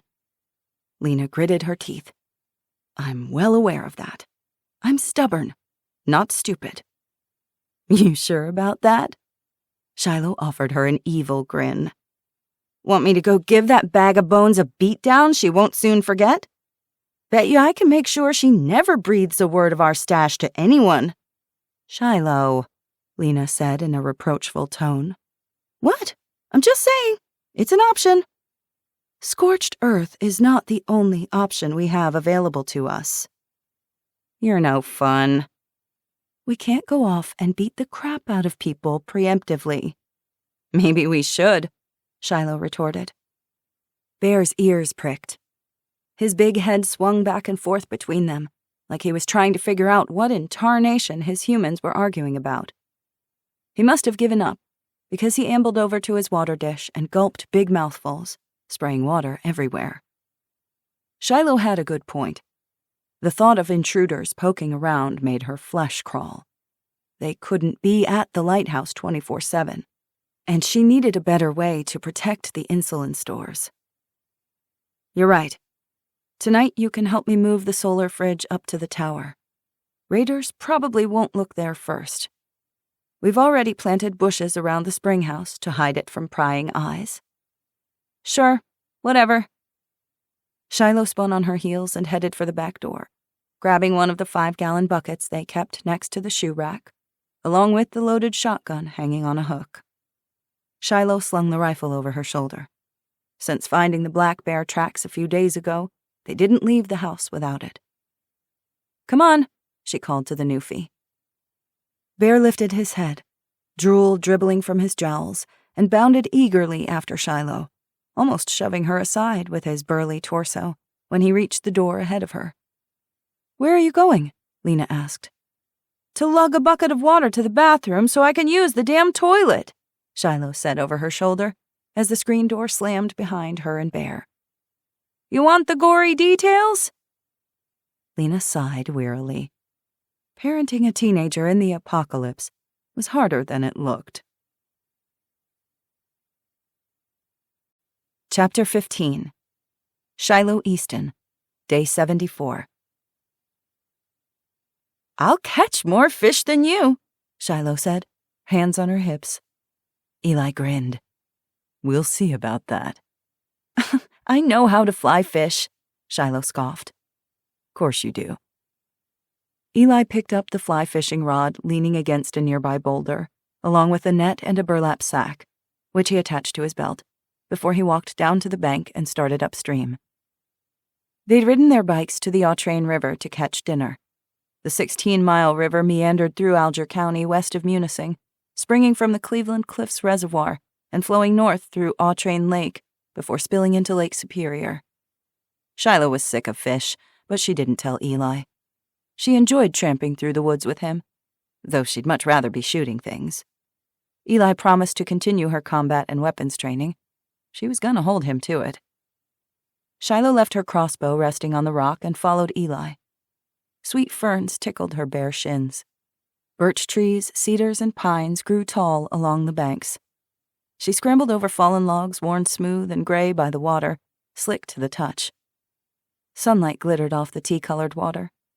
Removing her socks and hiking boots, she rolled up her overall cutoffs and waded knee-deep, the icy water raising goosebumps on her skin. The rocks were sharp underfoot, but she was used to being barefoot. Little rapids and eddies swirled through the shallows and around mossy boulders, creating deep pools where the river curved around the base of a tall outcropping. The pebbled bottom shone clear in the dappled sunlight. 30 minutes in, Eli reeled in a big trout. He raised the rod high and brought the fish in, then took the net at his belt and placed it beneath the fish. He wet his left hand as he cupped the trout and removed the barb from its lip. The gold and brown trout writhed and wriggled in his hand. He opened the burlap sack and dumped the fish inside it, letting the sack sag in the water so the fish didn't drown in the air. Your turn, Eli said. You sure you know what to do? She shot him a withering look. He shrugged and handed her the fishing rod and net. Shiloh waded deeper to her knees, then began to cast. Jackson had taught her when she was little, and her cast was smooth and practiced. Time passed easily and comfortably. The river burbled over rocks, birds sang in the trees, and no-see-ums skated above the surface of the water. They moved from eddy to eddy and pool to pool. After an hour, she'd reeled in a smallmouth bass and a wriggling perch. "Great job," Eli said. Shiloh couldn't keep the grin off her face. "No biggie."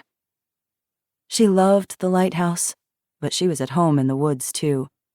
The forest had been her escape when her grandfather was in a foul mood, gripping a bottle of Jack Daniels, with violence in his eyes. Shiloh handed Eli the rod and sat on a sun-drenched flat rock and watched him. Cody would have loved this. She watched the light glitter off the water until her eyes blurred. She blinked fiercely. Her hands started shaking. A sudden swell of grief welled in her chest. Her grandfather was dead and buried. Cody should be here with her, laughing and drawing and running and living. But he wasn't. He was dead and gone, like her mother was dead and gone. Forever and ever. Amen. Shiloh's throat went tight. The water sparkled brightly through the wetness clinging to her eyelashes. Sorrow, like a pit, opened up beneath her, grieving for a thing she couldn't remember. Her mother. She was a wisp of a memory, a snippet of a song, a dream of a warm smile, soft hands, and long, luxurious hair. Every time Shiloh thought back, things fell apart. Fractured memories like rafts floated on the gray sea of her consciousness. Tiny lights flickered in the deep.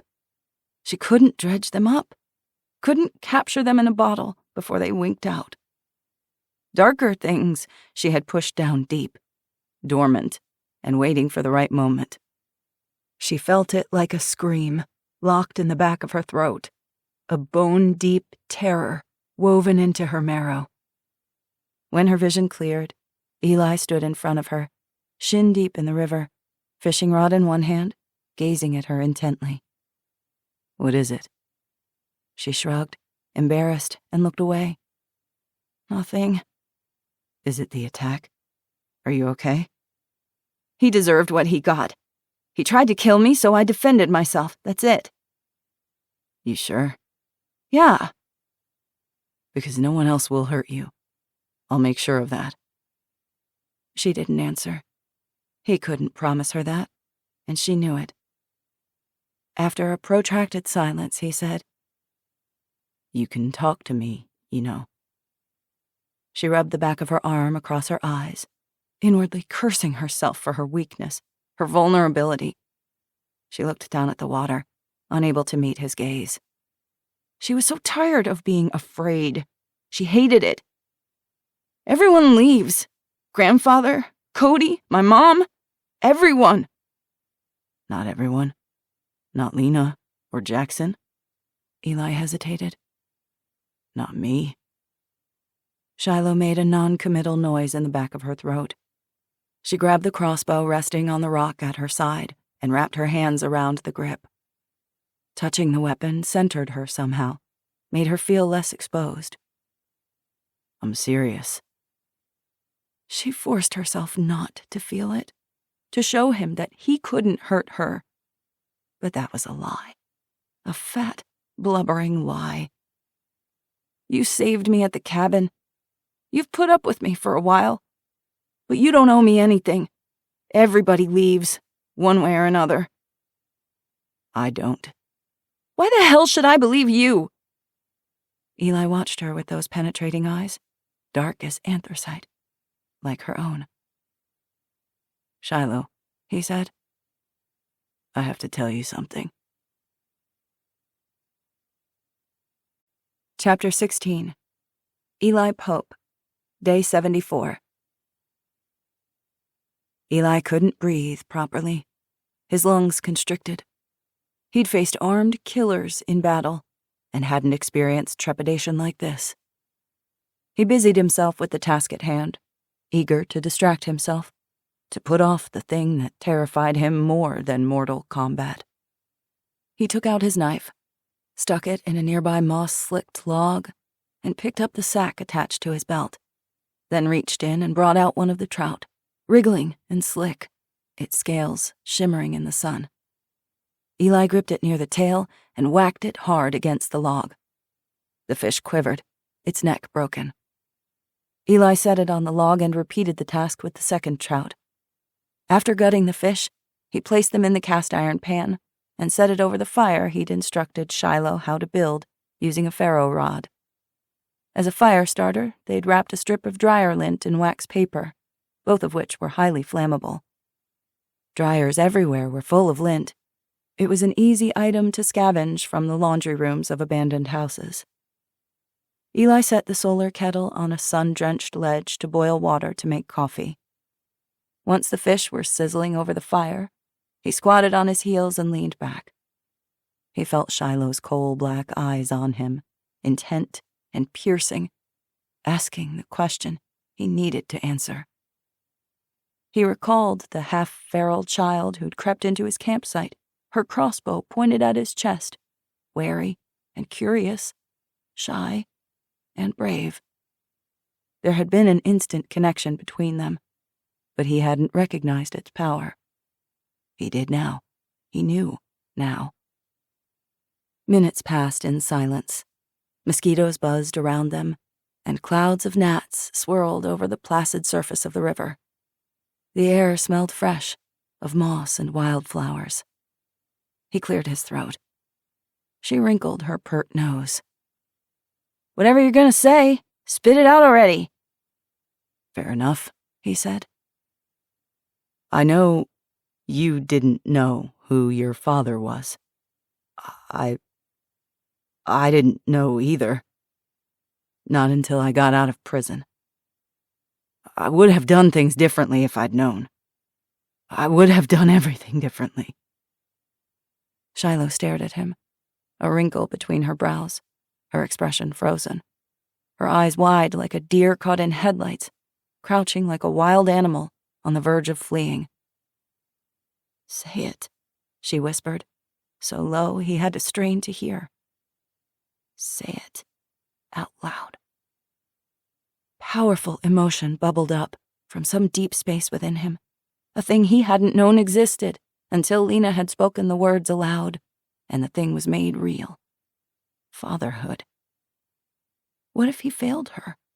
Disappointed her? What if he couldn't be what she needed? What if she hated him? The only thing he knew how to do well was to kill people. What the hell did he know about being a father? It didn't matter what he didn't know. The whole world was filled with things he didn't know.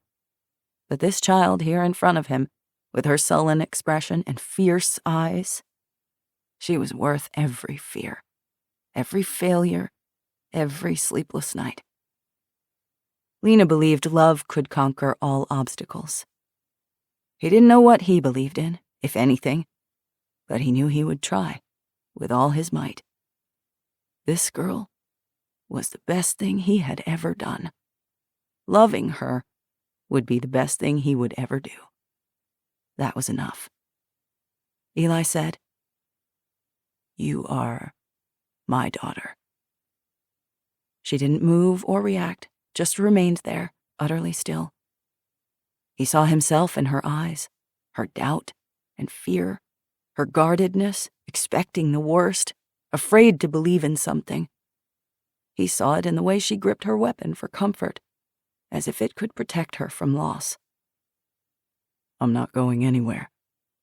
I won't leave you. Not ever." She stared at him with flinty black eyes, unblinking. For an endless minute, she said nothing. Finally, she spoke. "You gonna order me around like Lena does?" "Isn't that one of the few perks of parenthood?" Shiloh let out a snort. The tension in her shoulders eased. She sank back on her haunches and released her death grip on the crossbow. For a moment, they watched a hawk circling in the blue cloudless sky, swooping low and skimming the tops of the trees, before skating higher on the currents and vanishing in the sunlight. Shiloh jutted her chin at the trout sizzling in the pan.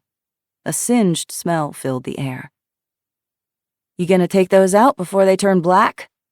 So far, I'm super unimpressed with your cooking skills." Eli grinned at her. Shiloh grinned back. He felt it. The pieces falling into place. A rightness of things. This moment of grace. The world could burn, and it wouldn't matter as long as he had her, his daughter. Chapter 17. Lena Easton, Day 75. Lena stiffened and strained her ears. The sound she'd heard came again, a snorting, snuffling noise. Something was in the woods. Adrenaline kicked her chest. She spun towards the woods as she reached for the M&P. Unsnapping the strap of her holster, she eased the pistol up enough to grip it with one hand, her finger on the trigger guard. The shotgun was slung over her shoulder. "You smell anything?" she asked Bear.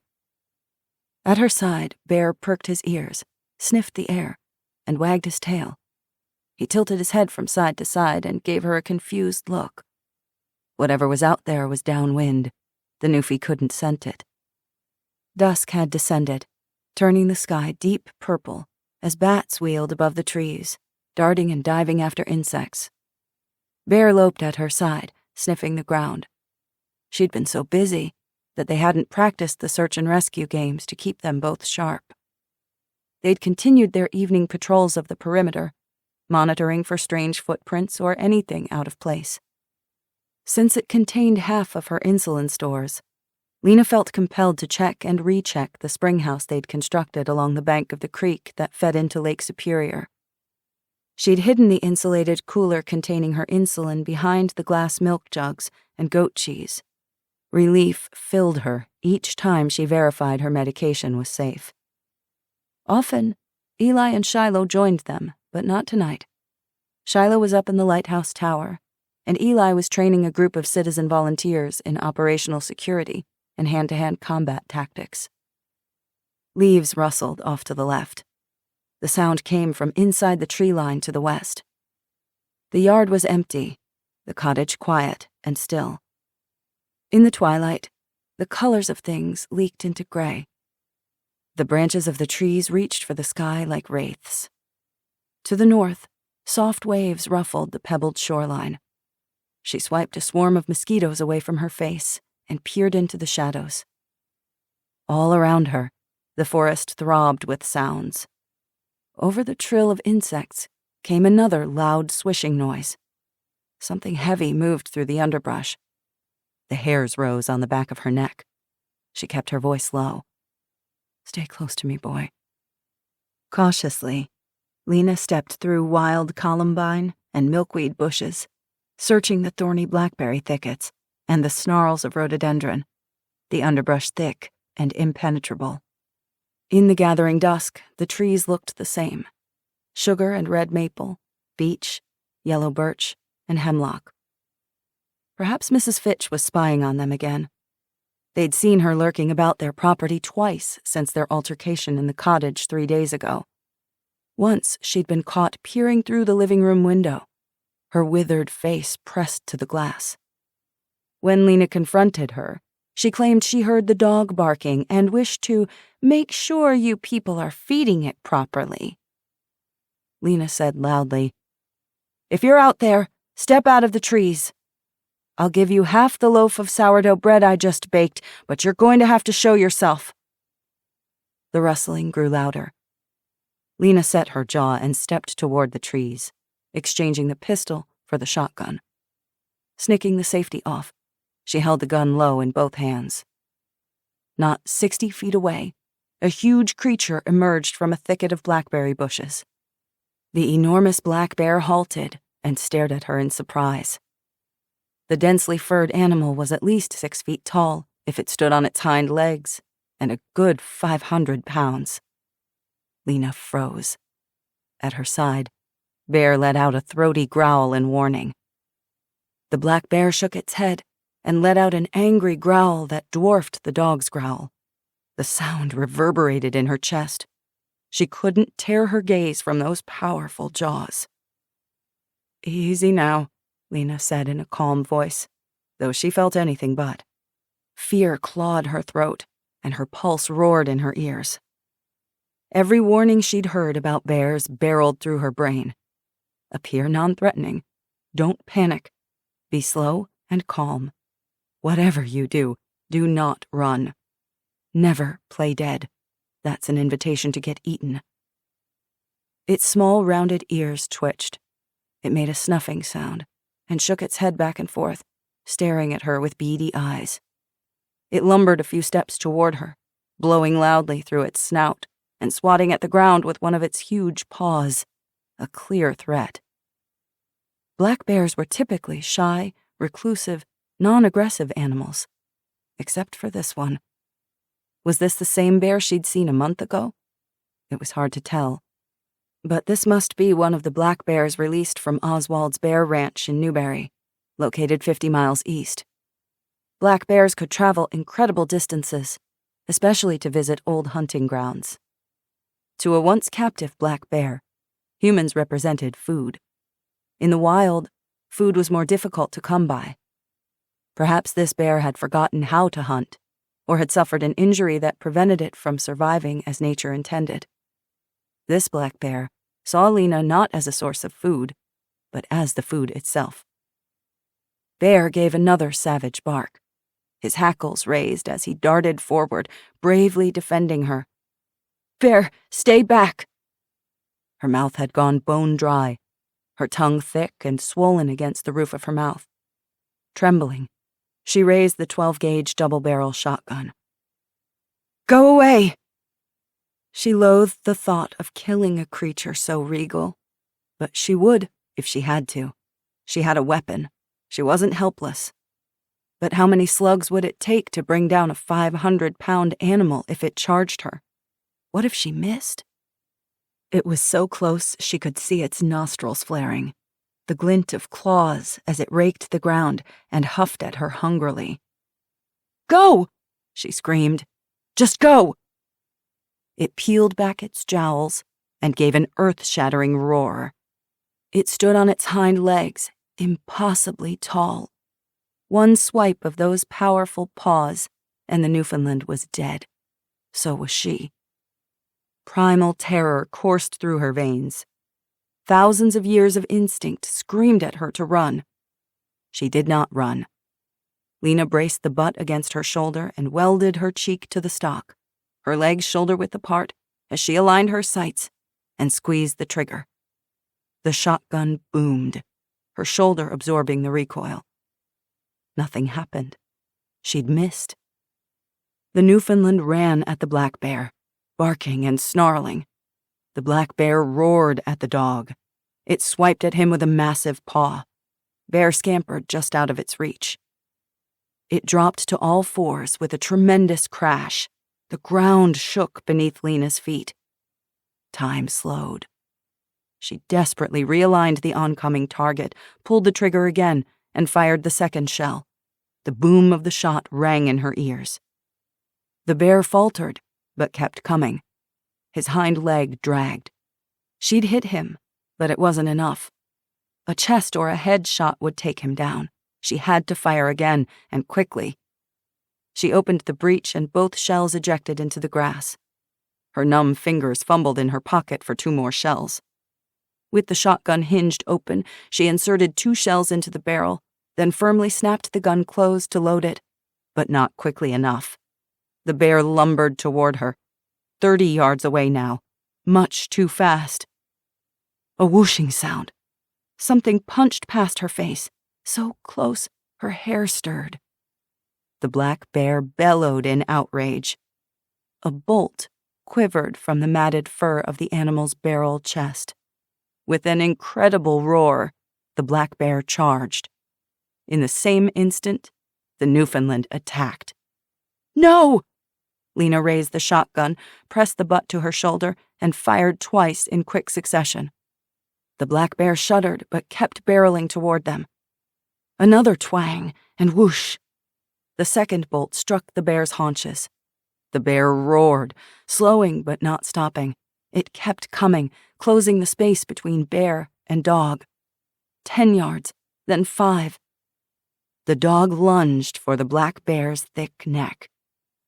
The black bear swung its great head, snapping for the Newfoundland's throat, attempting to crush his spine beneath its powerful jaws. Shiloh ran to the side, the crossbow snug against her shoulder, and unleashed another bolt. It sang through the air and sank into the center of the black bear's throat, directly below its jaws. With a tremendous groan, the black bear shuddered, swaying heavily. Finally, it toppled. The great beast slammed to the ground less than 10 feet from Lena and Shiloh. The Newfoundland toppled with it and somersaulted off its haunches, tumbling head over paws. Luckily, he was thrown free of the black bear's crushing weight. For a horrible moment, the dog lay still. Lena ran toward him. "Bear!" The dog clambered up and shook himself, stunned, but very much alive. He snorted at the indignity of it all. "He's fine," Shiloh said. "He's okay. We're all okay." Bear seemed not at all impressed by his namesake. He pranced in circles around the immense black carcass. His hackles bristled, jowls pulled back in an affronted snarl as he darted close, pawing at the bear's haunches and limp hind legs, as if daring it to rise so he could face it down again. "It's dead, Bear. The danger is over." Shiloh grabbed his ruff and pulled him in close. He whined in delight and licked her face. Shiloh leaned down and whispered in his floppy ear, "You did so good. You protected Lena. Good boy." Bear wagged his tail, preening beneath her praise. Staring down at the dead animal, Lena felt no triumph, only a deep sadness. Unlike humans, wild animals could be dangerous, but they held no malice. They were not cruel, not conniving, had no concept of evil. Killing was necessary, for food, but this creature's death seemed needless, senseless. As if reading her thoughts, Shiloh said, "It was going to kill you, or Bear, or a little kid next time. It would have happened if we didn't do this." Lena nodded numbly. You could know something was true, but that didn't mean it felt good. Sometimes the right thing felt downright awful. Bear trotted to her side and pushed his snout against her hand, licking her fingers in concern. His ears pricked and head tilted, as if asking if she was okay. She rubbed behind his ears. "We won't waste this." Shiloh circled the carcass, studying it. Her oil-black eyes gleamed in the semi-darkness, a steely determination in her gaze that Lena recognized in Eli. Pragmatic practicality, a willingness to do the hard things. "The Ojibwe carry a deep respect for the land and all its creatures. We thank you, Black Bear, for the gift of your life. We promise we will use every part of your gift to survive." Shiloh glanced across the dead black bear and met Lena's gaze. "We need to field dress it before the meat goes bad. It's going to be messy and hard work. If we preserve it correctly, we'll have enough meat to last us for months, maybe even the winter." Pride surged in Lena's chest, a burst of fierce affection for this girl who had been a stranger to her. In only a couple of months, she'd grown to love Shiloh like her own heart. "I think it's time to build that smokehouse." Chapter 18. Jackson Cross, Day 77. "What's wrong?" Jackson asked. Lena's face was pale and drawn, a line forming between her brows, her mouth flat. "Someone broke into the lighthouse." Lena had met Jackson and Devin at the gate to the driveway, opened the padlock and swung the gate open. They rolled their bikes through and leaned them against the fence post. Bear greeted them anxiously, tail wagging low, sniffing at their hands, then returned to his mistress, sticking close beside her, as if sensing her distress. Lena buried her hands in the thick fur along his ruff, as she explained that she'd returned from a house call to the Miller place in Christmas, where she'd reset their 10-year-old son's dislocated shoulder after he'd fallen from the 12-foot-high sniper's nest the parents built to protect their homestead from thieves. Lena pointed toward the cottage. "The front door is ajar, but I locked it before I left." He didn't bother to ask if she was certain she'd locked the door. This was Lena. Practical, pragmatic, responsible Lena. If she was worried, there was a reason to worry. "Where's Eli?" Devin asked. "I called Eli and Shiloh on the radio. They went to a clearing in the woods to target practice. Eli is training Shiloh in weapons and combat. They'll be back in 10 minutes. "I'll clear the cottage," Jackson said. "Devin, stay with Lena." Devin frowned but nodded as she drew her service weapon. She disliked leaving her partner, but she understood protecting a civilian was paramount. "Got it, boss. She'll be safe with me." "Stay back here in the tree line," Jackson ordered. After checking Eli's caretaker's cabin, which had also been ransacked but was empty, Jackson approached the main cottage. The 8-story lighthouse tower loomed above him, casting a long shadow across the grass. The front door was open, the door jamb splintered as if someone had kicked it in. With growing trepidation, Jackson pressed his spine against the wall to the left of the front door. Taking a deep breath, he steeled himself. Weapon up and held out in front of him with both hands, he spun into the doorway, scanning left to right, high then low, taking in everything in an instant. His heart punched into his throat. Inside, shadows gathered in the corners, the air thick and heavy with the heat of the day. The place had been ransacked. Lamps knocked over, pillows ripped from the sofa and strewn about the living room, and antique knickknacks broken. The kitchen table had been toppled onto its side. The cabinet drawers jerked open, and their contents spilled across the wood floor. The rack of hydroponic plants had been ripped off the wall and tossed aside, the herbs trampled. "This is the police! Come out with your hands up!" Silence. The screen door squeaked behind him. Dread iced his veins. Swiftly, he cleared the small cottage, checking each room, behind furniture, under the beds, and in the closets. Nothing. The floor was swept clean, except for a few pieces of reddish gravel, possibly dragged in by the perpetrator's shoes. He was alone in the cottage. The sense of wrongness did not dissipate. In Lena's bedroom, he halted in the doorway. He scanned the room, his gaze settling on the corner where Lena kept her solar-powered mini-fridge. The corner was empty. Relieved, he remembered she'd started hiding the fridge up in the tower. He hurried up the rickety tower steps and checked the lantern room. It, too, was empty. The solar panels were gone, as was the fridge. The beacon in the center of the room had been shattered, as if someone had taken a baseball bat to it. Glass, plastic, and metal littered the floor. His heart punched into his throat. Whoever did this had destroyed the Fresnel lens for the hell of it. Who would do such a thing? In the corner, something snagged his attention. Several pieces of crushed glass glinted in the sunlight streaming into the lantern room. The floor beneath the glass was wet. Jackson squatted on his haunches, reached out, and touched one of the cylinder-shaped glass shards. He recognized the shape, the remnants of a few insulin vials. The thieves hadn't just ransacked the place. They'd taken the solar fridge and the insulin. They'd either known it was here, or they'd come up to destroy the beacon for fun and found it. But had they stolen all of the insulin? His pulse quickened in dread. He closed his eyes for a moment, breathing deeply, before he forced himself to stand and make his way back down the 8 flights of the tower.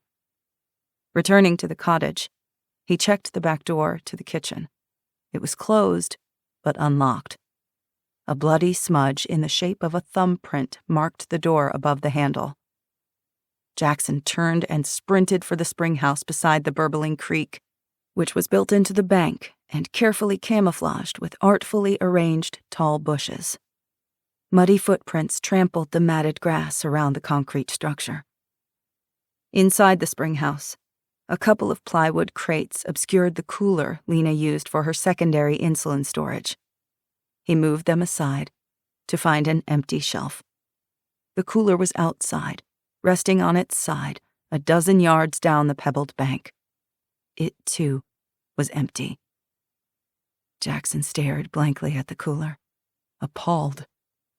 The thieves had stolen most of the insulin, destroying a few vials in their haste to collect the medication.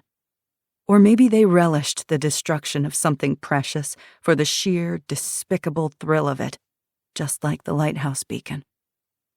"It's clear," he said dully into the radio. "You can bring Lena to the backyard." A moment later, Lena rushed across the grass with Bear at her side. Devon followed close behind them, her weapon drawn. With a moan, Lena dropped to her knees and knelt over the broken vials scattered across the riverbank. Hunched, she picked through the grass, pebbles, sand, and twigs, clawing through the dirt in search of unbroken vials. The liquid that gave her life soaked into the ground beneath her. There was no way to retrieve it, to claw it out of the earth. Distraught, she lifted her head, tendrils of hair sticking to her sweat-dampened cheeks, her eyes wide with shock. "The fridge. In the tower." Jackson shook his head. "I'm sorry. They took that too." A strangled cry tore from her throat. "Who did this? Who would do this?" Jackson squatted on the ground next to Lena. He wanted to comfort her, but there was no comfort to give. "I don't know, but I'll find out." "The diesel generator for the lighthouse is gone," Devon said quietly. "They took that too." Jackson pulled an evidence envelope from his pocket, slipped several shards inside, and pulled out his notebook. He focused on what he could do next, catching the culprit responsible for this disaster. "Who's been here recently? Give me names." "Lots of people," Lena said woodenly, as if this was a thing that was happening to someone else, a nightmare she would wake up from at any moment. Except she wouldn't. "Neighbors, friends, regular townfolk who need help. No one who would do a thing like this." "Tell me anyway. Anything suspicious, anything out of the ordinary, anything at all that comes to mind." Her shoulders slumped in defeat. She rocked back on her heels and let the shards slip from her mud-crusted fingers. Blood dribbled from a cut on her index finger. She didn't seem to notice. Bear sat next to her, whimpering, with a worried look in his expressive brown eyes. He nosed at her face and licked her cheeks to try and comfort her. She leaned against his furry bulk for support. "Mrs. Fitch, the nosy neighbor who lives down the road. She's 70-something, but I get this feeling that she's watching everything I do, cataloging everything I have. A few days ago, I caught her sneaking into the kitchen and going through our pantry." He had the sensation of sliding on slick black ice. "Janet Fitch, as in Calvin Fitch's aunt?" Lena nodded and stared at the creek, her eyes glassy. She was dazed, in shock. Jackson doubted she was seeing anything but the nightmare inside her mind. "We'll check it out," Devon said as Jackson rose to his feet. "Soon as Eli gets here to stay with you, we'll go." The sun shone bright and hot, not a cloud in the cobalt blue sky. Clear water burbled over moss-carpeted rocks. Behind them, Superior stretched smooth as glass to the distant horizon, Grand Island rising in the distance. It was too beautiful for such a tragedy. A minute later, Eli appeared around the corner of the cottage, Shiloh beside him. Eli headed straight for Lena. Sweat dotted his forehead. His face reddened from exertion and rage. His hands balled into fists, like he was prepared to fight the whole world if necessary. But there was nothing to fight. The insulin was gone. All of it. Chapter 19. Jackson Cross, Day 77.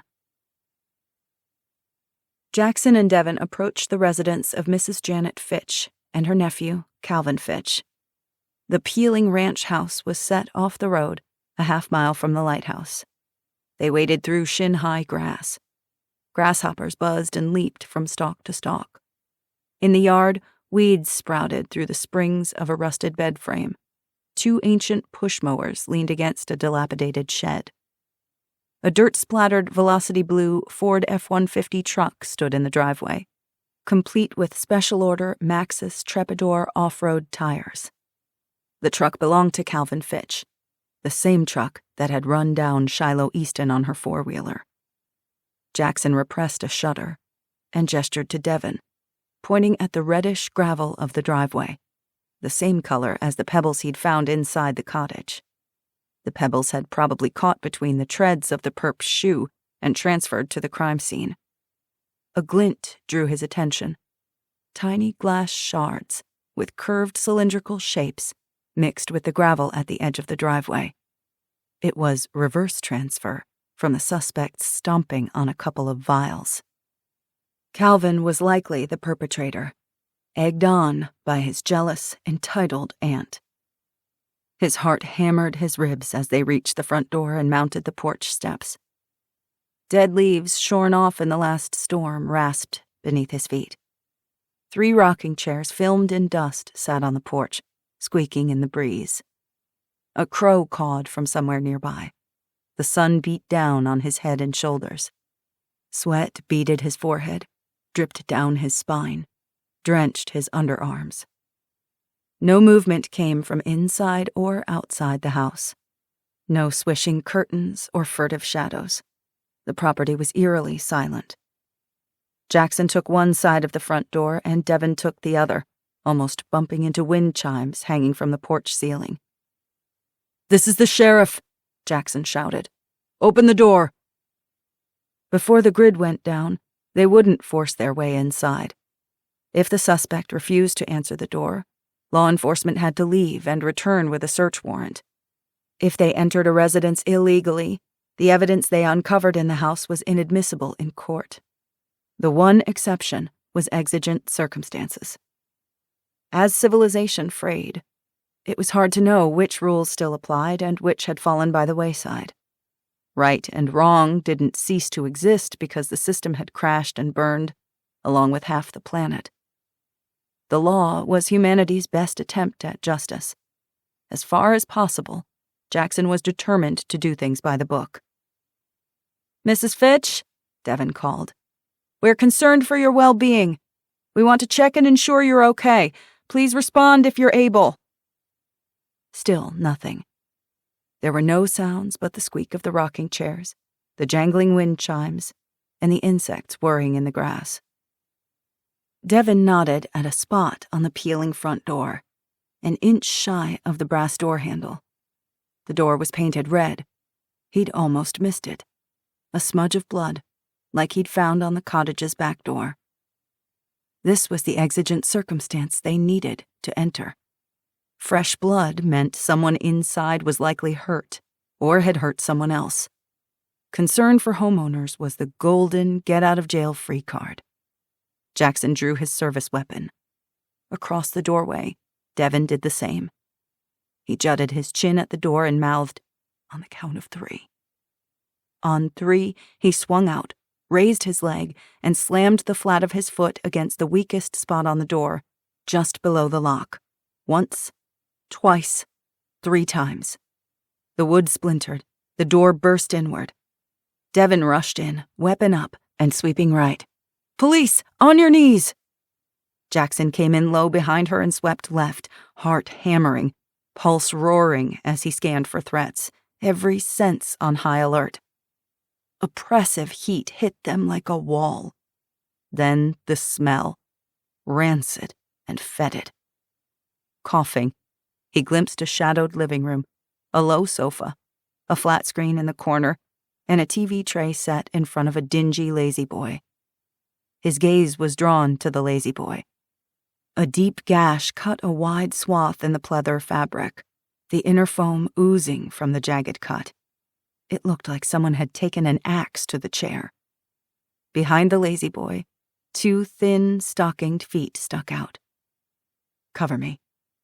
Jackson moved to the oversized chair and peered behind it.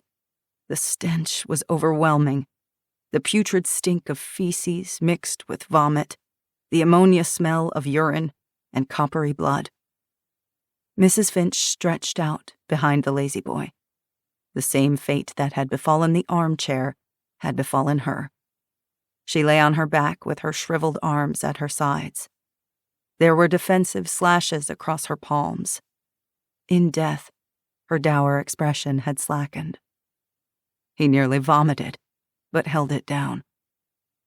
"We've got a body." "What the hell is happening?" Devin said. "You think Calvin did this to his aunt?" "It's possible." While Devin covered him, Jackson squatted next to the victim. Her pupils were blown. Rigor mortis was starting to set into her face and limbs. He checked her body for livor mortis. Her heels, calves, and buttocks had darkened to purple as blood pooled. The assault had occurred within the last couple of hours. If someone was still alive or hurt in the house, time was of the essence. Devin called for backup, though it might take 30 minutes to an hour or more to get additional officers on the scene. She half-turned to keep her gaze on the hallway into the bedrooms and the archway that led to what Jackson presumed was the kitchen. Jackson signaled to Devin. She nodded without speaking. Together, they cleared the rest of the house. Piles of rotting trash in the kitchen gave off a gut-clenching stench. Unwashed dishes crusted with scraps of food were stacked on the counter. The bathrooms were worse. The bedrooms were small, dark, and empty. A man's clothes filled the closet of the second bedroom, with size 12 boots set at the end of the unmade bed. There was no sign of Lena's mini-fridge. At the stairs to the basement, Devin pointed out a bloody handprint on the wall at chest height. She flicked on her tactical flashlight, held it beneath her pistol, and lit the perilous, narrow staircase. Jackson did the same, descending first. "Be careful," she said behind him. Sinister darkness greeted him. So dense it felt like moving through pitch-black water, deep into the depths of the unknown. Jackson's lungs constricted. The stairs creaked as he descended lower, weapon in front of him, his finger itching the trigger guard. The narrow beam of the flashlight illuminated a typical Michigan basement, with concrete walls, a dirt floor, a big rusted furnace in the corner, cardboard boxes everywhere, and an old washer and dryer set against the far wall. The musty air cooled his skin. The fetid stink of death was down here, too. With cautious steps, he ducked to avoid hitting his head on the exposed ceiling. A network of lead and copper pipes filmed with spider webs and crusted with mouse droppings. Footsteps echoed behind him as Devin descended the stairs, her flashlight bobbing over the water-stained walls. His light caught the deeper shadows of a second room. Jackson rounded the corner and swept his light across the room. Like the rest of the basement, it was narrow, the ceiling low. A face loomed out of the dark. The body was strung from the low rafters with an extension cord. Jackson recognized the rotund body encased in dirty overalls, the dun-colored hair, the dull features. It was Calvin Fitch. Stifling a gasp, he stepped closer and directed the flashlight at the swollen head, the protruding purple tongue, and the petechiae, the tiny red dots in the whites of the eyeball, caused by a hemorrhage due to strangulation. Bloody rips in the victim's shirt across his chest, indicated a flurry of stab wounds. He thought of the corpse hung from the telephone pole on M28, Sykes' calling card. This victim was hung and carved like the last one. It was eerily similar, too similar. "Is this Sykes' handiwork?" she asked. "It looks like it." Whether it was Sykes himself or his minions, they came here first, judging by the red gravel near the spring house, the same gravel from the Fitch driveway. Maybe the old lady offered up Lena's supplies to save herself. The thugs went from here to the lighthouse, and then they came back and killed them, possibly for the hell of it. It doesn't look like the Fitch family had much worth stealing. "How do you know they came back here again, after the lighthouse?" "Shards of the insulin vials on the Fitch porch. At least one suspect transferred trace evidence in the treads of his boots." Devin nodded and remained quiet for a moment. "Sykes wanted us to find the bodies," she said, "and to find Calvin down here. If not for the break-in at Lena's, the victims might have been dead for weeks before anyone thought to check on them." "You think he knew Calvin? That this was vengeance, like that last case?" "We need to find out." Devin nodded without taking her gaze from the victim, then holstered her pistol and pulled out her phone to take notes and snap photos. They would do their best to work the crime scene by tagging evidence, gathering fingerprints, and collecting DNA, hair and blood samples. The process of working the case maintained some semblance of normalcy, although nothing in the world was normal, and never would be. "What about Lena?" Devin asked. "What if these two told Sykes about Lena's connection to Eli?" "If that was the case, I think Lena or Shiloh or both would already be dead or taken. If this was payback for something Fitch did, Sykes wouldn't think to ask about Eli." The lighthouse was randomly targeted. This time. A sense of menace plagued him, the dark fear that nothing he did would halt the impending storm of violence. Until we hunt him down, none of us are safe. Chapter 20. Eli Pope, Day 77. "How much insulin do you have left?" Eli asked. "Only what's in the Frio wallet." Lena curled on the window seat, bear splayed on the rug beneath her. She stared out the window at the rain spattering the glass, her fanny pack with the Frio wallet held tightly in her lap. As long as she dipped the Frio wallet in water every 40 hours, it kept her remaining insulin refrigerated. She'd barely said a word since they'd found the lighthouse ransacked hours ago. Her face was slack, her eyes glazed and distant. She was still in shock. Devin had taken Shiloh for a walk around the property to allow Lena, Eli, and Jackson to speak frankly. Now Jackson leaned against the wall in the cottage living room, his arms crossed over his chest, his expression strained. "How much?"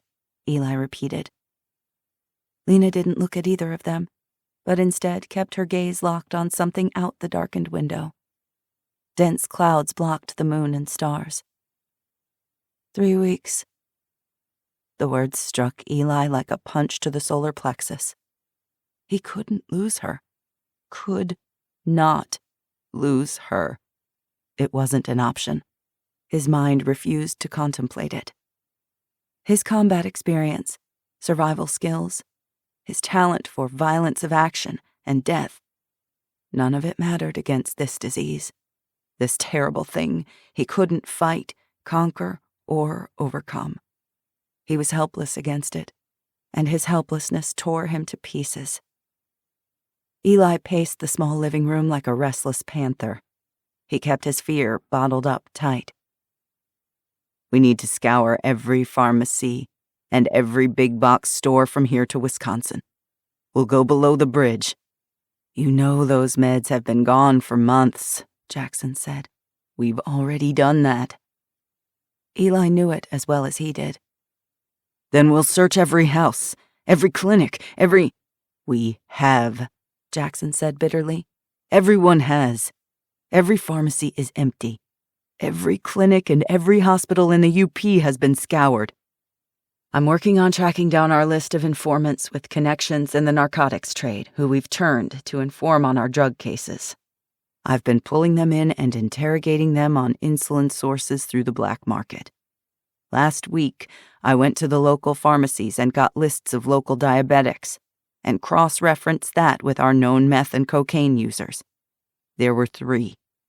I visited them personally to see if they'd managed to source meds through their contacts. I figured if they had insulin, then they had a source I could track down. And? Eli asked impatiently. And, Jackson swallowed. They're dead. Lena made a noise in the back of her throat, like an animal caught in a trap. There is no more to get. Not anywhere, not even downstate. We've communicated via ham radio with as many counties as we could get into contact with. There's nothing. I'm so sorry. No. Eli's hands balled into fists, a vein pulsing in his neck. What about the manufacturing plants? The pharmaceutical company, Eli Lilly, is the largest insulin manufacturer in the U.S. They have a plant in Indianapolis, another one in North Carolina. Then we're going there. I'll go. Alone? Jackson scoffed.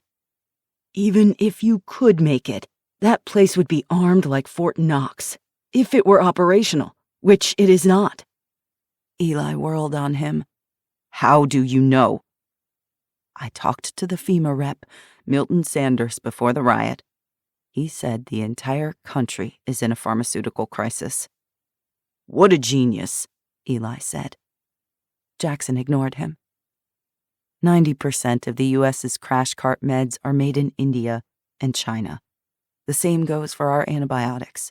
We don't make much of anything anymore. We do make insulin. Or we did.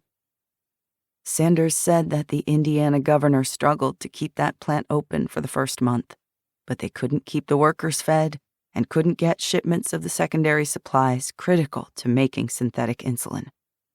The fuel ran out for the generators a few weeks ago. Even the emergency supplies for government officials and first responders. They dispatched a National Guard unit to protect the plant, but desperate people overran it.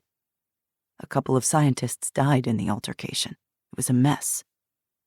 Sanders said the feds have promised to ship in critical meds from the Southern Hemisphere, South Africa, Indonesia, and Australia, to increase production, and they're charging an arm and a leg for it. Once it arrives in port, the governors will disperse the goods to the diabetics in their states. When is that going to happen? Eli spat. What's the time frame? Exactly how long can a type 1 diabetic wait for the useless feds to get their act together? Jackson shook his head, his mouth thinning, as if struggling to rein in his frustration and grief. He loved Lena, too. That FEMA agent is lying. He doesn't know what he's talking about. He does. I confirmed it with the governor. Eli threw up his hands. I'm not going to sit and wait while Lena... Well, Lena... He couldn't say the words, couldn't speak the horror into existence. How long do they think diabetics can last without insulin? What do they think is happening right now? They're dying, Lena said softly. They're dying, or they're dead. Eli halted in his tracks and stared at her. She turned her head from the window and looked at them with haunted eyes. Most people weren't lucky enough to stock up like I did. Let's be real here. Type 2s have a chance. They can cut carbs severely and use an extremely strict diet to moderate their insulin needs. But type 1s? There are 1.5 million Americans with type 1 diabetes. Almost 7 million with type 2 diabetes need insulin to control their diabetes as well. Uncontrolled diabetes leads to blindness, kidney failure, gangrene and loss of limbs, coma, and death. The federal government has abandoned us all to die. Her words permeated the room with an ominous dread, that crouched in the corners and lurked in the shadows, waiting to take its pound of flesh. "We'll make insulin then," Eli said. "Find a chemist, get the supplies. Figure it out." Lena shook her head bitterly. It's impossible. Or nearly so. In the old days, it took something like 8,000 pounds of pancreas glands from more than 23,000 animals to make 1 pound of insulin. Put another way, 2 tons of pig parts are needed to extract just 8 ounces of purified insulin. Even if we could get that many pigs, how could we purify the insulin, then measure it, and make sure contaminants didn't kill me anyway? Before the solar flares, I researched it to see what would happen. What if, There was an open source group of college chemistry kids who tried for years to make insulin in their garage. They couldn't get it to work.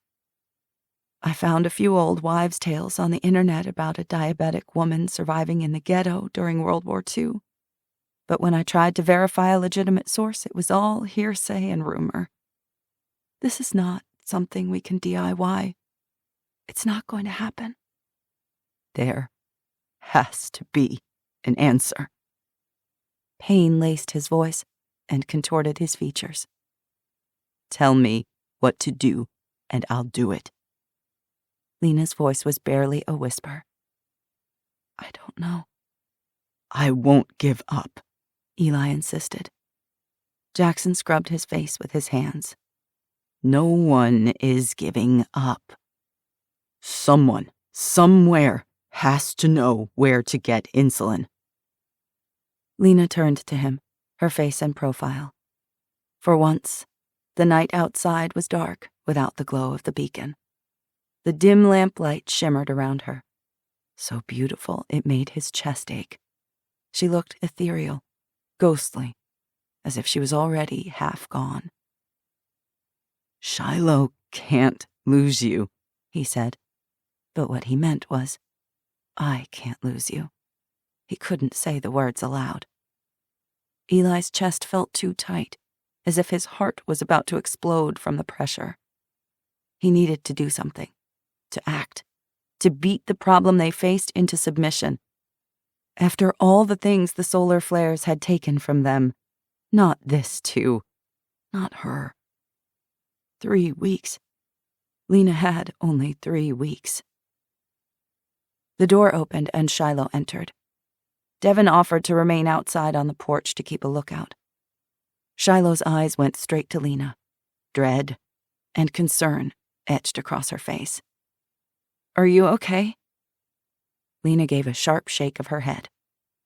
I'm okay, she said, though everyone knew that she wasn't. Everything was far from okay. The lack of insulin was only part of the threat looming over them. Eli forced himself to focus on the danger they could do something about. They had more than one enemy lurking out there, a fact they couldn't afford to forget for a second. Eli said, We need to talk about Sykes. Chapter 21. Eli Pope, Day 77. Eli stood by the back door, half turned so he could keep an eye on the exit points and the people in the room. His HK-417 rifle rested on the kitchen counter, next to a bowl of tomatoes, 3 loaded magazines beside it. Lena and Shiloh sat at the kitchen table, across from Jackson. Jackson had questioned whether Shiloh should be present for such a conversation, but Eli had insisted. It didn't matter that she was 13. She'd been forced to fight for her life more than once. His daughter might be the toughest one in the room. He was glad he'd told Shiloh the truth. She hadn't run. She hadn't freaked out. They'd figure this thing out together, father and daughter. Whenever he looked at her, his chest filled with bright sparks of joy like fireworks, and fear. He had to figure out a way to protect both of them. Jackson stared intently across the table at Lena. I suspect the lighthouse robbery was random, spurred by the old lady offering up Lena's supplies, possibly in exchange for her own life. though that didn't work out so well for her. But I don't know for certain. Eli shook his head. If Sykes knew what Lena and Shiloh meant to me, things would have turned out very differently. This was a random attack performed by his minions, intended to instill fear or gather intel. But he will find out. Eventually, someone will tell him. Everyone breaks under torture. Everyone. Rain pattered the roof, steadily dripping down the window panes, obscuring the view outside. It made Eli antsy. He peered through the glass, scanning the yard through the rain-swept darkness. The goons had trashed Eli's cabin, but he'd hidden his weapons and ammo in a vent, and they hadn't found anything of value. Only the smokehouse had been left alone. Maybe it was too much work to try and move the bear meat, which wasn't completely smoked yet. His mind buzzed with plans and backup plans, measures and countermeasures. Every single one had flaws, leaving his loved ones exposed and vulnerable. "It's not safe here," he said. "Darius Sykes is a dangerous man. Unlike Sawyer, who at least has a reason for what he does, Sykes is a psychopath. He relishes chaos, destruction, and cruelty for the sake of cruelty. He wants us to know he's here. More than that, he's known to go after his adversaries' families. He's slaughtered children with zero remorse. No one and no thing is off limits to a man like Sykes. He has no moral code, no limits or boundaries. Above all, Sykes is vindictive. He retaliates against any slight, real or perceived, with tremendous brutality. If he finds out..." He couldn't finish the sentence. The thought was untenable. "Not to mention the hired gun that attacked Shiloh," Jackson said. "Someone hired him to take out Shiloh. Just because that particular meth head is no longer a threat doesn't mean the killer won't try again." They'd found no other leads to point them toward Lily's killer, or whoever had hired the dead thug. Whoever had hired him could send someone else at any time. The threats against them seemed to multiply by the day. Shiloh stared at him, crossing her arms with defiance. "I'm not scared of Sykes, or whoever sent that guy to hurt me. I took care of him. I can do it again. I'm not afraid." "You should be." The words burst out of him before he could stop himself. "I am." Shiloh blinked, startled. "You're afraid?" "I'm terrified. Fear is the primal warning signal in your brain that you are the prey, not the predator. Ignore it at your peril. Fear keeps you alive." After a second, Shiloh nodded. Eli had made up his mind. "You two need to leave the lighthouse." Lena blanched. "What?" He'd known this would be her response, and had steeled himself for a fight. If he could sling her over his shoulder and drag her out of there, kicking and screaming, God help him, but he'd do it. He'd drag Lena and Shiloh both if that's what it came to. Gritting his teeth, he tried again, attempting politeness instead of making demands. "I would like you to consider moving to the Northwoods Inn for security reasons." "The lighthouse is a security nightmare." "We can take care of ourselves," Shiloh insisted. "Not against these threats you can't. I can't either." Shiloh bit her lower lip, looking forlorn. "Forever?" Eli's jaw flexed. If he had his way, yes. But he couldn't deny the way Lena and Shiloh had flourished at the lighthouse. They needed this place. He'd felt the same peace, the same solitude and companionship. The lighthouse was a balm to his soul. "Temporarily," he said. "You think the inn is safer?" Shiloh asked. "I do. Tim and Lori will find a spot for you. There are at least 100 people there. They have a secure perimeter and sentries, guards, and sniper hides. David Kepford was training a civilian security element, and I've agreed to take over. I can't be around every second."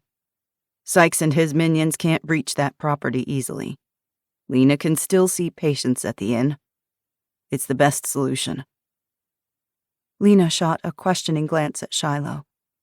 Something unspoken passed between them. After a minute, Shiloh nodded grimly. Okay. Okay. Eli's brows shot up in surprise. Did I hear you correctly? Shiloh gave a long-suffering sigh. We're stubborn, not stupid. Right, Lena? Right, Lena said softly. Eli scanned the yard again, checking for threats, and saw nothing. Bear lay on the floor at Lena's feet, his head down, snout resting on his paws. But his eyes were alert, his ears flicking as he listened to his humans talk. We can pack you up and transport your things in the morning, Jackson said. In the meantime, I need to talk to Sawyer, Eli said. That's a hard no, Jackson said. We're not going to Sawyer. Sawyer has his ear to the ground when it comes to criminal activities. If someone invades his territory, he'll know about it. He may be able to provide information on Sykes. Hell, maybe he even has access to insulin through the black market, or knows who does. If you recall, the last time you saw Sawyer, he tortured you, then tried to kill you. He would like nothing more than to kill both of us. It's a very bad idea. Unless you have a death wish. I can handle it. Jackson grimaced. That's exactly what I'm afraid of. Eli almost smiled. In an instant, he was transported to their childhood, to inside jokes and crooked grins, to lazy afternoons fishing and swimming and rock jumping, the times he'd shown up at Jackson's house to escape the heavy silence at home, which had felt like a coffin after his mother's death. He thought the bad blood between them had washed away the good memories, but they were still there, faint as fireflies flickering in the dark. Two boys who had each other's backs, shared each other's secrets, who'd known the other's thoughts like their own. Much as he'd tried, the past would not erase itself. The semblance of an idea formed in the back of his brain. I have a plan. I won't go directly to Sawyer. I have a backdoor option. Who? One of Sawyer's men. I saved Antoine's life. He owes me. I'm going to call in that favor. Jackson gave a disbelieving grunt. The last time you saw Antoine, didn't he put a burlap bag over your head, knock you unconscious, and deliver you to the man who wanted to kill you? I said it was a plan, Eli said. Didn't say it was a good one. Chapter 22. Jackson Cross, Day 79. Devon barged into Jackson's office, let the door slam behind her, and perched on the edge of his desk, her favorite seat. She glanced around the sheriff's office and whistled. Nice digs. Much better than my squashed cubicle. Maybe you can get some real police work done for a change. Jackson rolled his eyes. You think you're so funny. I don't think I am. I know I am. Devon pulled two objects wrapped in aluminum foil from her backpack and placed them in the middle of the desk on top of Jackson's current case file. I figured you'd forgotten to eat. Again. His stomach growled loudly. She was right. He'd barely paused for more than a drink of water all day. You brought me pasties. I forgive all your shortcomings. That should be easy, since I have none. It was after 10 p.m., and night had fallen outside the windows. They'd been putting in 12 to 14-hour days, with 0 breaks. Jackson's eyes were gritty with fatigue. Dark smudges ringed Devon's brown eyes. You look exhausted, he said, around a delicious bite of onions, diced beef, and rutabaga, wrapped in a scrumptious pastry shell. Invented as portable meals for Cornish miners in the mid-19th century, the famous pasty was pronounced with a soft A, as in pass. Looked in a mirror lately? Have you shaved in the last month? Jackson rubbed the thick bristles along his jaw with his free hand. I'm going for the rugged mountain man look. And here I thought it was the homeless meth head look you were going for. Jackson laughed. No matter how dire the circumstances, Devin could always make him laugh. You should be at home sleeping, not wasting your precious little downtime with me. Devin took a bite and wiped a few crumbs from the side of her mouth. We spent the day trying to keep the county from imploding on itself, and here you are, still working as if you're showing off or something. I couldn't let you hog all the glory for yourself, boss. That's the spirit. Devin was a breath of fresh air when he most needed it. He didn't know how she managed to keep her chipper mood, no matter the situation.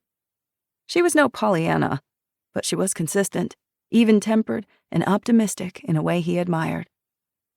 They ate the pasties, savoring every bite. It was preternaturally quiet, everything still. No sound but their breathing. No hum of the generator or buzz of fluorescent lights. No murmuring of coworkers. He still wasn't used to it. It felt like they were completely alone in the universe, like being sucked into a black hole with no escape. Devin wiped the crumbs from the aluminum foil, folded it neatly, and slipped it into her pocket. Gone were the wasteful days when people threw things away with such casual indifference. Now everything was precious. Anything that could be reused or recycled was salvaged. What's new? She jutted her chin at the whiteboard covered with maps, photos, and scribbled notes. Jackson had stuck a second red pushpin at the newest murder location, the Fitch crime scene. They'd spent the last 2 days gathering evidence at the Fitch house as they investigated the murders. As with the first case, they were left with little to go on. They'd gone door to door, up and down the road. 3 additional houses had been robbed. Luckily, they were empty at the time. As with the lighthouse, they'd been ransacked, with personal belongings destroyed. The perpetrators had stolen a propane generator, several solar chargers, and a diesel truck parked in a garage. No evidence at the scenes had tied to Sykes' potential location, though they'd dusted for prints, taken photographs, and made castings of several tire tracks. If the tire castings matched past or future scenes, they could tie the crimes together. Strangely, no one had heard anything. The houses were set back from the road, and each property boasted several acres, so it wasn't that surprising. However, engine sounds should have been notable in this new world, with few running vehicles. Tomorrow they would expand their door-to-door search to nearby neighborhoods. Jackson needed to deputize 24 additional volunteers to start canvassing the county, searching for anyone who'd witnessed Sykes' coming and going. Someone had to have seen something. Jackson pointed to the row of names scribbled at the bottom right of the whiteboard. We've got a list of the escaped convicts from the prison. Some are local. A few we arrested ourselves. Between the sheriff's office and the police department, we know some of their ties to the community. Moreno and I made a list of known girlfriends, ex-wives, kids, parents, etc. Tomorrow I'm deputizing 12 citizen volunteers who'll stake out the homes and businesses we know of. Their role is strictly observation, but we need their eyes and ears. If they see something, they'll alert us, and we'll interrogate the family or set a trap, depending on the situation.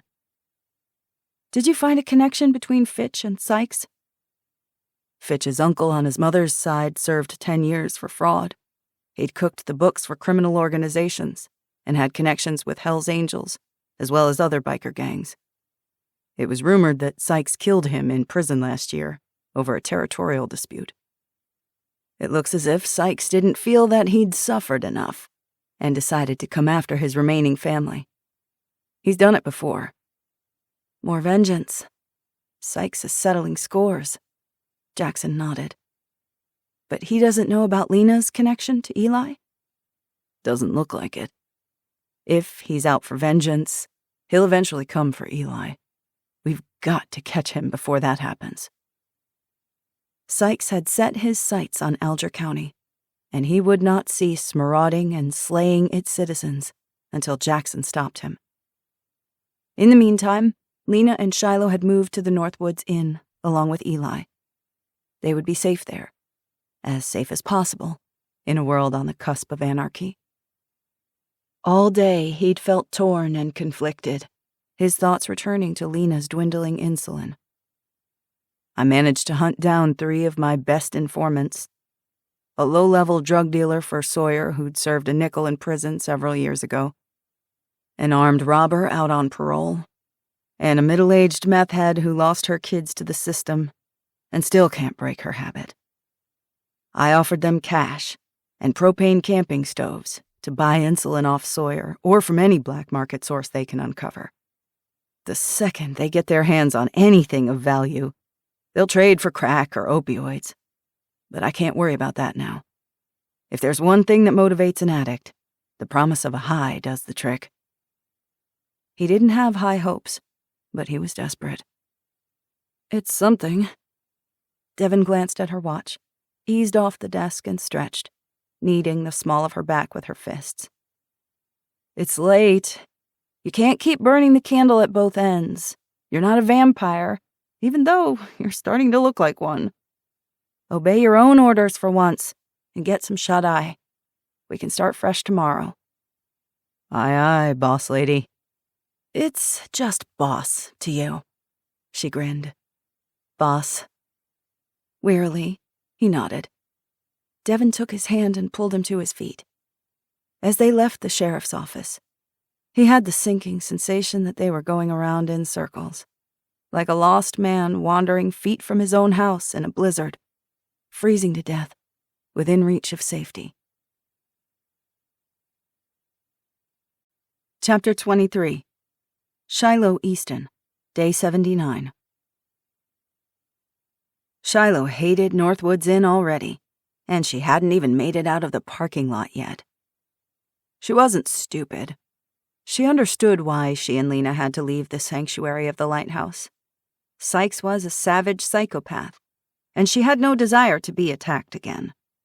The fight for her life in the woods and the assault on the lighthouse were still fresh wounds in her mind. Still, that didn't mean she had to like it, and it didn't mean she had to show an ounce of joy. Another killer was after them. At least one, maybe more. And Lena was nearly out of insulin. The fear of losing Lena was like a noose tightening around her throat, dread like an anvil squeezing her chest. Lena would be okay. She had to believe that she'd be okay. There was no other option. Shiloh hoisted her duffel bag over her shoulder and wiped a bead of sweat from her forehead with the back of her arm. Bear trotted at her side as Devin helped pull Lena's suitcase and backpack full of medical textbooks from the back of the patrol truck. Devin had brought them from the lighthouse in one of the sheriff's vehicles, since Lena's tan turd was out of fuel. Luckily, law enforcement still had an emergency fuel supply. Eli was gone doing investigative stuff with Jackson, so Ruby had offered to come and help move them in. Later tonight, Eli and Jackson would haul the hydroponics system, the remaining food stores in the root cellar, and whatever else they could transfer to the inn in a trailer drawn by horses. The smoked bear meat would follow as soon as it was ready. Despite her best intentions to the contrary, she had to admit that the Northwoods Inn made an impression. Built during the logging glory days of the 19th century, the inn looked like a great mansion constructed of massive logs, large stones, and huge windows. She still hated it. A goat bleated at her. Shiloh spun, startled. What the heck is that? The big white goat stood on the cab roof of a black pickup truck, glaring down at her and Bear with an irritated, impertinent air, as if they were invading her territory and she was affronted. Beside her, Bear stiffened. His hackles went up. That's Faith, Devin said. Resident mascot of Northwoods Inn. Does she always sleep on cars? It seems to be her favorite pastime. I think she poops on them, too. That's Jackson's truck she's scratching with her hooves. Lena smiled. Indeed it is. Faith scrabbled from the truck's roof, her hooves scraping the windshield, and leaped from the hood to the asphalt. She strutted right up to them, hooves clopping, and her big white butt swaying. Bear whined in alarm and backed his hind end into Shiloh's legs. Faith glared at Bear with her strange rectangular pupils. The goat had a stout body, small horns that curled back from her skull, and a short, scruffy beard on her chin that gave her a perpetually obstinate look. Though the Newfoundland outweighed the goat by close to 100 pounds, Bear was clearly frightened of the strange creature, his ears flattened. Faith lowered her head, her little horns flashing in the sunlight, and made an irritating baaing sound. Bear yelped in terror. The goat charged him head first, attempting to headbutt the big dog. Bear turned and fled, his bushy tail tucked between his legs. Faith bleated angrily as she charged after him, as if yelling at him to come back and face her like a man. Shiloh nearly choked on her laughter. Lena held her stomach, she was laughing so hard.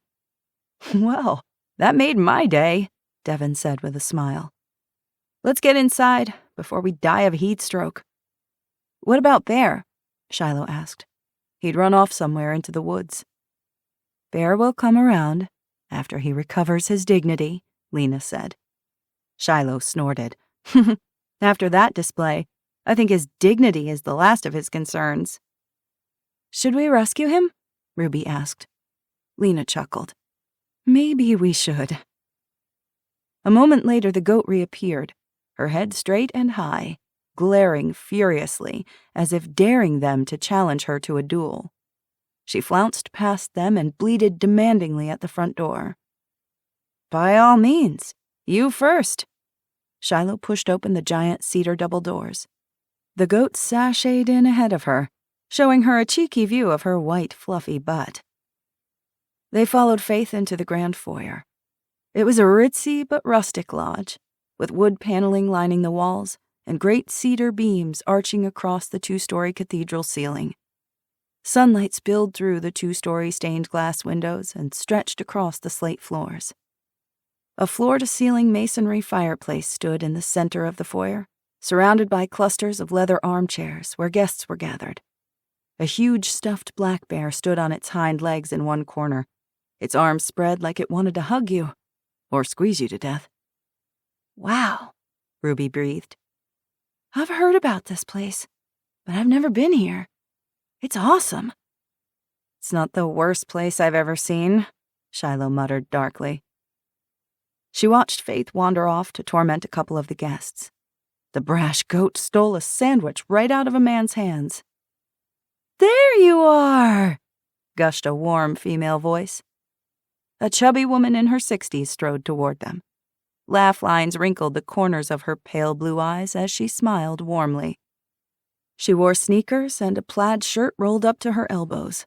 Flour smudged her cheeks as if she'd just come from the bakery. A slender, white-haired man around the same age came around the bar and stood next to her, still polishing a cup with a hand towel. He had a kind, weathered face, and his eyes glinted with mischief, like someone's favorite uncle. With his free hand, he put an arm around the woman's shoulder and smiled. "Welcome." Devin made the introductions. "Shiloh, Ruby, and Lena, meet Tim and Lori Brooks." Before Shiloh could react, the woman pulled her into an embrace, squeezing her gently. The aroma of wood smoke and baking flour filled Shiloh's nostrils. Shiloh stood stiffly, her arms at her sides, until Lori pulled back, still smiling, as if she'd just met the Queen of England. If she noticed Shiloh's discomfort, she didn't show it. "We're so glad to have you," Lori gushed. "Please, make this your home for as long as you need." "Thank you so much," Lena said. "We appreciate your hospitality, and we'll work for our keep." "We have no doubt," Tim said. "It's wonderful to have you. We have a space for you to keep seeing patients, Lena. We're thrilled that you're willing to help like this." Despite her best intentions, Shiloh liked them immediately. Warm and kind-hearted, she could tell they were good people, people who would give the shirts off their backs to help others, even if they didn't deserve it. A loud bleat sounded as Faith made a sudden beeline for the restaurant kitchen, hooves clopping across the stone floor. People scattered as she pranced across the foyer, threatening to headbutt anyone who got in her way. "Faith, get out!" Lori clapped her hands at the offending creature. "Get out! Before we decide to make dinner of you!" Faith scampered out of Lori's reach with a saucy bleat that sounded more than a little smug, too. Lori rolled her eyes. Ugh. That goat thinks she's human. She's always stealing people food. She refuses to eat her own darn hay. Either that or she's climbing the guests' cars or nibbling on their clothes. I don't know what to do with her. Tim shook his head, grinning good-naturedly. Those goats. Lori treats them like children. They're a pain in the you-know-where, but boy, are they coming in handy. They provide as much milk as we need. You ever had goat cheese? Lori has some great recipes. And they're great lawnmowers. They eat all the grass, so it doesn't get overgrown. They have their uses. I love them, Ruby said. I'd love to learn how to make goat cheese. We'll teach you. Lori wiped flour from her hands onto her jeans and gestured at them to follow her. Leave your bags here. Tim will take them to your rooms. I'll give you a tour. They followed her through the foyer, past the bar and the main hallway leading to the guest rooms. Lori pointed at rows of styrofoam cups filled with water lining the stained glass windowsills. Romaine lettuce stuck out of each cup with toothpicks propping up each lettuce leaf.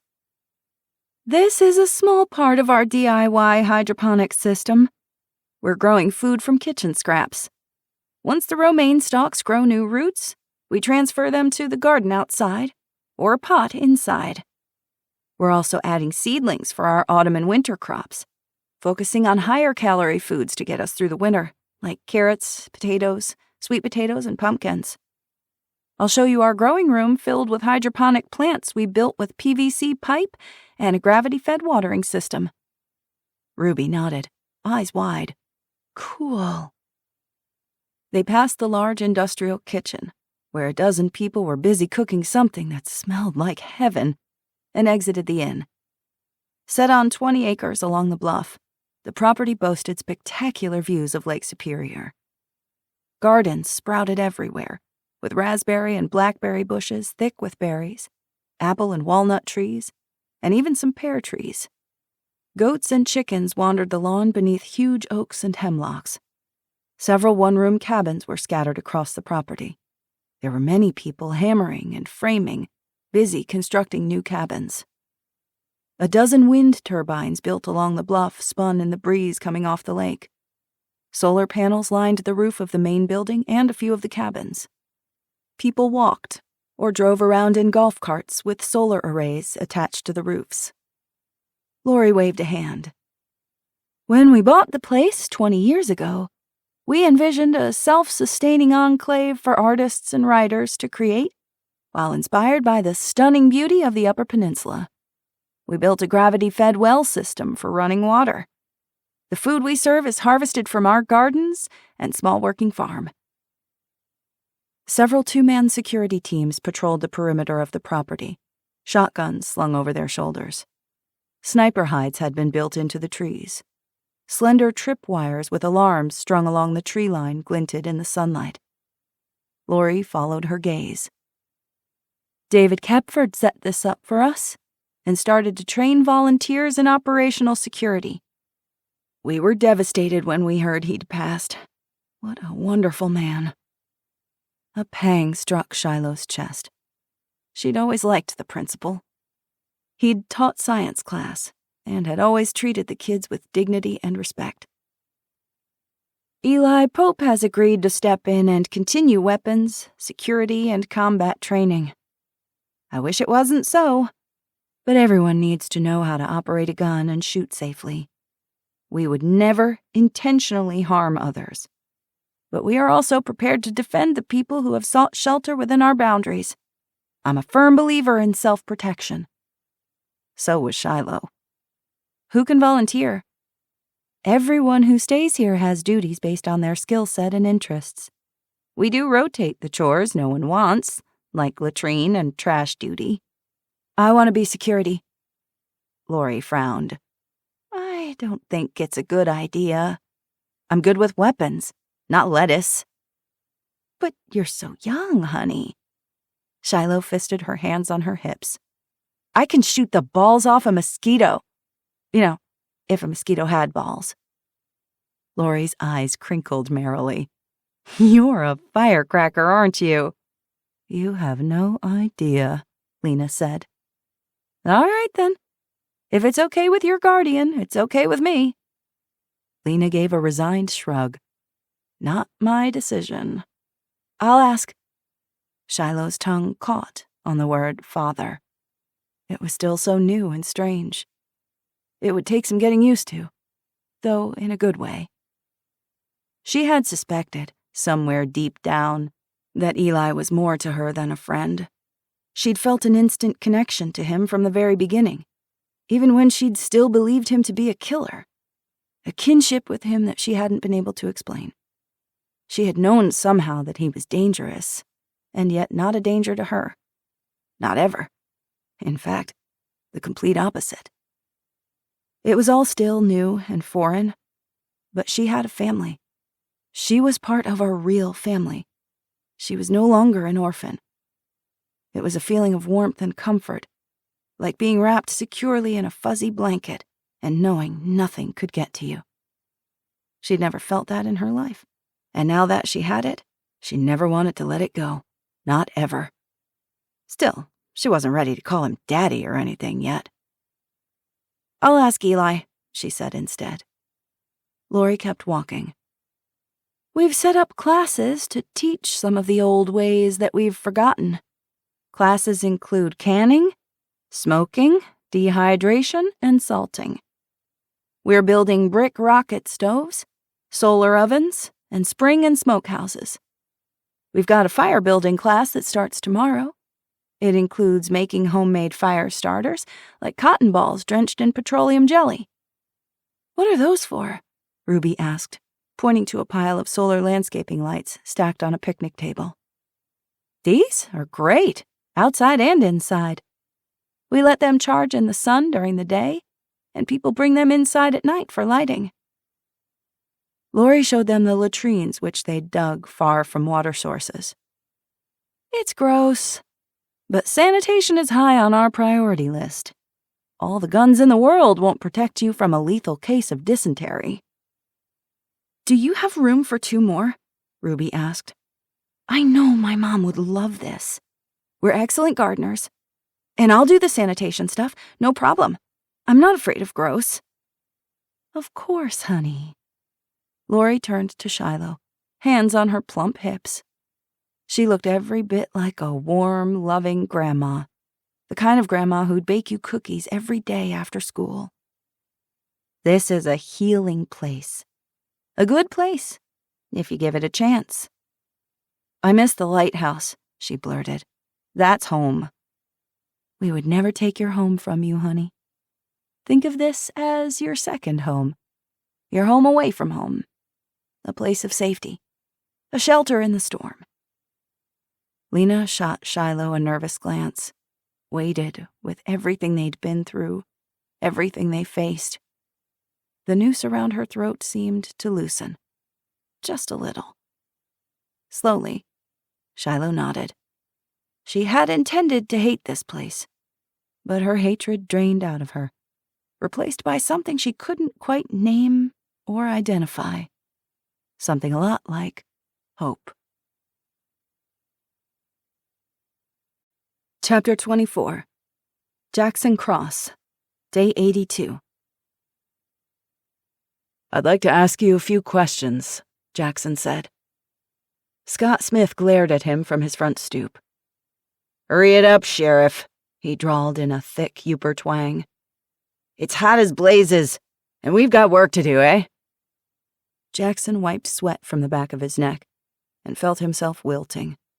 It wasn't even 10 a.m., and the temperature had been rising exponentially, with the humidity nearly unbearable, the sun merciless in the cloudless sky.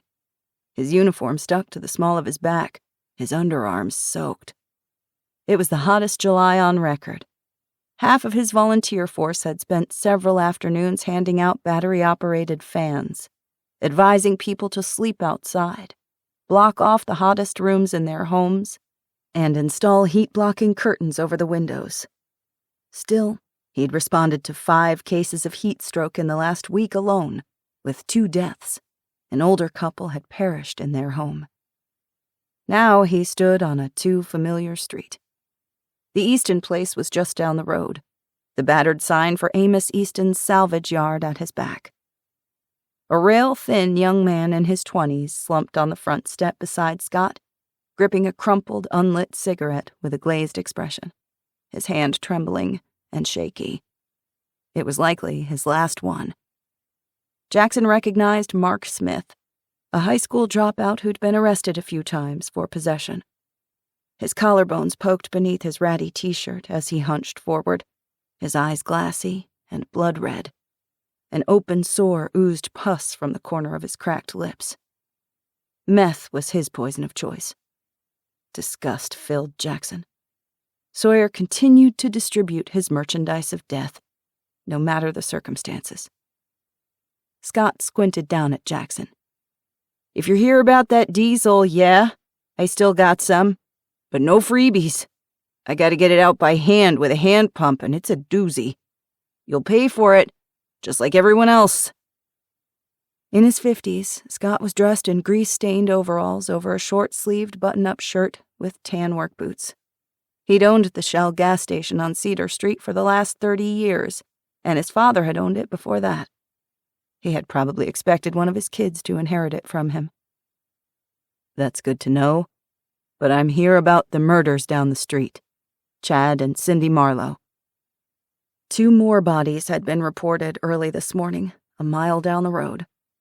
Chad Marlowe, in his 60s, a former manager at the local Family Dollar, had been gutted and hung from an oak tree in his front yard.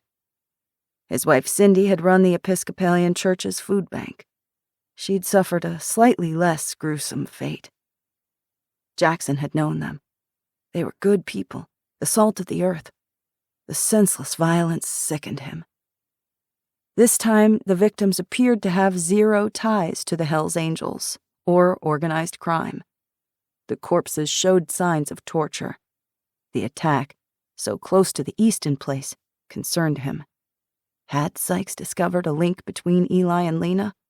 Or had the convicts escalated to random acts of carnage? Jackson and his team worked the entire road, hitting every house without netting a single actionable lead. Several houses had been abandoned. Those at home didn't recall anything. Even without phones or internet, word was spreading like wildfire. People were scared and jumpy, not only because of Sykes, but because of everything and everyone. He didn't blame them.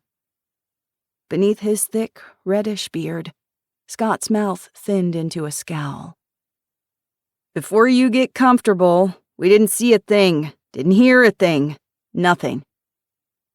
Maybe he hadn't, or maybe he feared being targeted next. Behind Scott and his son, the 2-story bungalow was tidy. A vegetable garden grew along the west side of the house, in long wooden planters, built with screened canopies to keep the deer, rabbits, and coyotes out. Along the side of the house, portable solar panels were attached to a generator. A half-built fence would shield the generator from prying eyes. "Never expected the government to take care of us. But the least y'all could do is keep those murdering psychopaths you let escape from slaughtering us good, law-abiding citizens." "We didn't let them escape," Jackson said. His words fell on deaf ears. "Sir, I assure you that we are doing everything in our power to capture the escaped convicts." Scott stiffened. "Well, we can't help you. Why don't you let us be?" A young woman rounded the corner of the house, carrying a jug of drinking water, dressed in a sweat-soaked tank top and cut-off jeans, a damp handkerchief tied around her neck. Her red hair was no longer in pigtails, but her round cheeks and bright eyes were familiar. Back when she was a kid, she used to run a lemonade stand from the driveway. Jackson and Lena would stop by after school and purchase plastic cups for $0.25. "Fiona, right?" he asked. She shielded her eyes with her hand and offered him a half smile, revealing 2 crooked front teeth. On her, it was charming. "That's right."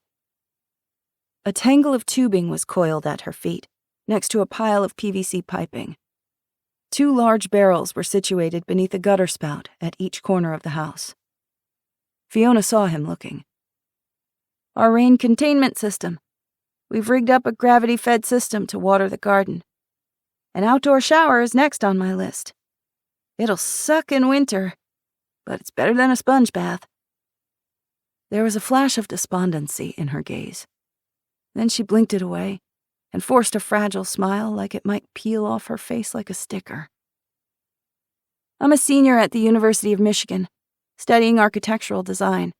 Or, I was. I should be there now, taking summer classes. I wanted to create beautiful buildings. Skyscrapers, museums. Hard to imagine building anything like that now." He saw it in her face. That grief. Grief for lost futures, lost dreams, and lost possibilities. People could moan about coffee and Netflix, but the ability to pursue creativity and passion, to create nuclear fusion or send astronauts to the moon, was no small thing. Humanity had built monuments that scraped the sky. Now they were reduced to scratching in the dirt for survival. He had no energy for uttering empty platitudes. "I'm sorry." She gave a slight jerk of her chin, acknowledging his words. Jackson shifted his attention to the meth head's son. He hung his head while still staring at the unlit cigarette like it could solve all his problems. While meth could be manufactured, cigarettes were something of a hot commodity on the black market. Insulin might be as well. "Can I ask you a question?" The young man didn't respond, didn't act as if he'd heard him. "He doesn't have to answer your questions. You don't have anything on him." "I'm not here for him," Jackson said, quiet and even. "But if he could help me with a bit of information, I'd greatly appreciate it." Scott started to say something else, but Jackson ignored him. "I've got no interest in arresting you for anything, Daniel, or your supplier. But I am interested in medications on the black market. If your supplier might have access to insulin." Daniel raised his head then. His hands twitched in his lap. His fingernails were bitten to the quick, his thumbnail bloody. "I don't know, man. I don't know anything. If you found out anything useful, I'd be willing to pay you, in cash, or Band-Aids or bullets, which you could trade for anything." Daniel's bloodshot eyes gleamed. Yeah, okay. That's quite enough." Bristling, Scott moved in front of him, attempting to shield him from Jackson's view. "Those auroras, the solar storms, they took everything. Their future's gone in a blink. He's got nothing else. What am I supposed to do? Kick him out? He'd die. I take him as he is." His jaw bulged as he clenched his teeth. "Now get the hell off my lawn." Jackson was unperturbed. Scott wasn't a threat. He was stressed and afraid and worried about his son. "Are you sure you didn't see any vehicles last night? Or in the last few days? Anything out of the ordinary?" "You deaf? We saw nothing." Scott spun on his heels and yanked open the screen door, gesturing at his son with his other hand. "Daniel, get on up and get back to fixing that solar array." Sullenly, the boy obeyed, with his head down and his shoulders hunched, avoiding Jackson's gaze as he shoved the cigarette into his pocket. "If you hear or remember anything at all," Jackson called after him. The front door slammed behind Scott and his son, leaving Jackson alone on the front stoop. Asking a meth head to source insulin was a long shot, but he was desperate enough to try anything at this point. A throat cleared behind him. "I saw something." Slowly, he turned around. My dad's scared, Fiona said. When he's scared, he gets mean and defensive. Circle the wagons, you know? He has good reason to be scared. My brother, he can't handle the hard stuff. And now everything. Every damn minute of every damn day is hard. He's using drugs to escape reality, and it's poisoning him, fast rather than slow. He knows it, and I don't think he cares. I think he'd rather die from an overdose than deal with this. She waved her hand as if to encompass the entirety of the world, its cruelty and suffering and terrible unfairness. Are you going to arrest him? Jackson had no interest in arresting a pathetic, non-violent drug addict. Law enforcement didn't have the resources to keep detainees at the local jail, and the prison had closed its doors. He didn't know what to do with the real criminals. I'm just trying to stop the monsters who are killing people. Cicadas and crickets buzzed in the long grasses. The air hung heavy and listless, waves of heat rippling from the asphalt road on their left. Fiona looked at him for a moment, her brow furrowed, as if undecided. We can't catch the bad guys without intel. If you saw something, what you know could help us catch them before they hurt anyone else. Fiona nodded. Okay, I'll help, if I can. He pulled out his notebook and pen. Tell me everything you remember. Don't leave anything out, even if it seems irrelevant. Any detail could be important. It was late last night. My battery-operated alarm clock still works. When I woke up, I remember looking at the time. It was after midnight. I got up to use the bathroom. We're on septic, so we can use the toilets, but we've got to dump a bucket of water into the tank each time. We use the water from the rain containment barrels. Usually I get a fresh bucket before I go to bed, but I forgot last night, so I had to go outside with the bucket to get water. I was around the side of the house when, suddenly, these SUVs drove past. I didn't even hear them approach, and I would have noticed. It was the middle of the night, dark and quiet, and engines aren't a noise you hear much anymore. I mean, I haven't seen a plane overhead in 2 months. They were so damn quiet it was like a mirage. Thought I was dreaming. There was a red film over their headlights, so they let off a reddish glow, not bright at all. His pulse accelerated. Electric vehicles. That's why no witnesses have heard them. Yeah, that makes sense. How many vehicles? 3, maybe 4. They weren't going very fast.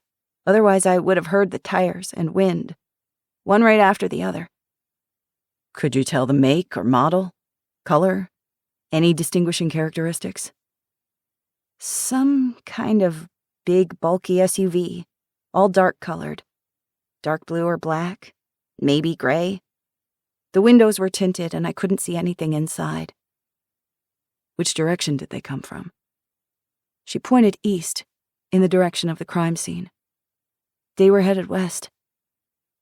Despite the heat, a chill touched the back of his neck.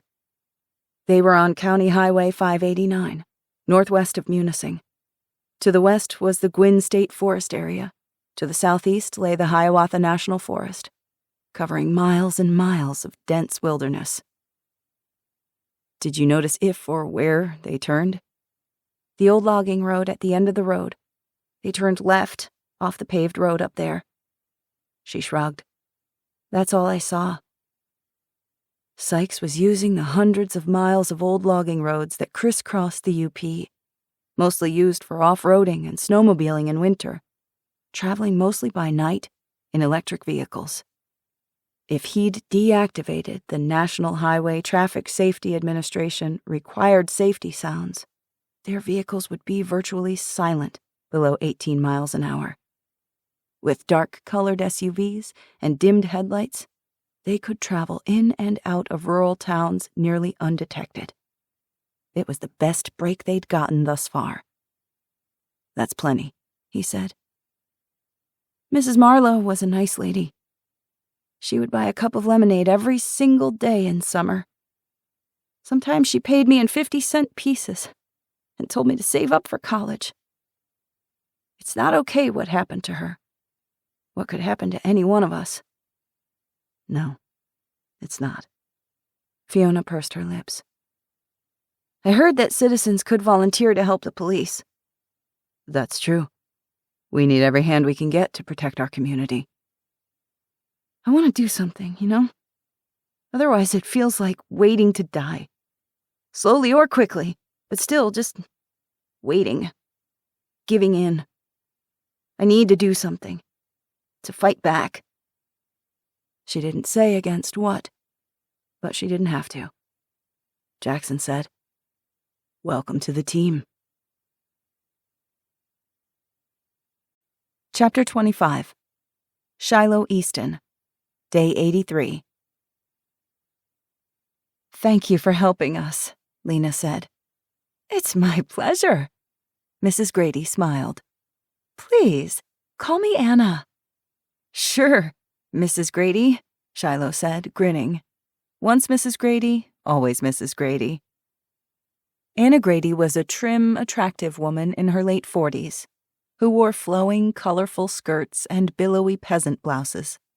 Her long, silver-streaked hair was in braids.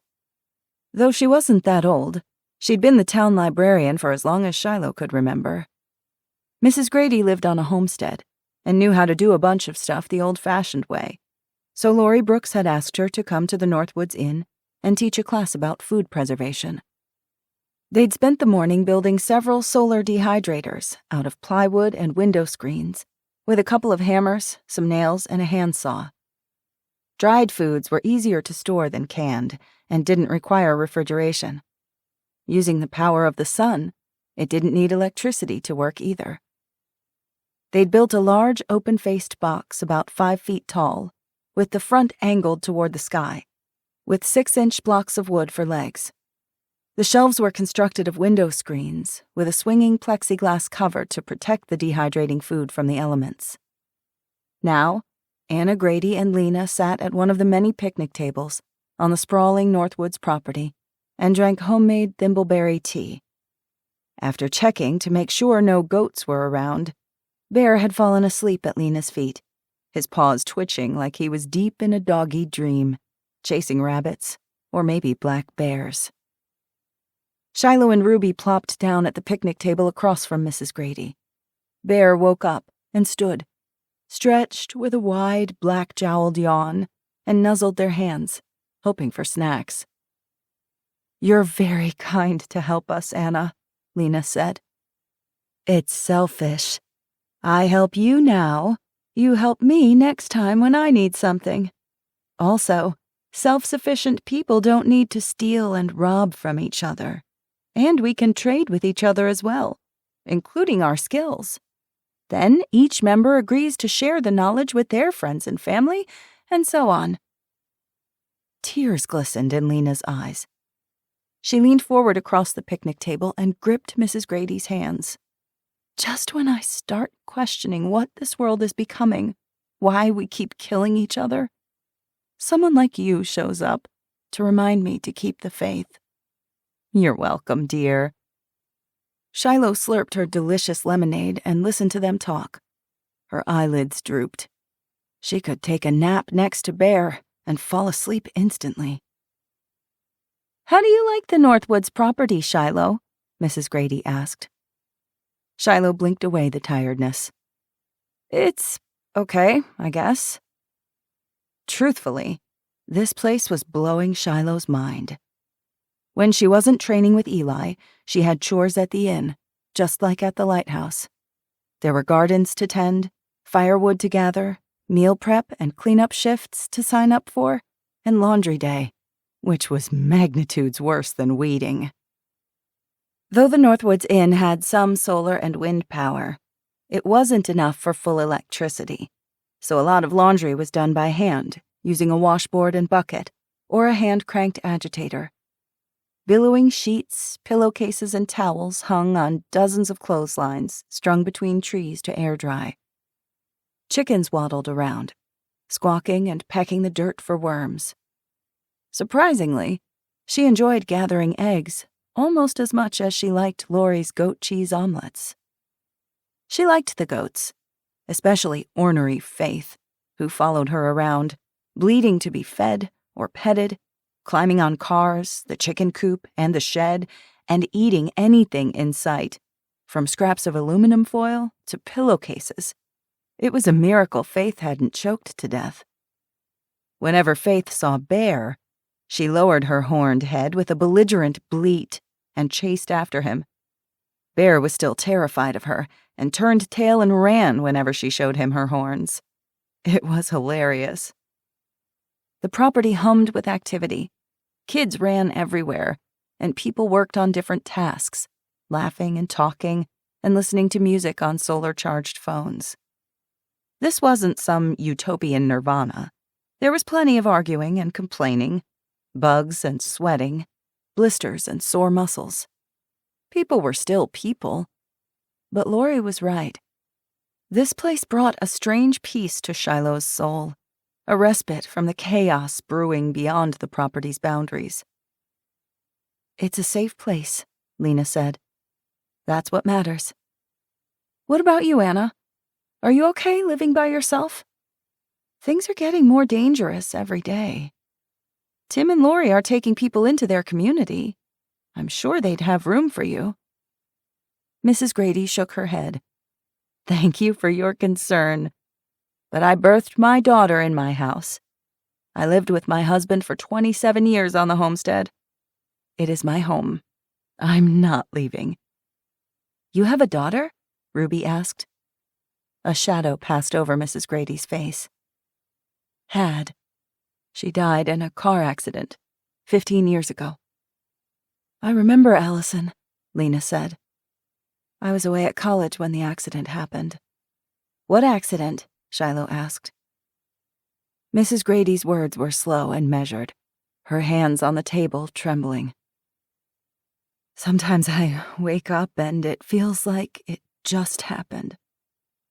A head-on collision on a winding road. It was pouring rain that night. The roads were slick. Gideon Crawford was dating my daughter at the time. They'd been together for 2 years. We thought they'd get married someday. They were attending Michigan Tech in Houghton, on the Keweenaw Peninsula, where Allison was studying wildlife management. She wanted to be a forest ranger stationed on Isle Royal. They'd come home for spring break and had gone out to party, headed for some popular dance club in Marquette. I asked them not to go, but Allison got stir-crazy whenever she was home. She didn't want to listen. They said she died instantly and felt no pain." "Astrid Cross was driving the other car," Lena said. "I remember. Lily called and told me about it. She was really upset. They were friends." Mrs. Grady rubbed her temples, a deep sadness in her eyes. She had never seemed old to Shiloh, but now, suddenly she did. Up close, a network of wrinkles spanned her face, lines of grief bracketing her mouth. It was a tragedy. The whole town was in mourning. The grief eventually killed my husband. He died 2 years later of a broken heart. "I'm so sorry, Anna," Lena said. "Me too," Mrs. Grady said. "He was a good man and a good father. He never got over that he hadn't protected his baby girl." Mrs. Grady tilted her chin as she studied Shiloh. "You always reminded me of her, you know. She was small, but strong, with long, dark hair like you. She loved animals, trees, rivers, and lakes. She could be outside all day exploring and forget to come home until past supper time. Whenever you'd come into the library, when you were little, seeing you was like a glimpse of my baby come back to me. For a moment, for the space of a breath, I'd feel her with me again. Maybe that was why Mrs. Grady had looked out for her all those years. She was the only person, other than Jackson, who'd cared about the half-wild kids surviving on the edge of civilization. Whenever Amos Easton had gotten particularly drunk and nasty, Shiloh and Cody would hide out in the library for hours at a time. Shiloh reading science fiction tomes like Dune or The Hitchhiker's Guide to the Galaxy. Cody was always hunched over a drawing pad in one of the corrals. Mrs. Grady never turned them in for being unsupervised or for skipping school. Once, she'd even kicked their grandfather out of the library when he'd stormed in, drunk and shouting, searching for them, his big hands curled into fists. Shiloh blinked away the memory, her heart twinging at the thought of Cody. Her memory of him was already fading, slowly dissolving, even as she reached for it. Every day, he seemed further away from her. His smile, his laugh, the way he bit his lip in concentration. Mrs. Grady watched her.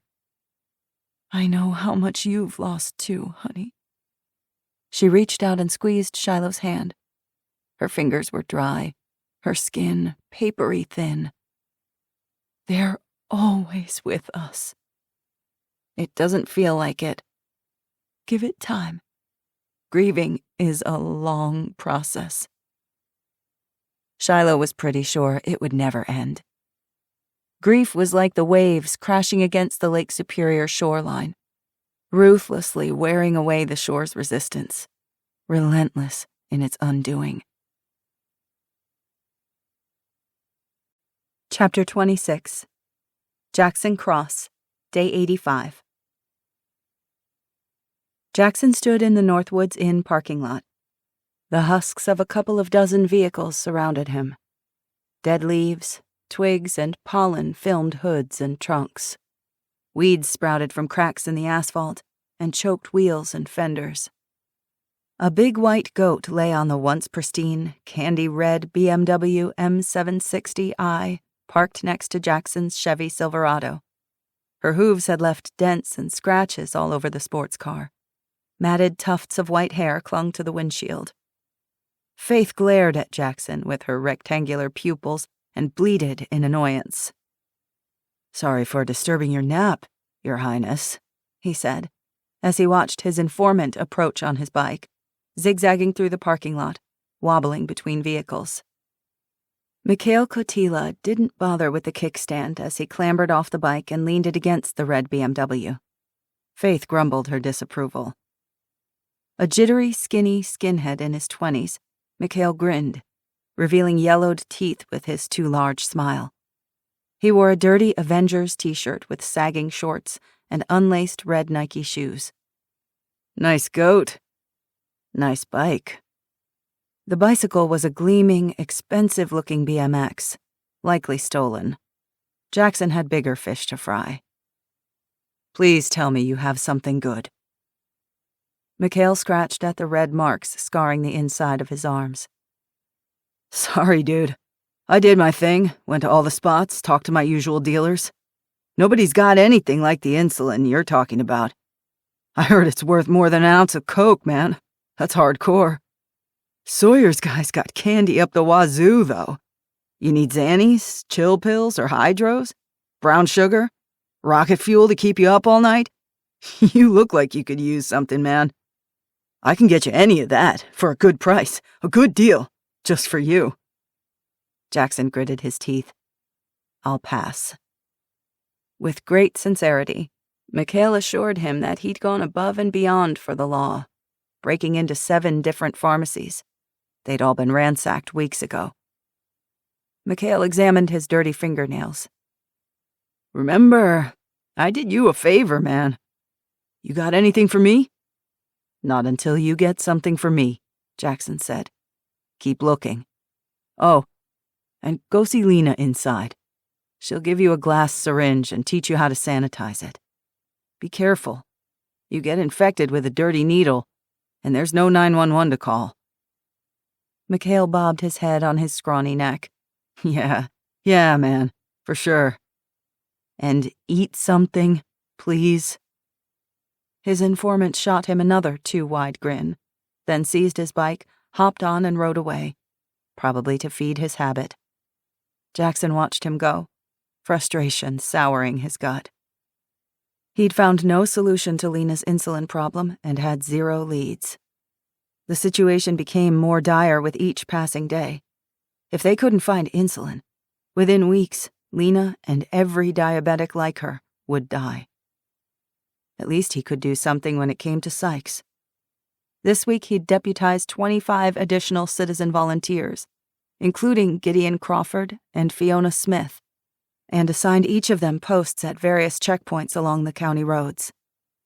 He'd set up more checkpoints on M28, west of the Autrain River, Highway 58 out by Bear Trap Inn, Interstate 94 at the intersection in Shingleton to the east, and across from the Village Inn in Chatham to the west, and along Highway 13, which ran north-south between the Nema Junction in Delta County and Munising. Thanks to Fiona Smith's intel, at last, they had a lead to follow. The Upper Peninsula boasted more than 6,000 miles of state forest roads maintained by DNR. Jackson had obtained several maps from the Downwind Sports outdoor store in downtown Munising. The shop had been looted of tents, camping stoves, propane tanks, and survival gear, but the maps had survived intact. With thousands of miles of logging roads to monitor, there was no way they could check them all. Jackson ordered a group to scavenge the local outdoor shops for deer trail cameras. Many local folks were hunters. They'd scavenged empty houses for hunting gear in basements and garages and scrounged up several more. Using solar-charged battery systems, they'd spent the last 3 days planting the cameras at various locations along the logging roads throughout Alger County and into neighboring Delta, Schoolcraft, and Marquette counties. They traveled deep into the Hiawatha National Forest, the Gwynn State Forest area, and even further west into the Crystal Falls State Forest area, north of Iron Mountain. Where they could, they used bikes, horses, or ATVs to travel. But for the areas farther away, Jackson authorized the use of their emergency fuel supplies. Once they'd caught Sykes on camera, they could start zeroing in on his location and follow him back to whatever hideouts he might be utilizing. He still had volunteers staking out the friends and family members of the escaped convicts. It would take time. Time was the thing he was fast running out of. "Look who it is." Jackson spun at the familiar voice. Bradley Underwood tottered toward him, a mason jar brimming with amber liquid sloshing over his hand as he made a show of a mocking bow. "If it isn't the false king of Alger County." Jackson stiffened. He caught the sizzle of rage behind the drunken effect. Though he'd resigned, Underwood was furious at the world for losing his position, no less in such a humiliating manner. "What do you want, Underwood?" Underwood swigged another drink, his Adam's apple bobbing as he gulped it down, then glowered into his mason jar. "Dana Lutz's grandfather used to make moonshine. He taught her. The equipment he used is still in his work garage. She's been making this stuff and selling it to Tim and Lori so they can keep the bar open. Tastes like warm piss." Jackson didn't respond. "Who do you think you are?" Underwood slurred. Jackson's hand strayed to his service pistol.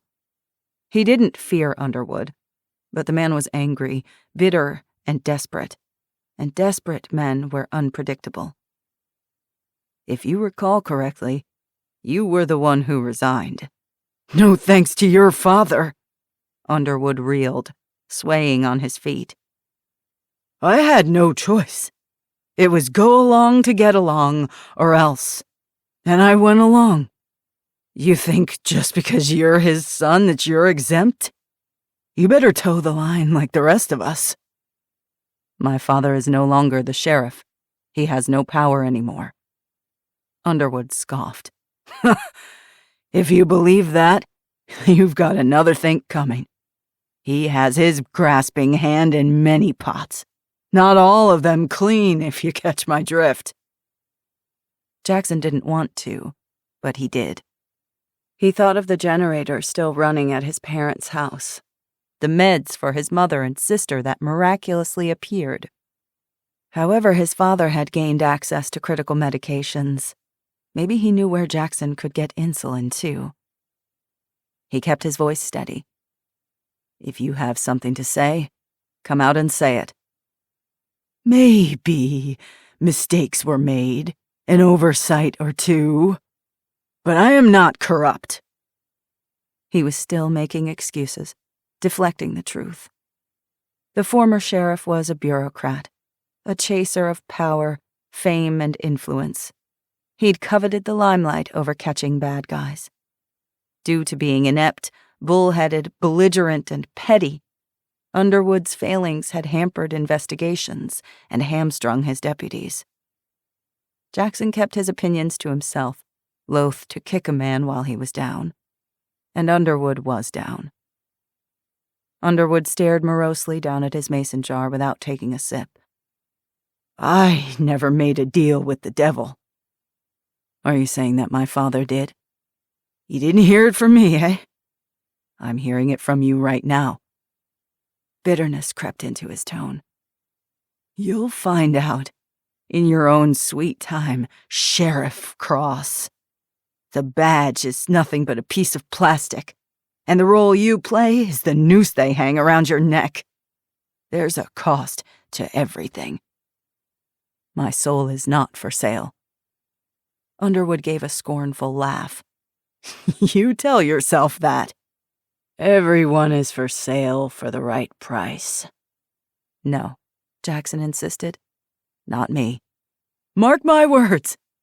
One day you'll look in the mirror and realize you've made the same deal with the same devil. Or maybe it'll be a worse devil. I won't, he said, as guilt needled him. He'd acted the part of the devil. He knew that shame intimately. Go somewhere safe and dry out. Ask your father, Underwood slurred. Maybe he'll tell you the truth. Jackson didn't have the time or the pity to waste on Bradley Underwood. He had 1,000 things to do if he was going to catch a bigger monster than even Cyrus Lee. He left the former sheriff staggering in the parking lot, guzzling moonshine and muttering of devils. A raft of clouds drifted across the sun, casting long shadows. For the first time in months, Jackson shivered, suddenly chilled, as if a ghost had walked across his grave. Chapter 27. Lena Easton, Day 85. Lena stared at her empty plate. She'd eaten a few pieces of bear jerky and 3 leaves of romaine lettuce drizzled with lemon juice. Her gut was an empty knot, hunger constantly gnawing at her insides. You have to eat more, Shiloh admonished her. Her stomach growled. I can't. You can. You have to. Bear stretched out on the rug at her feet, his fur tickling her bare toes. She and Shiloh sat at a table in the conference room, formerly used for creative writing critique sessions and live poetry readings. Perched high on the bluff, the 3rd-story room boasted floor-to-ceiling windows and fantastic views. Bookshelves lined the remaining walls. They were filled with leather-bound first-edition books, poetry by Emily Dickinson and Dylan Thomas, novels from Daphne du Maurier and Ernest Hemingway, mingled with modern bestsellers by John Grisham, Karen Slaughter, and Lee Child. A cheery fire flickered in the fireplace that was framed between 2 bookcases. Above the fire, Lena had hung a pot from a thin iron rod. The glass syringes boiling in the pot tinkled like wind chimes. Since she'd run out of disposable syringes, she'd resorted to glass ones that could be sterilized and reused. Lena took her blood glucose meter from the table, pricked her finger, and squeezed a droplet of blood onto a test strip, then inserted the strip into the meter. Her fingertips were bruised and sore from the repeated pricks for the glucose monitor. Holding her breath, she waited. The number appeared. Ice-cold dread shot through her veins. "What's wrong?" Shiloh asked. "The number is a little higher than I'd like." It wasn't a lie. It wasn't the truth either. In the upper 400s, it was much too high. Her fingers shaking, she pulled a vial from her Frio wallet and produced a syringe, her mouth moving as she silently counted the carbohydrates, then withdrew 6 units of insulin and injected herself with the needle. She should be injecting more, but she needed to ration the little she had left. "What happened to your fingers?" Shiloh asked, aghast. "I ran out of the sensors and infusion sets for my pump. I could stockpile syringes and vials of insulin, but not the parts to the pump. They only came in 90-day supplies through my insurance. I couldn't get more. So now I'm forced to do things old school, which includes pricking my fingers multiple times a day. And I give myself shots of long-acting insulin every morning. Plus, every time I eat, I count the carbs and give myself an injection of the short-acting insulin for every meal." Shiloh scrunched up her nose. "It looks painful." "It's not that bad," she lied. "That's why you're not eating as much. Fewer carbs, less insulin?" "Something like that." Lena gestured at the stack of library books on the table. "I've been reading some books that I asked Mrs. Grady to get for me. They're about the history of medicine. I've been researching the discovery of insulin in the 1920s and how they treated type 1 diabetics before modern medicine. Diabetes has been around since ancient civilizations. Archaeologists found ancient papyrus scrolls written by Egyptian physicians describing the disease to the best of their knowledge at the time." "Well?" "It's not good. I'd hoped to find some little nugget or old wives' tale that might be helpful, like how doctors used desiccated pig thyroid for hypothyroidism for decades, before synthetic synthroid was developed. Some people still use it even today. But insulin is different. Before the 1920s, doctors would put their newly diagnosed type 1s on a strict, near-starvation diet. 0 carbs, or as close to 0 as possible. Reading about the agonies of starvation and excruciating deaths, the same death she faced, was disconcerting, a terrible kind of torture. It gave the patients a few more weeks, sometimes a few more months. And then what? "You know what," Lena said quietly. Never one to shy from the truth, she forced herself to say the words aloud. "It's a death sentence." "Eli and Jackson will figure something out," Shiloh said with confidence. "They always do." How Lena longed to believe her. She knew they were doing everything they could. It wasn't enough. The world was in dire straits, with death and suffering on a global scale. With every passing day, her impending demise stared her in the face. It was awful. She hated it. The anxiety was a stone in the pit of her stomach, a constant awareness that never faded, not in sleep and not in her waking moments. She did her best to distract herself, but it did little to help. Lena had spent the last several days seeing patients, and when she wasn't attending to patients, she pored over medical textbooks and herbal remedies. Several times they'd gone foraging for medicinal plants. Lori Brooks was a veritable fount of knowledge. Lena had learned to use elderberry leaves and flowers for pain relief, swelling, and inflammation, as well as utilizing the dried berries to ease respiratory ailments and headaches. They'd harvested the white-flowered common yarrow weed, whose astringent and antiseptic properties made it a potent wound healer. Lena had used a yarrow poultice on Moreno's infected leg to reduce the inflammation. It seemed to be working. Chewing on the leaves had alleviated Ruby's toothache. She was learning, bit by bit. Shiloh shot her a reproachful look. "You're too damn skinny." Her head pounded, her mouth too dry, although she drank constantly. No amount of elderberry juice could fix this headache. It wasn't the lack of carbohydrates sapping her energy, but the relentless spike of her insulin levels as she rationed what she had left. her blood sugar climbing toward dangerous levels. "It'll be fine." She swallowed the words at Shiloh's alarmed expression. "You promised you wouldn't lie." "You're right. I'm sorry. Things aren't fine. I'm not fine." Her voice cracked. Lena longed to be brave, to stare death in the face with grace and dignity. The fear was there, nipping at her heels, a shadow with teeth.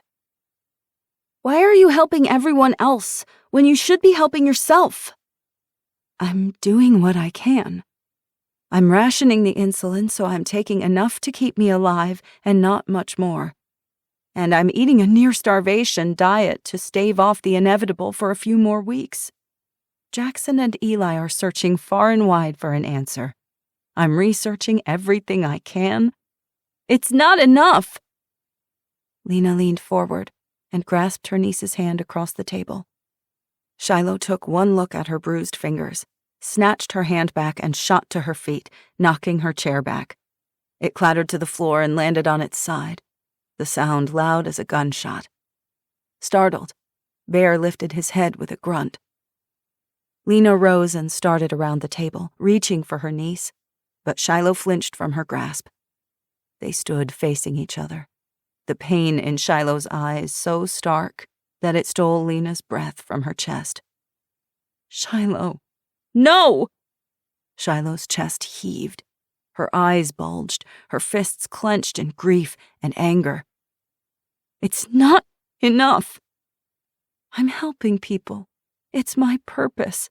I'm doing what I'm supposed to be doing." "What purpose? What meaning?"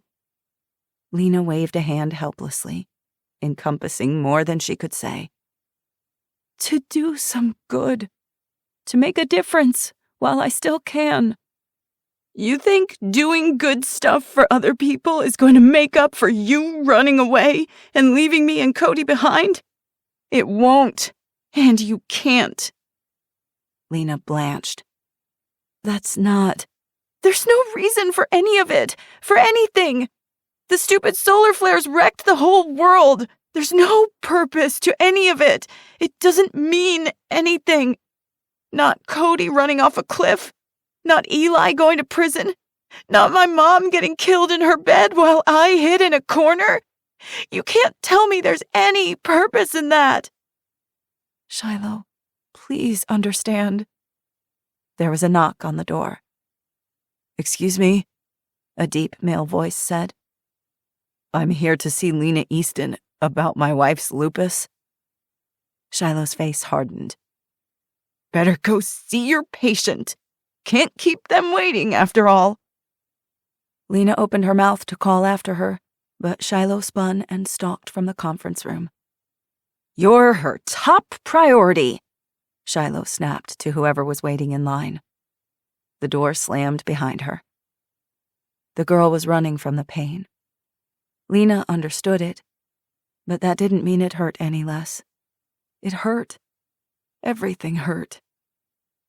Bear clambered to his feet and padded over to Lena, thrusting his head beneath her palm to comfort her, his ears cocked and head tilted, his soft brown eyes searching Lena's with a mournful expression, as if somehow he could sense what was coming. Lena's heart had broken into 1,000 pieces for Shiloh, for herself. Still, she forced a smile as her next patient shuffled through the door. Chapter 28. Jackson Cross, Day 86. "Son?" Dolores's voice was weak and reedy. "It's me, Mom." Jackson sat in the chair next to the bed, leaned forward and hugged his mother, her spine beneath his fingers sharp and knobby. Her cheeks were hollow, her skin papery, almost translucent. Dolores slumped against the satin pillows in the shadowy master bedroom and looked at him with rheumy eyes, a haze filming her pupils. Gone was the clarity, the sharpness in her gaze. His mother had once been a gorgeous socialite, overseer of charities, country club outings, tennis tournaments, and lavish Christmas parties. Though her beauty had faded, Dolores was an arresting woman. Always slim as a whippet, she had shrunken seemingly overnight. Not overnight. When was the last time he'd been home? 3 weeks ago? A month?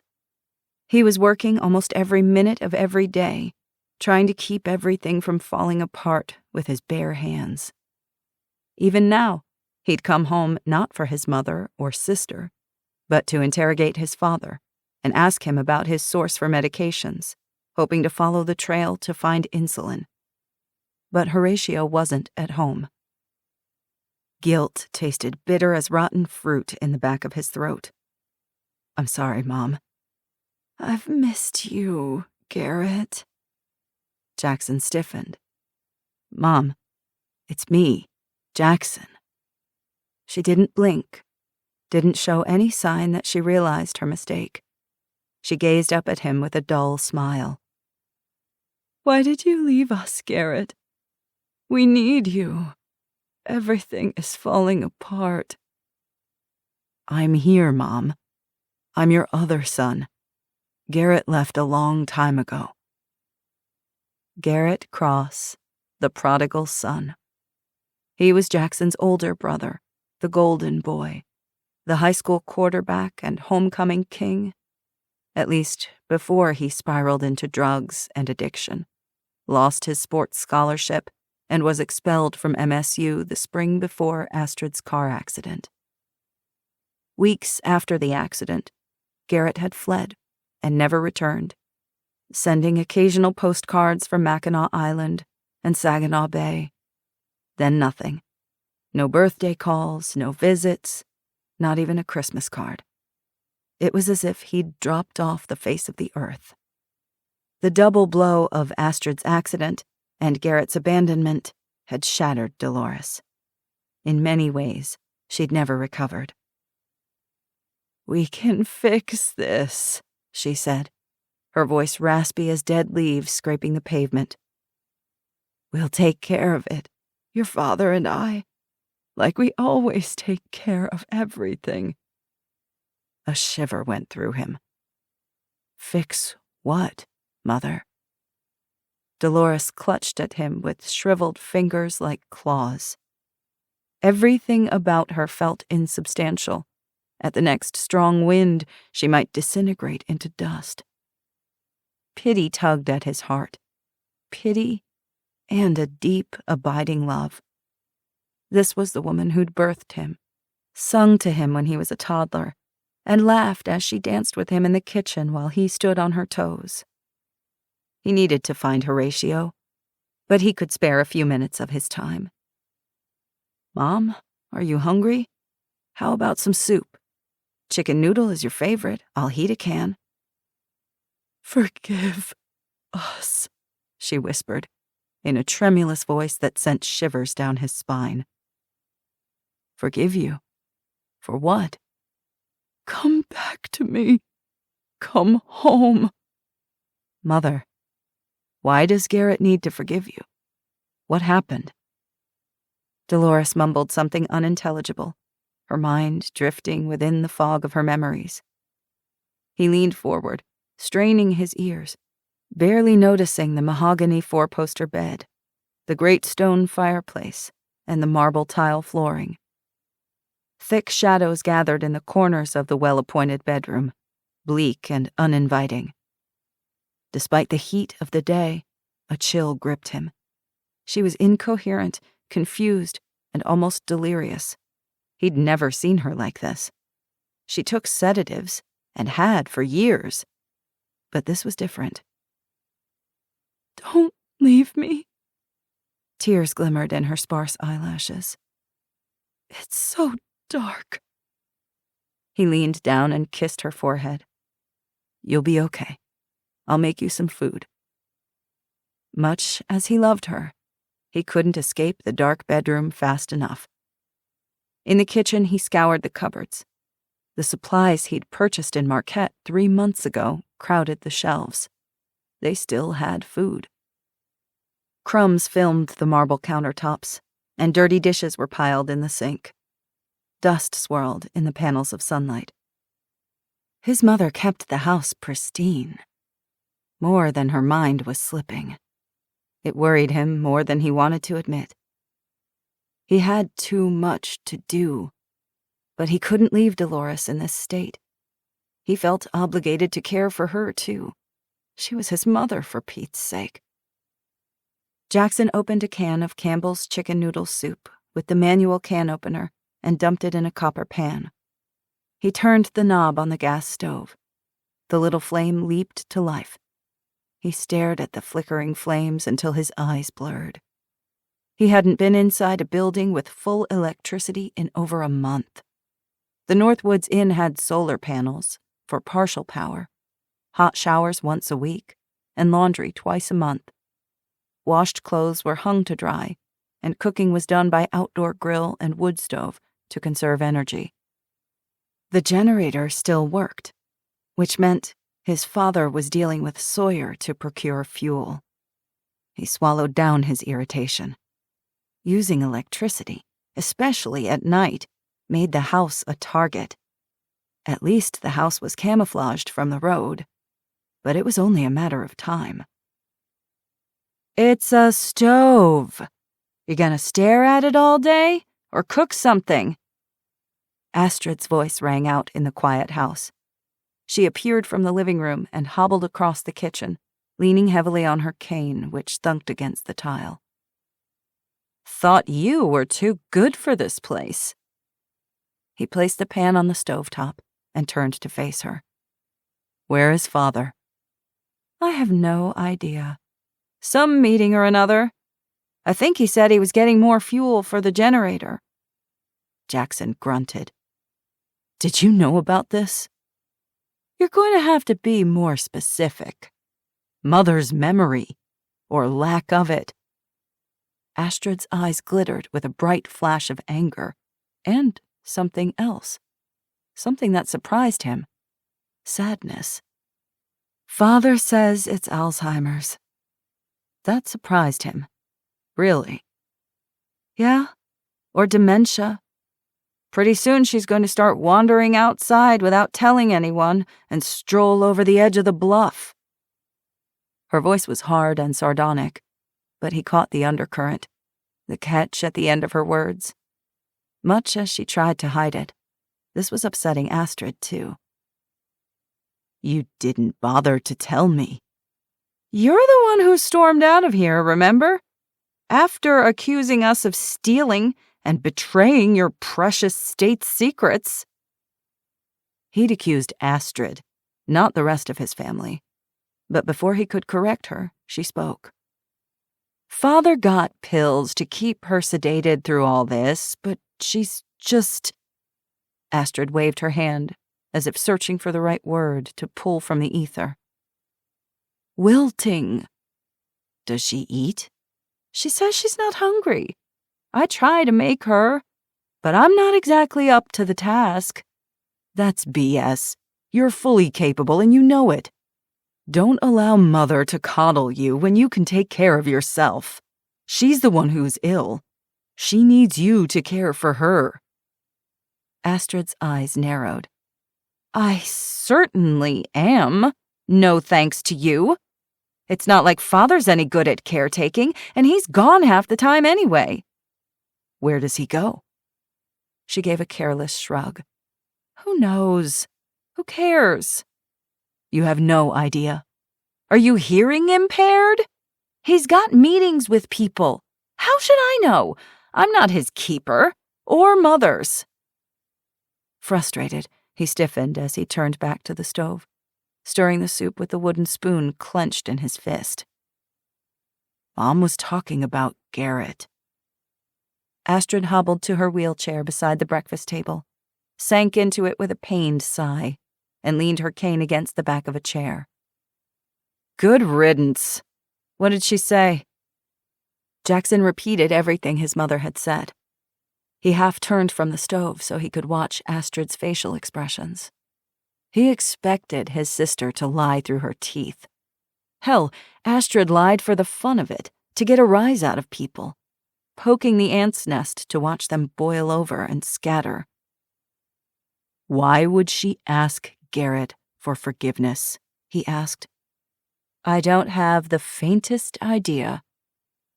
Her expression remained placid and serene, but he detected the contraction of her pupils, a tiny twitch at the corner of her mouth. Surely you have a guess. If anyone should be asking for anyone's forgiveness, it should be mine, don't you think? She placed her hands on the tops of her thighs, as if to emphasize her infirmity, and stretched out her legs to reveal the misshapen flesh, the jagged scars crisscrossing her skin from her ankles to her thighs. She'd never been one to hide her disfigurement. She seemed to take a perverse pleasure in the revulsion and pity of others, mocking their discomfort at her hideousness. Jackson didn't look away. He hadn't forgotten how Astrid would scream in agony for hours each night, all night, for endless days, weeks, and months. No one and nothing could comfort her. Sympathy pricked at him. For all her faults, Astrid had suffered immensely, maybe more than anyone. It was an accident, Astrid. It was no one's fault. Astrid quirked an eyebrow. Wasn't it? Certainly not Mother's, he said. It doesn't make sense. She's losing her marbles. Even you can see that. Her mind is turning to Swiss cheese. Why should it make sense? She thinks it's the past. It doesn't mean it's a false past. Anger flared in her eyes. Maybe you should just let her be. All you do is poke and prod at people better left alone. Jackson sighed. He felt old and tired. Conflicted emotions tore at him. He should still be out there hunting for Sykes and searching for Lena's insulin, but his mother needed him. He took a ladle from the container of utensils on the counter, along with a bowl from the cupboard, and scooped steaming chicken noodle soup into the bowl. He set the bowl, a glass of water, a spoon, and a napkin on a wooden tray and carried it to Dolores's room. She's not going to eat it, Astrid called after him. As usual, you're just flogging a dead horse. Chapter 29. Jackson Cross. Day 86. Nudging the bedroom door open with his shoulder, Jackson went to his mother's bedside and set the tray on the end table, raised Dolores to a sitting position, and fluffed the pillows behind her back. Dolores blinked heavily. We did the wrong thing. Her words were soft and insubstantial as the brush of feathers against his cheek. He leaned forward to hear her. What? God will never forgive us, she whispered. I told you it was wrong, Horatio. I told you there would be punishment. What do you mean, Mom? Something shifted behind her bleary eyes. Her mouth thinned to a pinched frown. I need my pills. Give me my pills. I gave you your blood pressure meds an hour ago. No, the other ones. The sedatives. The other ones. What other ones? I need them. Where are they? Did you take them? Bring them to me. I can't sleep. I can't sleep without them. What pills? What do they look like? How many do you take? Dolores only raised her voice in agitation. You promised me! I need to sleep. I can't sleep. I need my pills. Okay, Mom. I'll find them. Only with repeated promises did she settle down.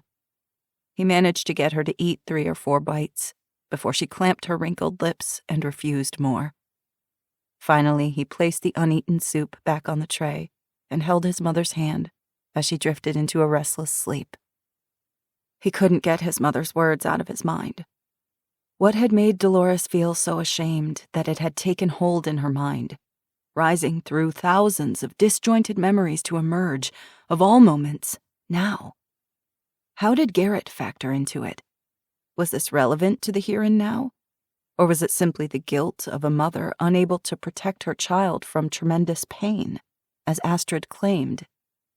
He didn't know, and that bothered him, the unknown niggling like an annoying gnat in the back of his mind.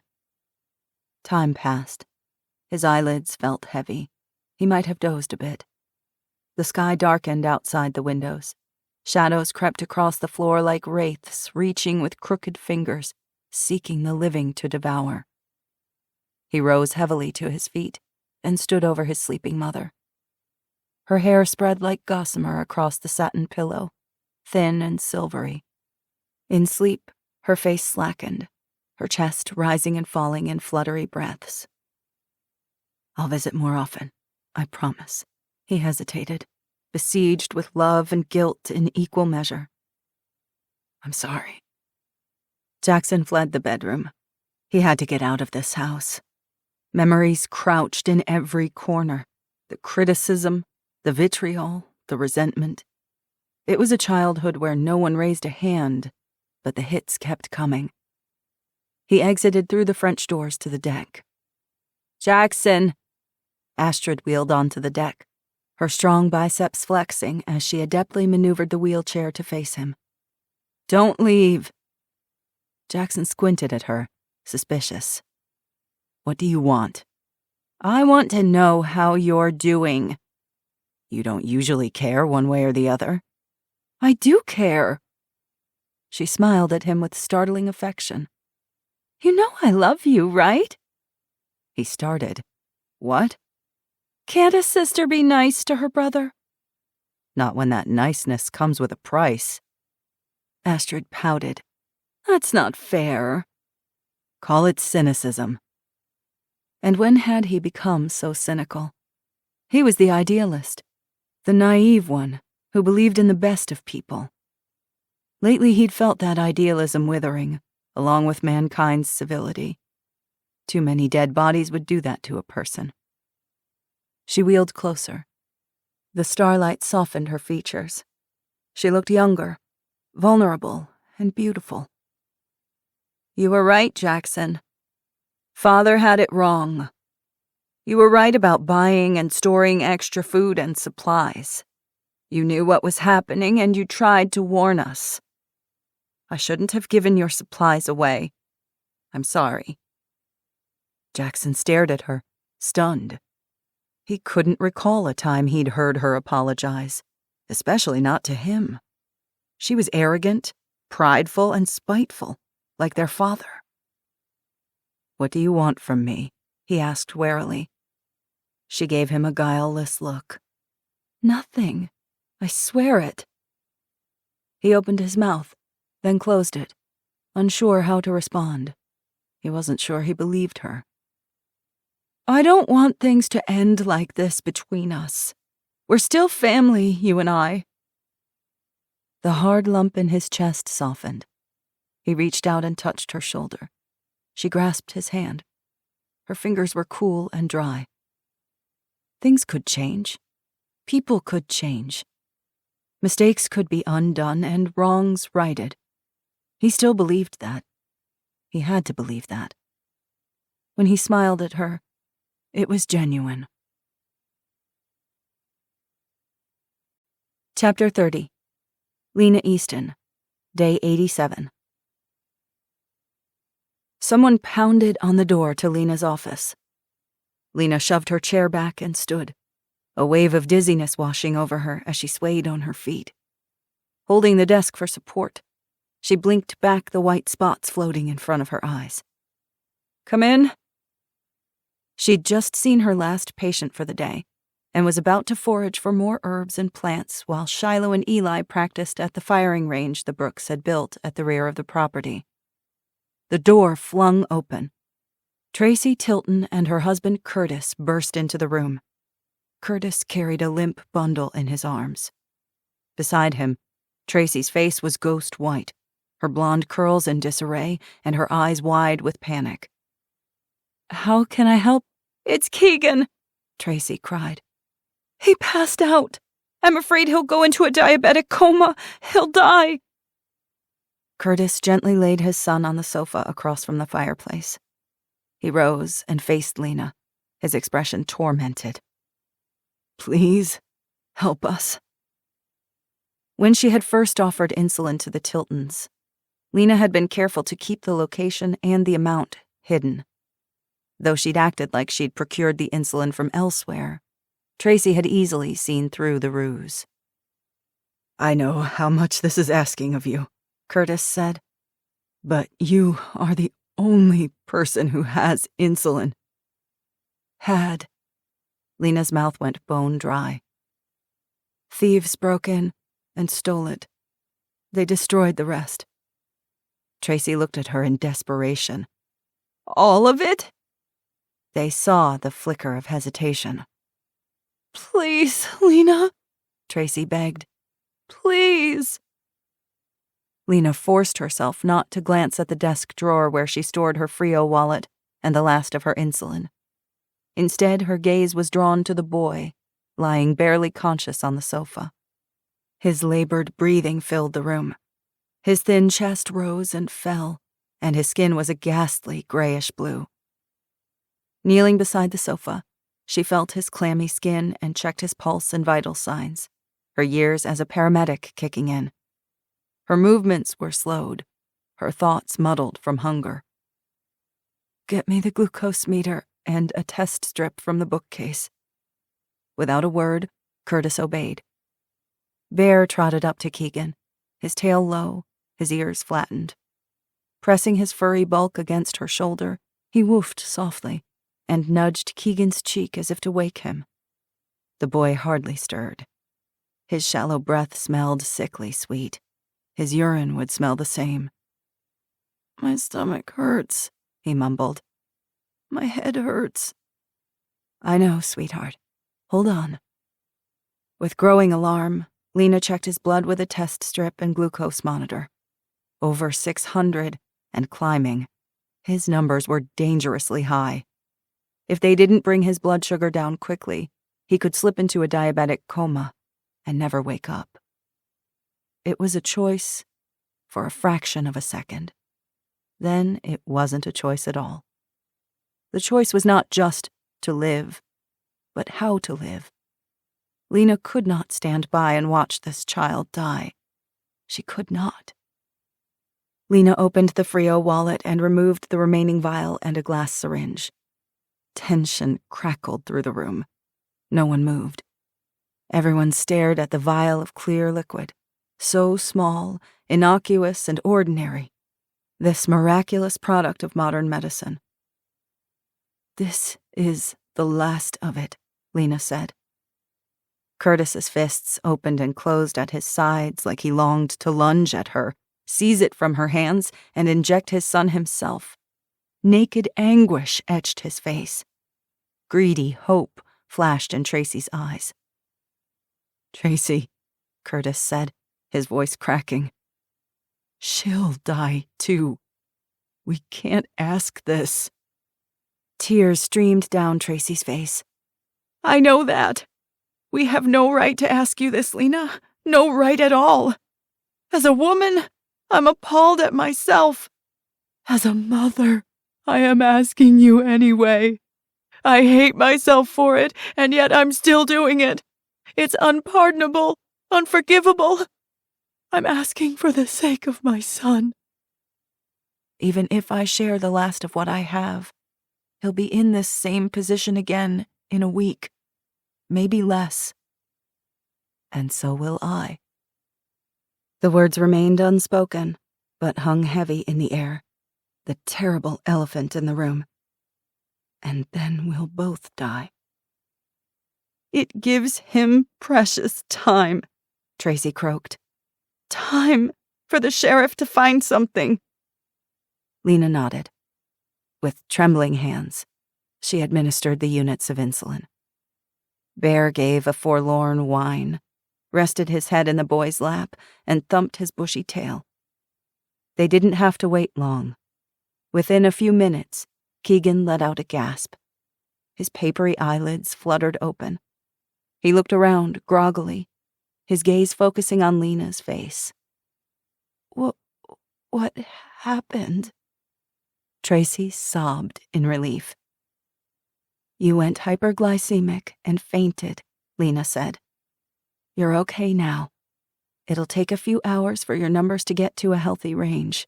Your parents will monitor you, okay? Bear eagerly licked his face. The boy mustered a weak grin and petted Bear's head, who sighed in canine contentment. Lena rechecked Keegan's vitals as his cheeks pinked, his heart rate and pulse steadied, and gradually, his BS numbers dropped. Before her eyes, he regained his vitality. A few minutes later, Keegan tottered to his feet, albeit unsteadily, his mother's arms wrapped around him, his father hugging them both and affectionately tousling his hair. It was a happy moment. It wouldn't last, couldn't last.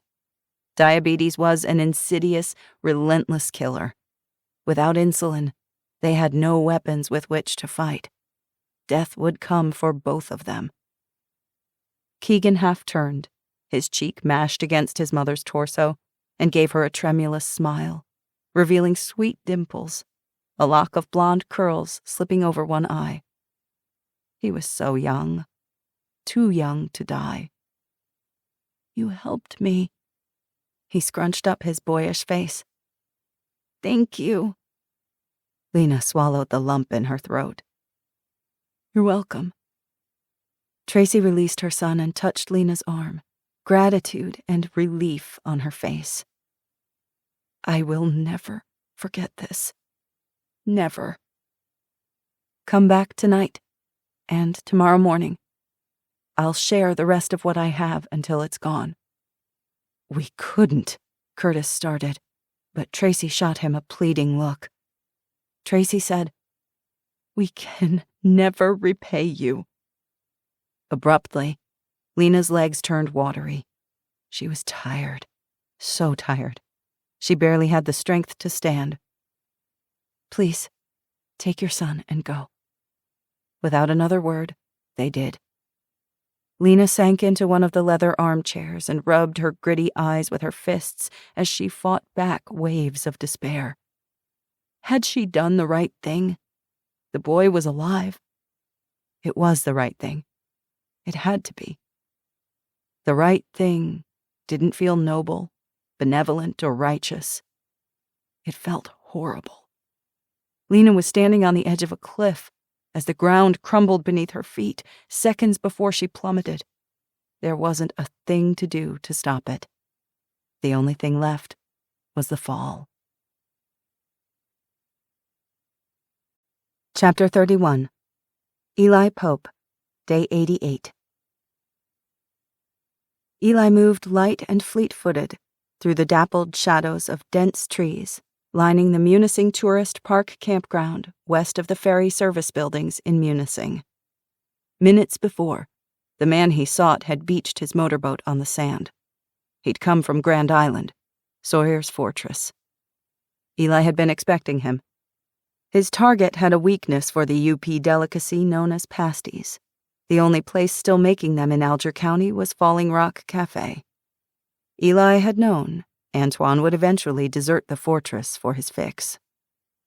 He'd needed to do a snatch and grab with zero satellite or drone footage, no technical overwatch, no recon team to conduct surveillance, or human intelligence, or assets on the ground, other than a gang of hungry, scrappy teenagers. Since Eli couldn't recon Grand Island 24/7 himself, he'd paid several teenagers to keep an eye on things. He'd worked with what he had. In exchange, he'd had to give up his BioLite camping stove, which charged small electronic devices by burning kindling. The kids wanted to charge their phones and listen to their downloaded music. It had taken well over a week, but he'd finally hit pay dirt. He'd just completed his 10-mile run, weighted with full gear, when one of the kids reached him with the news. His target was on the move. Eli stepped out of the shadows. Don't move. With a startled curse, Antoine Toussaint spun, reaching for the FAMAS 5.56 by 45mm NATO rifle slung across his back. Used in the French Legion army, Antoine affectionately called his weapon the bugle for its distinctive shape.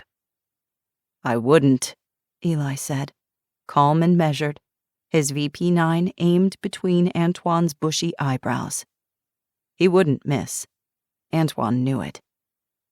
The Frenchman glowered at him, glowered at the gun, then glowered at him again. "It's you," he hissed with a faint accent. In his 30s, the former French legionnaire was powerfully built, with short, light brown hair, a thick, bristly beard, and squinty eyes. He'd been working as a security contractor for Sawyer's criminal enterprises for a decade, and had a reputation for boldness in battle, taking reckless risks and winning, and running into combat with a bloodthirsty grin plastered on his face. "You going to kill me now, brother?" Antoine asked, guilt etched across his face. Eli recalled the battle against the Cote cartel when Eli had saved Antoine's life. Antoine had repaid Eli's loyalty by shoving a burlap bag over his head and relinquishing him to Sawyer. "That depends on you, brother." "You've been following me." "I could have killed you a dozen different times." "I seriously doubt that." "I could have crept up and slit your throat while you were pissing against the birch tree 5 minutes ago." "Snoopy boxers, huh?" Antoine reddened like an overripe tomato. "Now you're just bragging." "Weapon on the ground, on your knees, hands laced on your head." "Come on, man." "Fine. Then take off your belt, drop your pants, and kneel in those cute boxers." Antoine cursed. "Your choice." Glaring at him, Antoine obeyed. Eli lowered the pistol a few degrees. He took a steadying breath to calm his nerves, to push out his constant, consuming worry for Lena and his daughter. "I need to talk to you." "Sawyer wants your head on a platter." "I'm aware." Eli pursed his lips. "I need some intel. You're the only one in Sawyer's crew that I trust enough to give it to me straight, without running to Sawyer or shooting me in the back." "Don't count your chickens before they're hatched," Antoine muttered with a dour expression. Eli kept very still. He projected an easy calm, a man utterly confident, but his heart stuttered, his nerves raw. He needed Antoine far more than he could let on. "How are things on the island?" "Fine," Antoine said. "Not enough women, and too many sweaty, unwashed, horny men for my taste. It's kinda claustrophobic, if the truth be told. I miss my old life. Playing poker with the guys, fishing with my dad, and even my dead-end job at the bank. There's something to be said for ease and predictability. You hate it until you don't have it. Know what I mean?" "Half the world knows what you mean." "You're gonna tell me I owe you." "I don't have to tell you jack squat. You already know." Antoine made a face like he'd taken a bite of something sour. "You're putting me between a rock and a hard place. I got no personal hard feelings toward you. The opposite, actually. But the boss man, who provides shelter over my head and food on my plate, says otherwise." "He doesn't have to know. Nobody has to know, unless you open your big mouth and tell them. That's up to you." Antoine sighed, resigned to his fate. "What do you want?" "I need black market medication." "Sawyer's got plenty. Prescription medication demand is sky high. No one's manufacturing anything, and FEMA quit delivering. People will pay any price, anything, for their heart meds." "They want to stay alive." "Guess so. What do you need, specifically?" "Insulin." Antoine frowned. "Someone you love has diabetes." Eli didn't bother to answer. Antoine shook his head. "You've got it bad." "Answer the question." "It's better to be alone. When you've got something to love, you've got something to lose." This broken world will keep taking and taking. People starving, dying of diseases and accidents, no health care, no one to keep the monsters in check. There is what? Someone to keep the monsters in check, Eli said. Me. We are all becoming monsters, man. I don't need a philosophical discussion, Antoine. I need information. Sawyer doesn't have insulin. Not a drop. Without his source, Cyrus Lee Jefferson, around anymore. His supplies have dried up, like everyone else's. Eli believed him. He had no reason to lie. Sawyer's black market drug trade had been Eli's last best hope. A flicker passed over the man's features. His mouth tightened, his eyes darting sideways. It was a tell. Eli caught the micro-expression. Antoine knew something he wasn't keen on sharing. "What is it?" Eli asked. Antoine didn't answer. "You do owe me. If you have an ounce of moral fiber, pay that debt now. The price is cheap. I only need information." "It's more expensive than you think," Antoine muttered. "Tell me." He shrugged. "It's your funeral." Eli surged forward and raised his gun. "Antoine, so help me!" Antoine threw up his hands. "Hey, easy!" Eli had no patience left. He hummed with fear, dread, and anger, emotions he knew intimately. He aimed the pistol at Antoine's temple. Antoine's eyes widened. Eli wouldn't hesitate to squeeze the trigger, and Antoine knew it. Anyone who got in the way of protecting the ones he loved was fair game. "Don't make me." Okay. Eli waited. "There's a train." "What train?" "A train of supplies. Medications. Penicillin, antibiotics, chlorpromazine, Prozac, morphine, methadone, oxy, and Vicodin. Every pill is worth more than gold, more than food." Eli's mind whirred. 1,000 thoughts spin-cycling through his brain in a microsecond. Where is it coming from, and where is it going? "They've got an old engine, with steam or coal or something to run it. The route loops from the Sioux across the UP, down through Escanaba. There's a branch that heads up to Copper Harbor, while the main line runs west to Wisconsin, curves south, and hits Green Bay before terminating in Duluth, Minnesota." "Where did the supplies come from?" "A freighter, loaded with FEMA medical supplies from the feds. Apparently sourced from South America and Australia, where they still have power. It originated in the Atlantic through the St. Lawrence River, through Lake Ontario, Erie, and Huron before reaching the Sioux. They can charge a mint for whatever they export. I suppose the Fed's dollars still count for something, though up here, they're only good for toilet paper." "When, damn it?" "August 3rd. Eli made a silent calculation in his head. His heart sank. "That's tomorrow. Hell, I didn't even know it was August yet." Eli studied him and checked for signs of deception.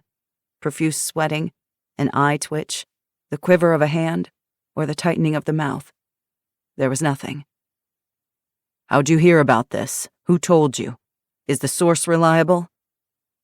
"One of Sawyer's assets in Sault Ste. Marie.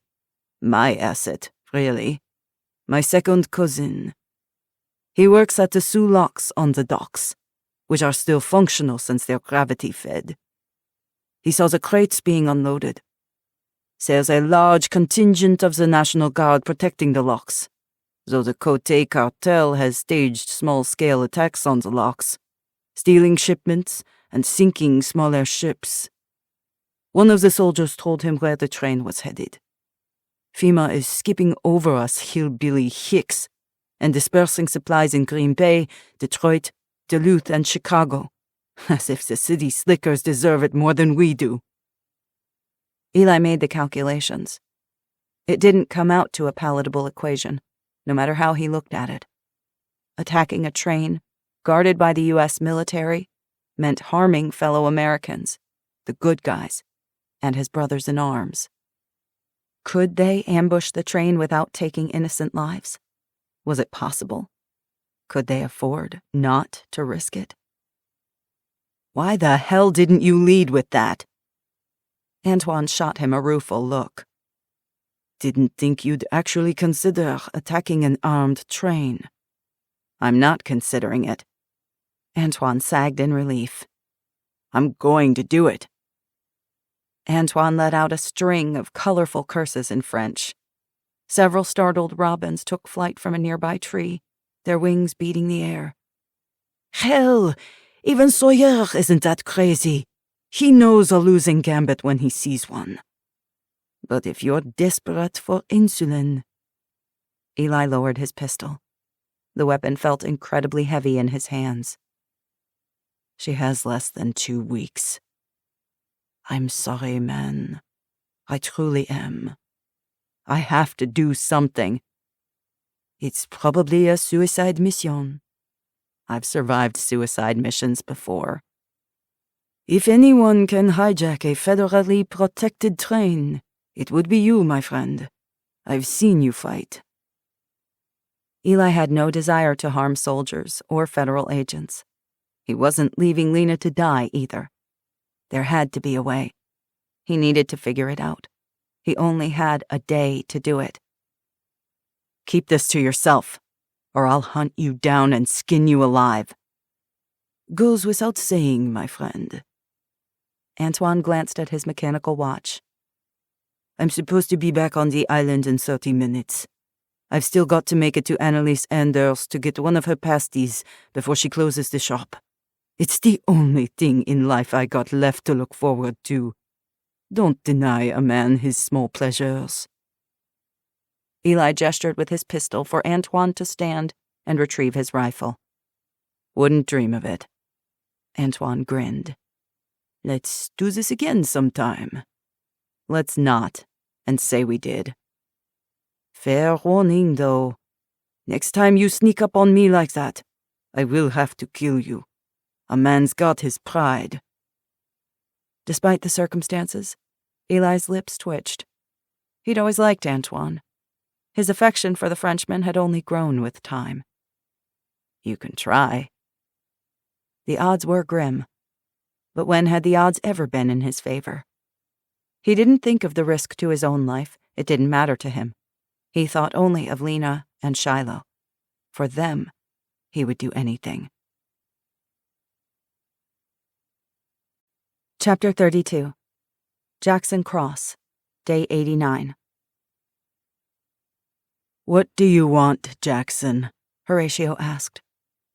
His father stood on the front steps of the porch, blocking Jackson's entrance into the house, his features hard and sharp as a knife's edge. Insects buzzed in the grass. The steady beat of waves crashed against the base of the bluff behind the house.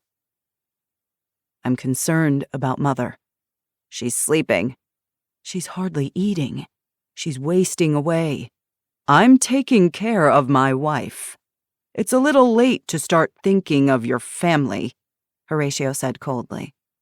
She's confused, dazed, and out of it. I'm worried. Horatio did not move from the doorway. She's fine. Cool air from the air conditioner inside the house caressed Jackson's skin. Outside, heat shimmered from the brick walkway in waves. The sun beat down on him like a malignant force, attempting to melt his flesh from his bones. The breeze off the lake offered little relief. Her memory is impaired. She said things that don't make sense.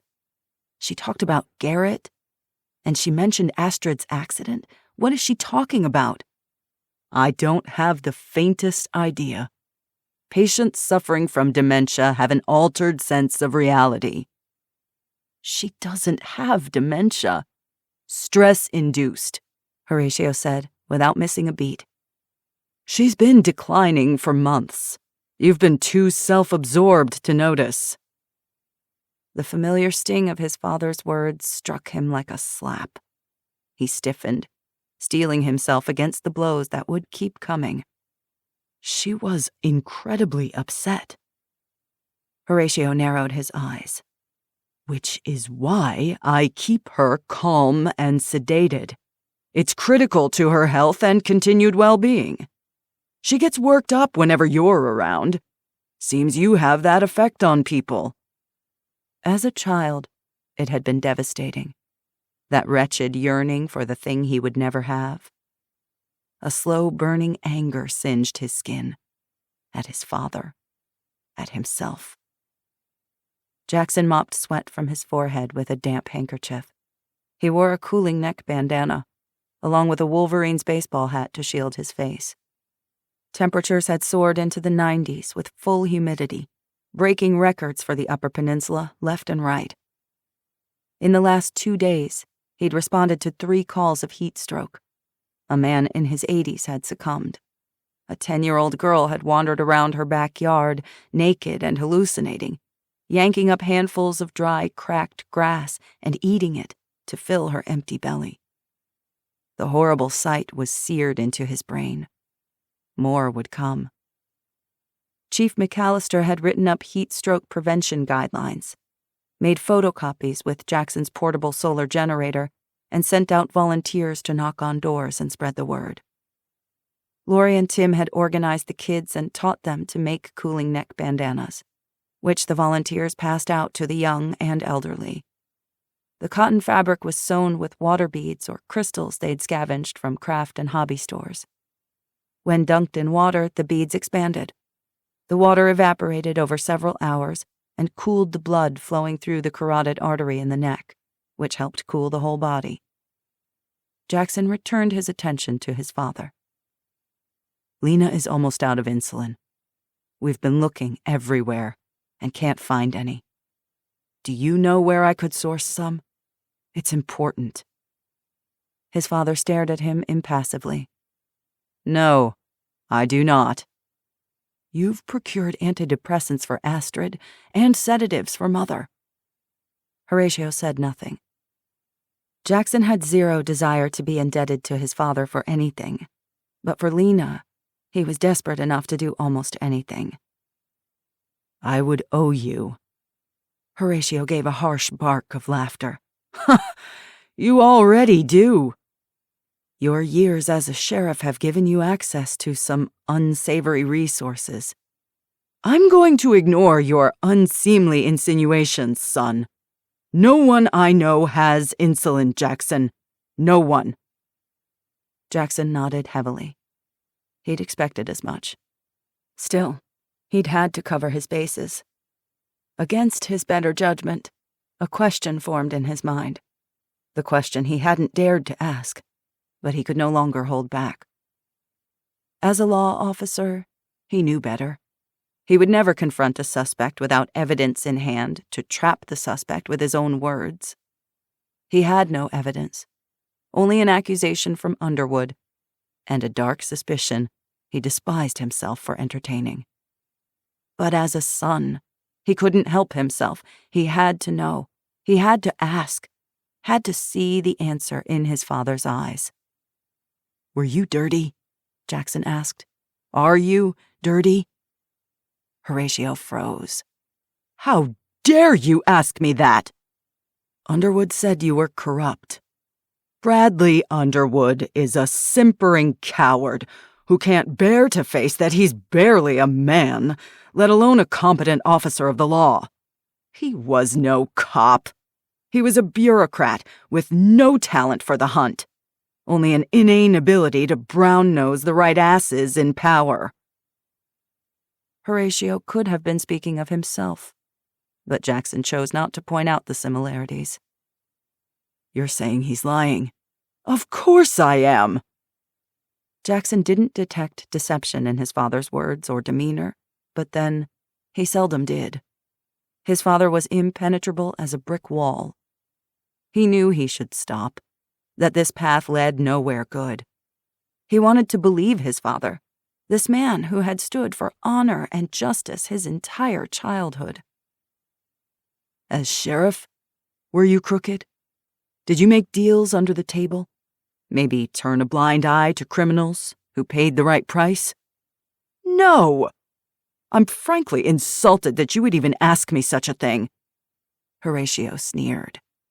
And besides, you're one to talk, aren't you?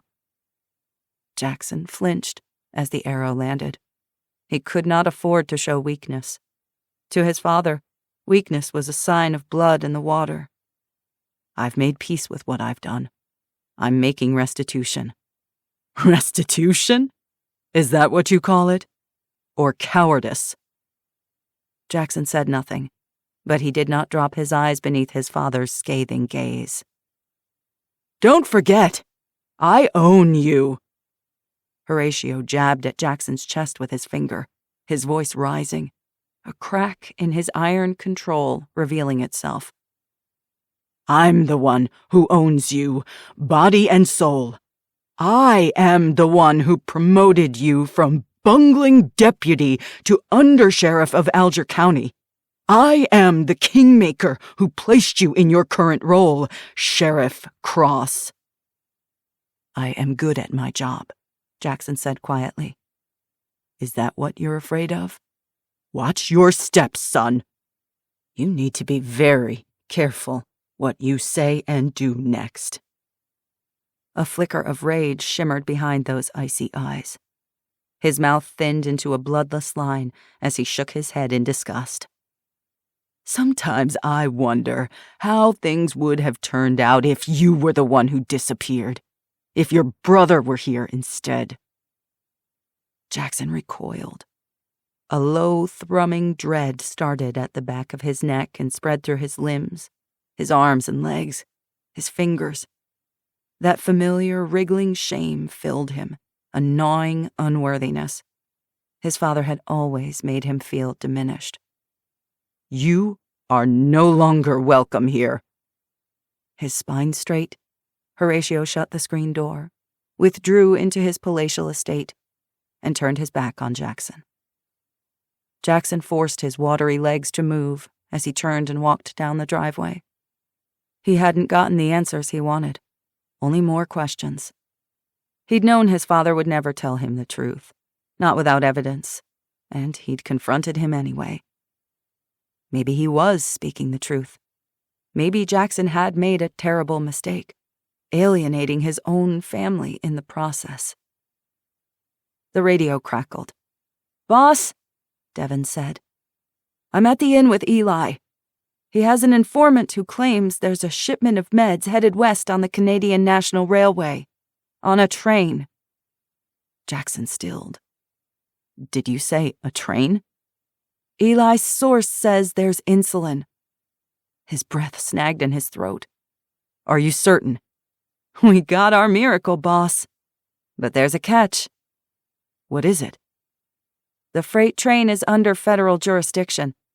The feds are prioritizing large population centers versus rural areas. The train isn't stopping here or anywhere in the UP. The train will go right past us, and we won't get any of it." Jackson cursed. "Eli wants us to go after it." Jackson didn't hesitate. "So do I." "Problem is, the shipment is FEMA's, so the train is protected by National Guardsmen." "Oh, hell." "My sentiment exactly. The train will head through Escanaba tomorrow night.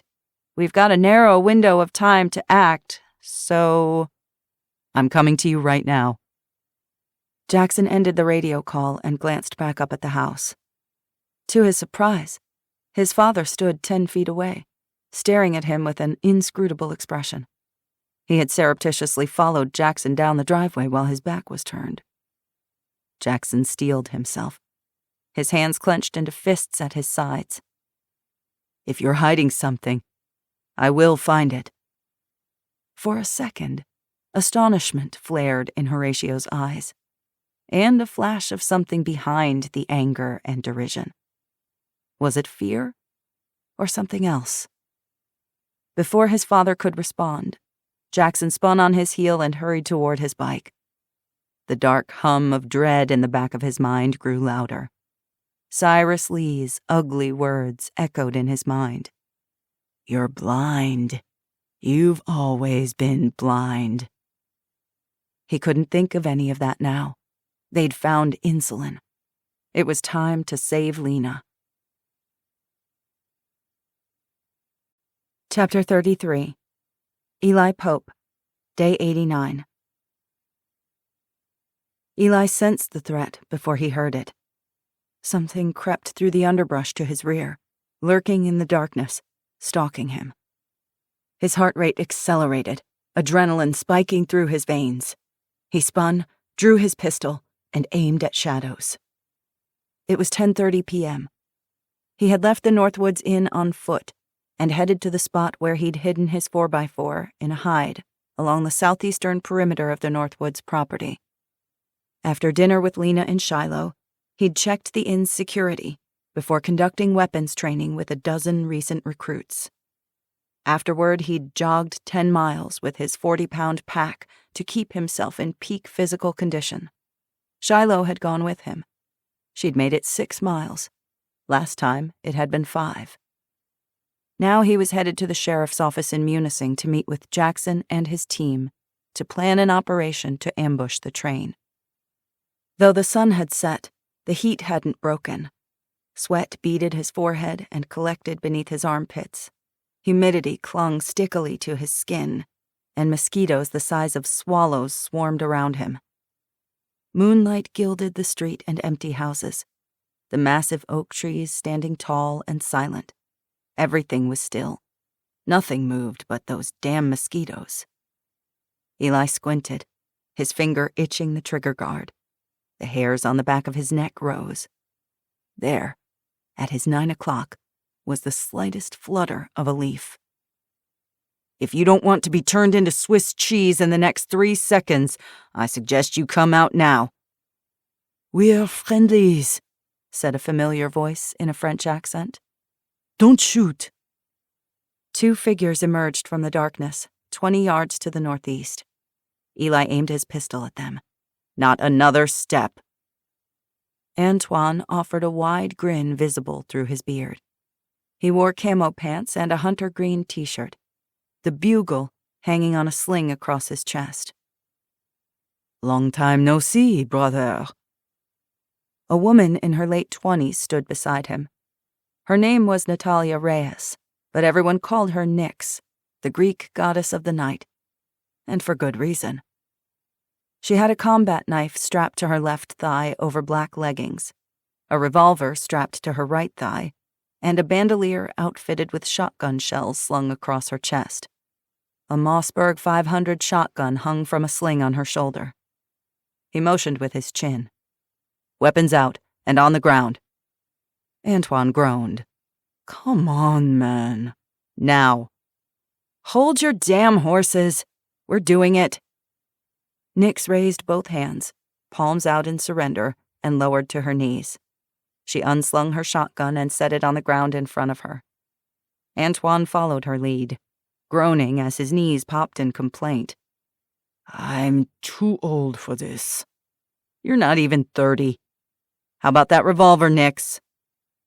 With great reluctance and several muttered curses, the revolver was placed next to the rifle. The long, sleek barrel glinted in the faint moonlight, the wood butt polished and worn, smooth as silk. A Smith & Wesson Model 29, famously used by Clint Eastwood in the Dirty Harry movies. The .44 Magnum 6-shooter was accurate, firing fast in double action, or more precisely in single action. Not to mention, it looked beautifully lethal and intimidating. Nyx saw his admiring glance. "Try stealing it and see what happens. I've carved out men's eyeballs for less. My granddaddy gave me this, may he rest in peace. It's mine." "Wouldn't dream of it." He gestured with the VP9. "Knives out, too. I know you keep a Smith & Wesson 3-inch carbon blade in your boot, Nyx." "Damn it all to hell." She shot him a crooked scowl, but complied. Her white blonde hair was buzzed close to her scalp, which emphasized her feline cheekbones and symmetrical features. She managed to be muscular and feminine, her strength accentuating her beauty. Satisfied that his captives were weapons-free, Eli lowered his pistol a fraction. "Why are you following me?" "We're not following you," Antoine said. "Can I stand up now?" "No. And that's a stinking load of BS if I ever heard it. Lie again, and I put a bullet through your teeth.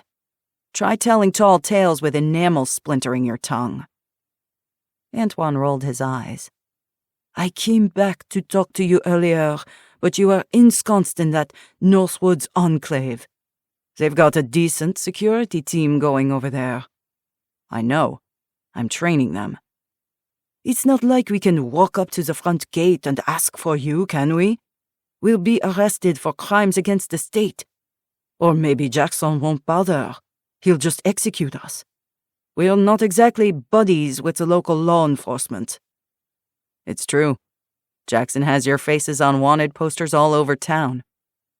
Nix perked up. "What's the reward?" "A roll of toilet paper," Eli quipped. "I'll take it," Antoine said. Nix made a face. "How disappointing. I bet we can do better." Eli relaxed slightly and loosened his shoulders, acting as though he'd let his guard down when he'd done anything but. He liked Antoine, even respected him. They'd survived a wildly dangerous Hail Mary mission together and come out on top. That didn't mean he trusted him as far as he could throw him. Nix was cunning and tough. Unlike Antoine, who was bold, brash, and good-humored even in a foxhole, Nix was a hunter. Stealthy and observant, she could sneak up on anyone and put a dagger in a man's heart before he heard a furtive footstep. She was also an ace shot. He couldn't read her, and that worried him. In Sawyer's camp, she was a chameleon, altering herself to suit her environment as easily as opting for a new hat. Antoine said, "We've been waiting hours for you." "Why?" Nix looked up at him, half her face obscured in heavy shadow as a raft of clouds slid across the moon. "Antoine told me what you're doing. You need help." "I don't need a damn thing from Sawyer." "You do from us." "Not the way I see it." "I already gave you help, brother," Antoine reminded him. "You wouldn't know about the train if not for me." "What train?" Eli deadpanned. "Come on. The train you're planning to ambush tomorrow night. The one chock full of party supplies." Eli stared at them blankly. "I have no clue what you're gibbering on about." "Cut the act, Eli. We're serious. Why do you think we're submitting to your gun in our faces? For funsies? 'Cause I can tell you, this part is far from fun." "You want to help," Eli said, incredulous. "He's got major wax in his ears," Nix muttered. "What's the catch?" "No catch. Sawyer always has strings." "Sawyer didn't send us," Nix said. "We came on our own." "Does he know you're here?" "No," Antoine said. "We got someone to cover for us at the fortress. We'll handle Sawyer if it comes to that." "He'll kill you if he finds out."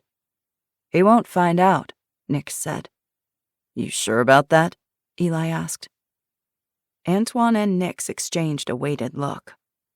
Eli was terrible at relational cues, but he sensed something between them, an intimacy he hadn't noticed back on Grand Island. Were they colluding, plotting to backstab him? Or was it something else, something less menacing? "He's our problem," Antoine said. "Not yours."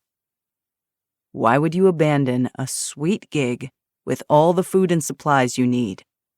You've got water, food, security, and a brotherhood." Nix raised her chin. "Grand Island isn't all rainbows and sunshine. Sawyer's getting paranoid, suspicious, and controlling. Ever since we stole those weapons from the Cote cartel, he's looking over his shoulder every second, expecting a bomb to drop from the sky or a sub to launch a missile from the middle of Superior and obliterate his little fortress. It wasn't the brotherhood we thought it'd be, Antoine said quietly. I won't pretend to be something I'm not. I'm a mercenary for hire. I knew Sawyer was a drug kingpin when he brought me in, and I was okay with that.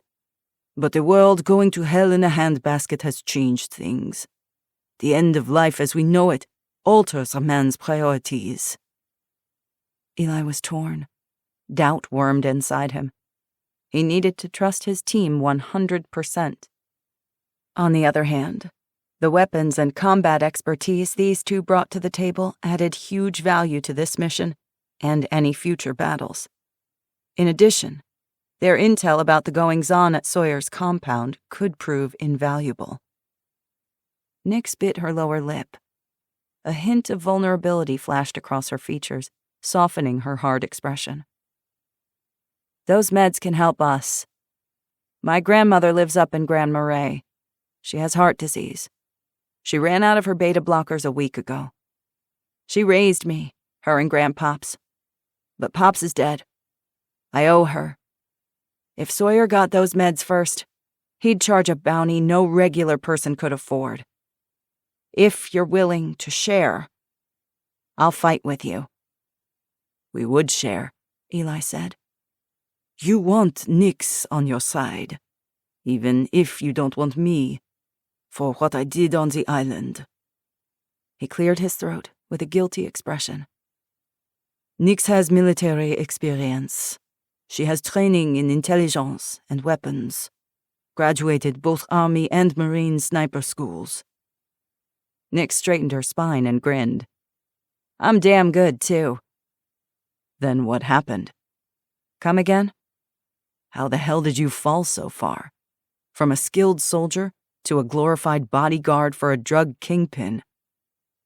Her jaw clenched, anger in her eyes, but she kept her gaze steady.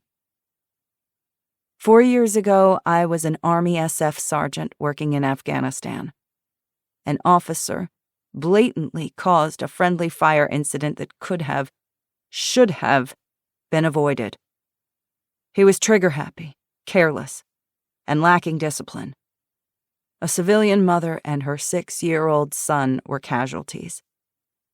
I got pissed and headbutted my superior officer. Dropped him, too.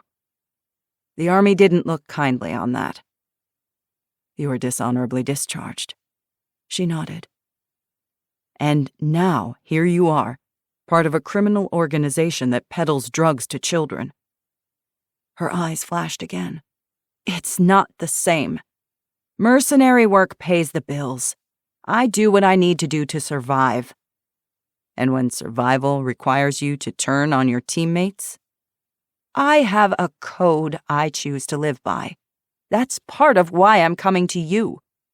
My morals may be grayer than most, but I do have a line. Eli considered her words.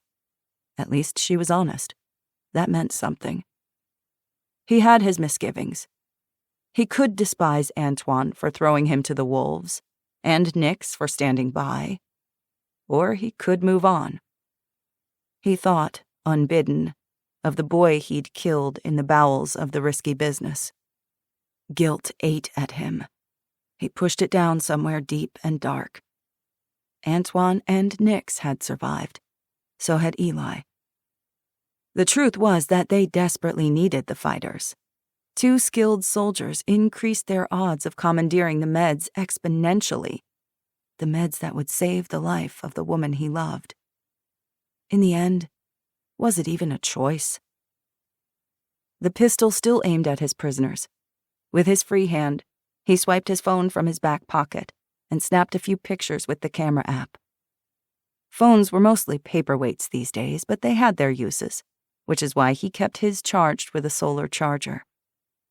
What was that for? Nyx demanded. You turn on us, and I'm handing these photos to Sawyer. I'll tell him you're joining deputies on raids. I'm sure he'll understand. Nyx's mouth puckered like she was sucking on a lemon. She looked about to say something rude, But Antoine spoke first. We are risking a lot doing this. And we're risking a lot if we take you in. I'm sure you understand our risk. You could betray us. You're exposing us to Sawyer's wrath. He's not going to take 2 of his best soldiers defecting lying down. Nix said, "Yeah, we get it." He slipped the phone into his pocket. This isn't a one-time thing, and you go back to Sawyer afterward with your spoils. If you switch sides, you stay switched. Nix and Antoine exchanged another wary glance. Whole conversations passed between them that Eli couldn't read. Nix gave an almost imperceptible nod. We know, Antoine said. My team of deputies and cops are good, but they aren't operators. They don't understand operational security and have never held a security clearance. No matter what I say, someone is going to spill the beans that you defected. They'll tell their mom, their wife, or their best friend's brother. It makes for great gossip, and it will get out.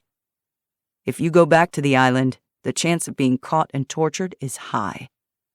We'll give you as little intel as possible about our organization and resources, but simply joining this operation will give you intel on us that would be incredibly valuable to Sawyer. We're in, Nix said. For good. There was a beat of tense silence. Okay, Eli said. Antoine brightened. Okay, we are good? As long as you keep your word. Nix holstered her revolver, retrieved her knife and ankle pistol, and stood. What about the others, the cops? Will they accept us? You'll have to convince them. Piece of cake. Antoine jumped to his feet and pumped his fist with great enthusiasm. It's good to be back. Pope and Toussaint strike again. Eli couldn't help himself. Warmth sprouted in his chest and spread through his torso. A strange but not unwanted feeling. A faint twitch tugged at his lips. Don't start thinking we're friends. A broad grin spread across the former Legionnaire's face. Wouldn't dream of it, brother. Chapter 34. Eli Pope, Day 90. The team gathered before midnight. Eli cleaned his HK-417 with the 12-inch barrel and nightscope. A stack of 7.62 by 51mm NATO ammunition and empty magazines waited to be filled on the folding table beside him. Next to the stack of ammo was a nest of radio equipment and headsets, a stack of armored vests and plates, and an array of pistols, revolvers, and long guns. He'd already disassembled, cleaned, and reassembled his other weapons. The door to the conference room opened, and 2 people sauntered in, grim and armed to the teeth. A shocked silence descended over the sheriff's office conference room. Officers exchanged wary looks and stared at the newcomers in alarm. Nix and Antoine glared back in open hostility. "Hello to you, too," Nix drawled. What the hell is this? Hart cried. They're traitors, Moreno spat. Watch who you're insulting, Nix snapped back. You might just find yourself with a broken nose, or worse. Jackson raised a hand and stepped between the law officers and the newcomers. Everybody take a breath. Took you long enough, Eli said. You invited them here? Alexis sputtered. Hart went to draw his weapon. Oh, hell no. Eli had briefly considered inventing covers for Antoine and Nix to deceive the deputies and police officers, but swiftly dismissed the idea. A French legionnaire and a beautiful Blackwater-type mercenary weren't exactly gray men. They both had notorious reputations. They're with us now, he said simply. Nash crossed his arms with a scowl. They work for Sawyer. Not anymore, Nix said. They'll put a bullet in our spines the second one of us turns around, Alexis said. They won't, Eli said. They're solid. Jackson moved to the front of the room. His voice was steely, with no give in his posture or his expression. If Eli says they're solid, then they're solid. We need the manpower, and these two are ex-military. They add a level of skill and tactical experience that we sorely need. You're going to pardon their crimes? Is that what we're doing now, Cross? Chief McAllister looked at Jackson in disbelief. Joining up with killers and drug dealers? No one's crimes are being absolved. Hart scoffed. There's no way I'm fighting side by side with criminals, with killers. Sawyer's people killed Charlie. They shot me in the leg. Have you lost your freaking minds? McAllister's posture stiffened, with one hand resting on the butt of her service pistol, the other curled into a fist at her side. Charlie Payne had been her officer. The loss was personal. Eli could see the resentment written across her face. We defected, Antoine drawled. He alone remained calm. Nix was scowling like she was about to headbutt somebody. Eli tightened his grip on his VP9. This was not how he wanted things to go down, but he'd expected the distrust and animosity. McAllister shook her head, appalled. How do we know they'll follow orders and won't turn on us halfway through the mission? Because if they disobey a single letter of an order, I'll drag them to Sawyer myself, Jackson said. Sawyer will behead them for their betrayal. They understand the risks and the consequences. McAllister returned Nix's stare, not in the least bit cowed. People like you are the reason we're in this mess in the first place. Nix took a step toward her. What's that supposed to mean? Antoine laid a steadying hand on Nix's forearm. She flinched, but didn't draw back. She clenched her jaw, nostrils flaring in anger. We said we're good, and we are. You don't trust us? Fine, we'll leave. We're not here to be insulted. You don't think you need what we bring to the table? It's your funeral. Chief, Jackson said, we've got to work together on this. McAllister frowned. I don't like this at all. No one cares if you like it, Eli said. This is what's happening. Chief, Moreno said tightly. Eli and Jackson are right. Much as I hate the idea, we need them to pull this off. Please stand down, McAllister, Jackson said. The tension was palpable. Finally, McAllister's shoulders slumped.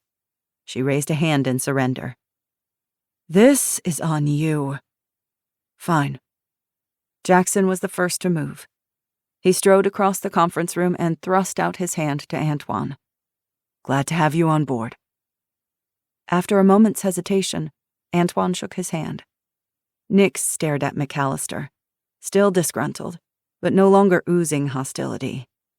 When Jackson offered his hand, she was slow to take it, but she did. Good, Jackson said. Now that's settled. Let's get to work then, shall we? To Devon's credit, she offered the newcomers the 2 empty seats next to her, though her expression remained dubious. Reluctantly, Nix and Antoine sat, with their spines stiff and weapons close, uncomfortable as hell. Eli didn't need them comfortable, only compliant. Read them in, Sheriff Cross. The team consisted of 14 people. Eli and Jackson, along with Moreno, Devon, Alexis Chilton, the former Marine Jim Hart, the rookie Phil Nash, Police Chief McAllister, and 4 of her police officers, including Baker and Flores, who had participated in the yacht attack last month, and finally, Nix and Antoine. The citizen volunteers Jackson had deputized included Gideon Crawford and Fiona Smith, as well as several retired police officers, correctional officers, and former soldiers. They would remain at the checkpoint and patrol locations to protect the county. Eli touched the St. Michael's medallion next to his dog tags beneath his shirt and thought of David Kepford, the man he'd never met, with a physical ache in his chest. Jackson turned to an old man standing silently in the back. Johannes, it's your turn. In his 70s, Johannes Heikkinen had served as a train engineer before his second career chartering fishing boats for rich downstaters. Tough and grizzled, he wore a hunter green shirt and cargo pants that hung from his slight frame, a camo bandana tied around his forehead. Johannes leaned over the wrinkled map spread across the table, wisps of white hair clinging to his liver-spotted pate. Since the collapse of the mining and timber industries, many of these railways have been abandoned or outright dismantled. The current Canadian National Railway route through the UP starts at the Sioux, where the freighters unload shipping containers onto the rail cars.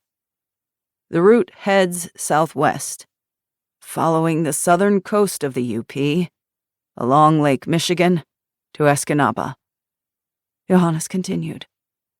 From Escanaba, at the mid-south point of the UP, a branch heads north to Marquette, where the Escanaba and Lake Superior Railroad branches off into the small towns near old sawmills or mines, like the Iron Ore Mountain Mine.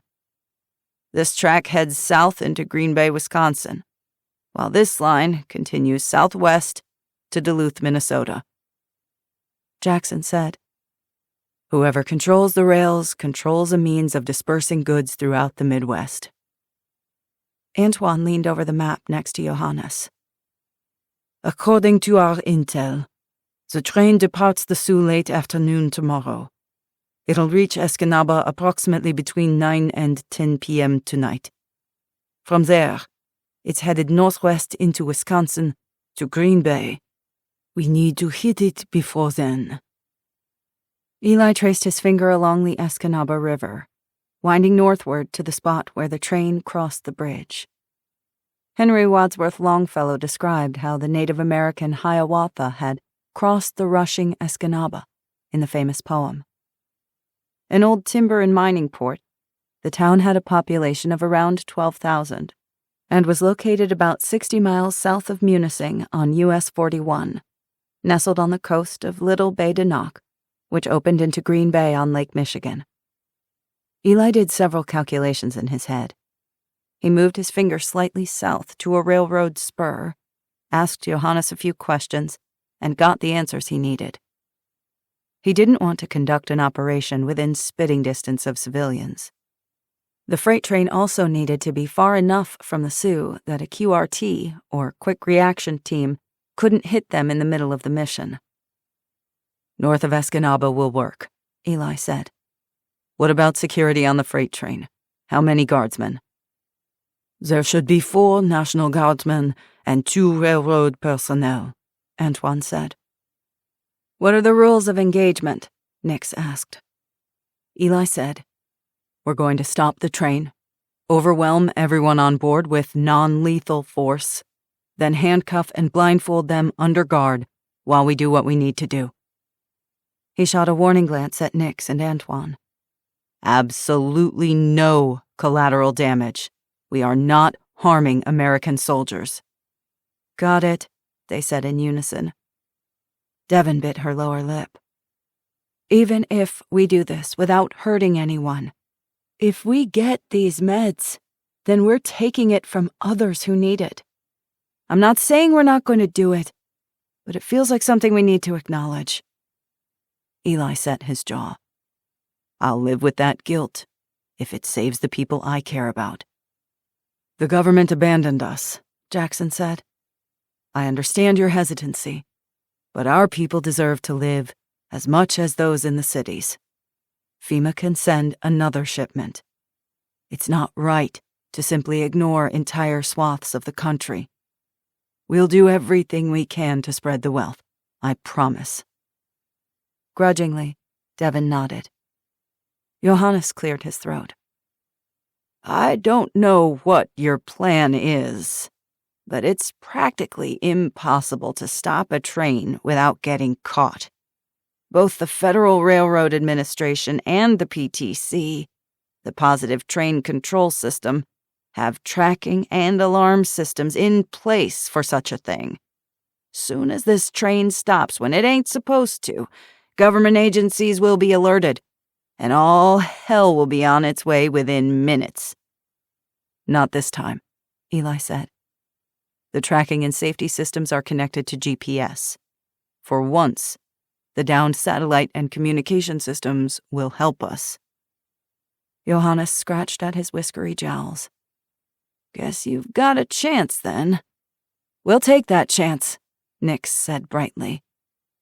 "What about fuel?" McAllister asked. "We're critically low on gas. Traveling to Escanaba in several vehicles will completely deplete our stores." "We can help there," Antoine said. "Sawyer has fuel. We know where he keeps it on the mainland. We can walk right in and take what we want." McAllister looked dubious, but she nodded. "How the hell are we going to stop a train?" Moreno asked. Eli studied the topography, considering the options, playing out the potential scenarios, the pros and cons. An idea began to form in his mind. It was risky, but it could work. If Antoine's inside man was reliable. If there were no surprises. Too many ifs. The uncertainty and unknowns tied Eli's stomach in knots. It felt like going in blind. As a ranger on a sanctioned mission, his team would have reenacted the mission dozens of times until they had every move and countermove memorized. Eli said, "Leave that to me." Chapter 35. Eli Pope, Day 90. Eli slowed his breathing and his heart rate, entering battle mode. Everything else fell away, even Lena, even Sykes, everything but the operation at hand. Dressed in his battle gear, dark camo, plated vest, and helmet with headset, he studied the scene through binoculars. Nestled in an overwatch position on a hill, he looked down upon a collection of dilapidated buildings, rusted rail cars, and a cluster of train tracks several miles north of the town of Escanaba. Known as a siding, or spur, the area was used to store cars or provide transit, in this case, for an ore mine a half-mile away. The ore mine had ceased production decades before, but the railroad still occasionally used the site to park rail cars. The spur was deserted, save for some tank cars and a dozen open hopper cars, now empty, which had been used to carry coal or ore. An LPG tank car full of liquid propane gas sat on a sidetrack. They'd uncoupled the LPG tank and moved it 30 yards with a switcher, a small engine left in the yard that acted as a tug. Antoine and Nix were already proving their value. Not only had they secured additional gasoline for the trip and shaped explosives, but they'd also procured the propane tank from one of Sawyer's depots in Chatham. As members of Sawyer's inner circle, they'd walked right past security. Sawyer would be pissed as hell when he discovered the theft, but that was a problem for another day. 2 hours earlier, Eli, Antoine, Nix, and Devin had planted several shaped charges, while Eli instructed them on where and how to place the charges for the diversion he'd planned. Along with other Tier 1 units, the 75th Rangers Reconnaissance Company had learned this particular procedure. It was part of an intensive training course on neutralizing WMDs and railway response for hazardous materials, in preparation for some clandestine missions in Eastern Europe, inspecting old Soviet military storage depots. It was a simple vent and burn technique to cause a large fire on the tracks, which would force the oncoming train to halt. They'd dug a trench to direct the propane to flow away from the other railcars and buildings. A single mistake, and the tank could detonate and explode all at once, destroying not only the trucks, but also incinerating the nearby buildings, potentially leaping to the tree line on either side of the tracks. If that happened, the ensuing forest fire would be devastating. They would conduct the operation very, very carefully. A fire wasn't the only way to stop a train without derailing it, but it was the safest method. Using trucks or laying down huge trees to block the tracks might destroy the train and cause major injuries to the guardsmen on board. Eli was adamant. No harm could come to the good guys, even if they were on opposite sides on this mission. He didn't want to damage the train either, as it was one of the few methods of transporting goods to people who desperately needed them. 5 miles northeast along the tracks, Johannes and Nash were nested in an overwatch position over a flat stretch of terrain. Nash manned their tactical drone, while Johannes was needed to identify the refrigerated intermodal from the drone's images. Out of the 40 rail cars, only one was refrigerated. Eli went over the plan for the 100th time in his mind. Once the train stopped, 3 teams of 3 people would breach the train cars, then disarm, cuff, and detain the guardsmen without harming them. Simultaneously, Eli's team would beeline for the refrigerated intermodal, breach it, and offload the insulin and whatever medications they could take within a 7 to 10 minute window. Stacked front to back, the shipping container's doors couldn't open until they'd been offloaded with a crane, but Eli knew a way around that.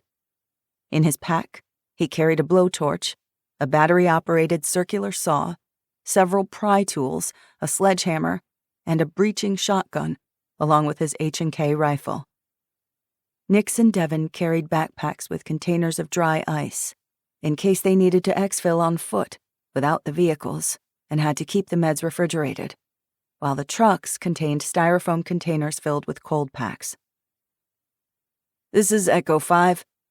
Nash's voice came through Eli's headset. "Our eyes in the sky have sighted the train. Alpha 1 to Echo 5. Have you sighted the target?" "Not yet. Still looking. Damn, but this is a long train." Eli waited for a beat, his pulse thudding in his ears. Mosquitoes buzzed around his face. One landed on his forehead. He didn't bother to swat it away. He couldn't see the drone, couldn't see the train. "Sit rep." "Echo 3 to Alpha 1, McAllister said into the headset. "I see it. 2 miles out." His heart rate accelerated. He willed himself to stay calm, taking deep, slow breaths. Nothing moved below him. The rows of tracks glinted in the glow of the sunset, the sky ribboned with orange, crimson, and lavender-tinged clouds. The shabby buildings sagged, the shadows lengthening as the sun dipped below the horizon. "Echo 5, do you have eyes on the target?" he repeated. Silence for a moment. He didn't dare breathe. If they couldn't locate the refrigerated container quickly, all hell might break loose. Speed was a key component of the entire plan. Every second counted. His mind raced with all the ways the mission could tip sideways, go pear-shaped. "Got it," Nash said. "Johannes ID'd the target. Second to the last car at the end." Eli exhaled sharply. "Roger that." 1.5 miles, McAllister said. Eli swung his binoculars, peering up the track, and waited expectantly for the telltale glint of oncoming lights. So far, nothing. The train remained out of sight. "This is Echo 2. I hear the train," Hart said. A moment later, so did Eli. A low rumble grew louder and louder. The ditch lights appeared, 2 powerful lights affixed above the top rail of the train. As it drew closer, the piercing beam painted the tracks with a widening halo of light. 1 mile, Devin said. "Game time," Jackson said. "I repeat, game time." "Echo 2, let's blow something up," Moreno yelled gleefully. 2 clicks came through static. Hart's signal to blow the top charges. 60 seconds later, it came. A loud bang, bang, bang. The top-shaped charges blew small holes in the top of the tank car to vent pressure. A second later, there was another chorus of bangs as the lower charges blew holes in the bottom of the tanker. Liquid propane gas poured out onto the ground and burst into flames. The flames expanded rapidly, exploding in a massive fireball over the main tracks. With a roar like a rocket engine clawing for altitude, the fireball leaped to 3 stories tall. Fed by the gushing fuel, the fire burned with the intensity of a blazing sun. The inferno across the tracks was 100 yards from the rail yard and the woods. The air seemed to bend and warp from the searing waves of heat. No train would be able to pass through the fireball for the next 30 minutes at least. Even a mile away, the conductor and assistant conductor would see the massive explosion and billowing smoke. They might panic, but they would know there was no way they could drive through the flames. They had no choice but to engage the emergency brakes. They would stop. They had to stop. A deafening screech split the air. "Emergency brakes are engaged," Jackson said. The engineer put the train in full emergency stop mode. The train slowed as rapidly as possible for a 40-car freight train. The locomotive shook as if a great fist had slammed into it, the rail cars behind it trembling so violently it seemed a few might jump the tracks. None did. Eli squinted through the binos. It was difficult to see through the leaping flames and swirling smoke. The roaring of the fire and screech of metal on metal rent the air. The stink of ash and burning plastic stung his nostrils and gagged him. He coughed and spat. The train ground to a shuddering halt not 200 yards from the blistering fireball. "Go! Go! Go!" Eli shouted. Engines roared to life as 3 vehicles burst from the tree line. The teams had been waiting in wildland fast attack fire trucks they'd borrowed from the Marquette County Fire Station. The heavy-duty trucks were designed with off-roading capabilities to fight wildfires in dense wilderness. Each team raced for its assigned section of the train. Their overhead lights streaked across the trees, lighting up the train, the tracks, and the dilapidated buildings. The fierce bloom of the fireball burned against the blackening sky. Eli leaped from his position and sprinted down the hillside, his pack banging against his spine, the rifle slick in his hands. He jumped over roots and rocks, branches slashing at his face as he reached level ground. A pickup truck sped toward him, raced behind the rail spur buildings, and slammed to a halt not 10 feet away. At the wheel, Anton whooped and punched the steering wheel with his fist. "Let's go, Slowpoke! We don't got all day!" Eli hopped into the truck bed beside Nix, who knelt with her AK-47 up against her shoulder, aiming for the rear section of the 40 rail cars. Firelight glinted off her weapon and lit up the side of her face. Her eyes glowed like a demon out of hell. "Welcome aboard." A duffel bag of extra ammo and magazines sat next to the styrofoam containers. Eli took up a position on the opposite side of the truck and brought his HK-417 to bear. The first team approached the locomotive in the lead wildland truck. Sudden gunfire rang out. The wildland truck's windshield blew out. The truck swerved violently to the right, its tires bumping over uneven ground as it spun to avoid more fire. Panicked cursing filled Eli's headpiece. "They're already firing at us!" Jackson shouted. Eli's breath froze in his lungs. "That was AK fire." Another barrage of gunfire blasted the night. Again, it was from AKs. Definitely not the smaller rounds of a military-issued M4. Half a dozen shadowy figures leaped from the rear of the train and raced along the tracks parallel to the train. A second group of 6 to 8 men poured from the front of the train. Eli shouted into his radio, "Contact! Contact! Team 1 is taking fire north of the train and toward the rear. A group of hostiles has dismounted and is moving toward us using covering fire. They appear heavily armed and dangerous. Make that 2. 2 groups of 6 hostiles each." A figure near the front of the train crouched, a long, thin object resting on his shoulders. Before Eli could react, an RPG arced across the sky. It was headed straight for Team 2's wildland truck. Echo 2! Incoming! Antoine shouted. Team 2's truck careened wildly, rising on 2 oversized tires and nearly rolling as it skidded to avoid the rocket-propelled grenade. The RPG impacted 30 feet to the right of the racing truck. Instead, it punched through the nearest building like tinfoil.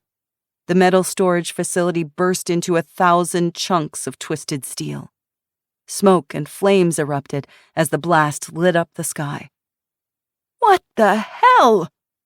Nix ducked to avoid flying shrapnel. That was a freaking RPG! Eli shook his head, bewildered. This made no sense. Unless they weren't being fired upon by American soldiers. These clowns didn't move or fight like soldiers. Their weapons were different. There were more fighters than the 4 guardsmen their intel had reported. These guys were prepared for battle, not taken by surprise, almost as if the hostiles had known they were coming. Fear settled in his gut like a stone. This is not the Army National Guard. I repeat, they are not guardsmen. Weapons free! Weapons free! Gunfire exploded from multiple locations along the woods on both sides of the tracks. Muzzle flashes burst like fireworks. Rounds punched the side of the pickup with thuds and pings. Antoine swerved, performing counter moves to avoid the oncoming firepower. Eli seized Nix's arm and dragged her down. Get down! Head down! Lying prone, his belly pressed against the ridged floor of the truck bed, with Nix cursing beside him, Eli pressed his mic. This is Alpha 1. Pull back. Everyone retreat to the front of the train as fast as you can drive. When you get there, find cover. Only engage the hostiles from cover. I repeat, retreat to cover. If he had his Spec Ops team with him, they'd aggressively attack the hostiles. A Special Forces team would move into the attack, shooting and moving, hunting down the enemy. But Eli's ragtag team consisted of law enforcement officers, not a Marine recon platoon. Above all else, he had to protect them. Keep them pinned, Eli said. Give us 5 minutes. Roger that, Jackson said. We'll give you the cover you need. No dilly-dallying around, Moreno shouted. These psychos have crazy firepower. Echo 4, stay on course, Eli instructed Antoine. How copy? Good copy, Antoine shouted back. Nix popped her head up, fired a controlled burst, and then ducked. What's the play? We running or fighting? Please tell me we're gonna waste some bad guys. An image of Lena flashed through his mind. Her kind smile and her bright eyes. The way she'd looked at him once, and might someday again. No way in hell was he running. We're gonna waste some bad guys, Eli said. And I'm getting that damn insulin. Chapter 36. Eli Pope, Day 90. The massive fireball cast the world in an eerie orange glow. Smoke snaked low to the ground, spreading like a thick fog across the train yard. The shapes of buildings and shipping containers turned blurry and indistinct. Eli crouched in the bed of the pickup, his back to the rear cabin window, covering their 6.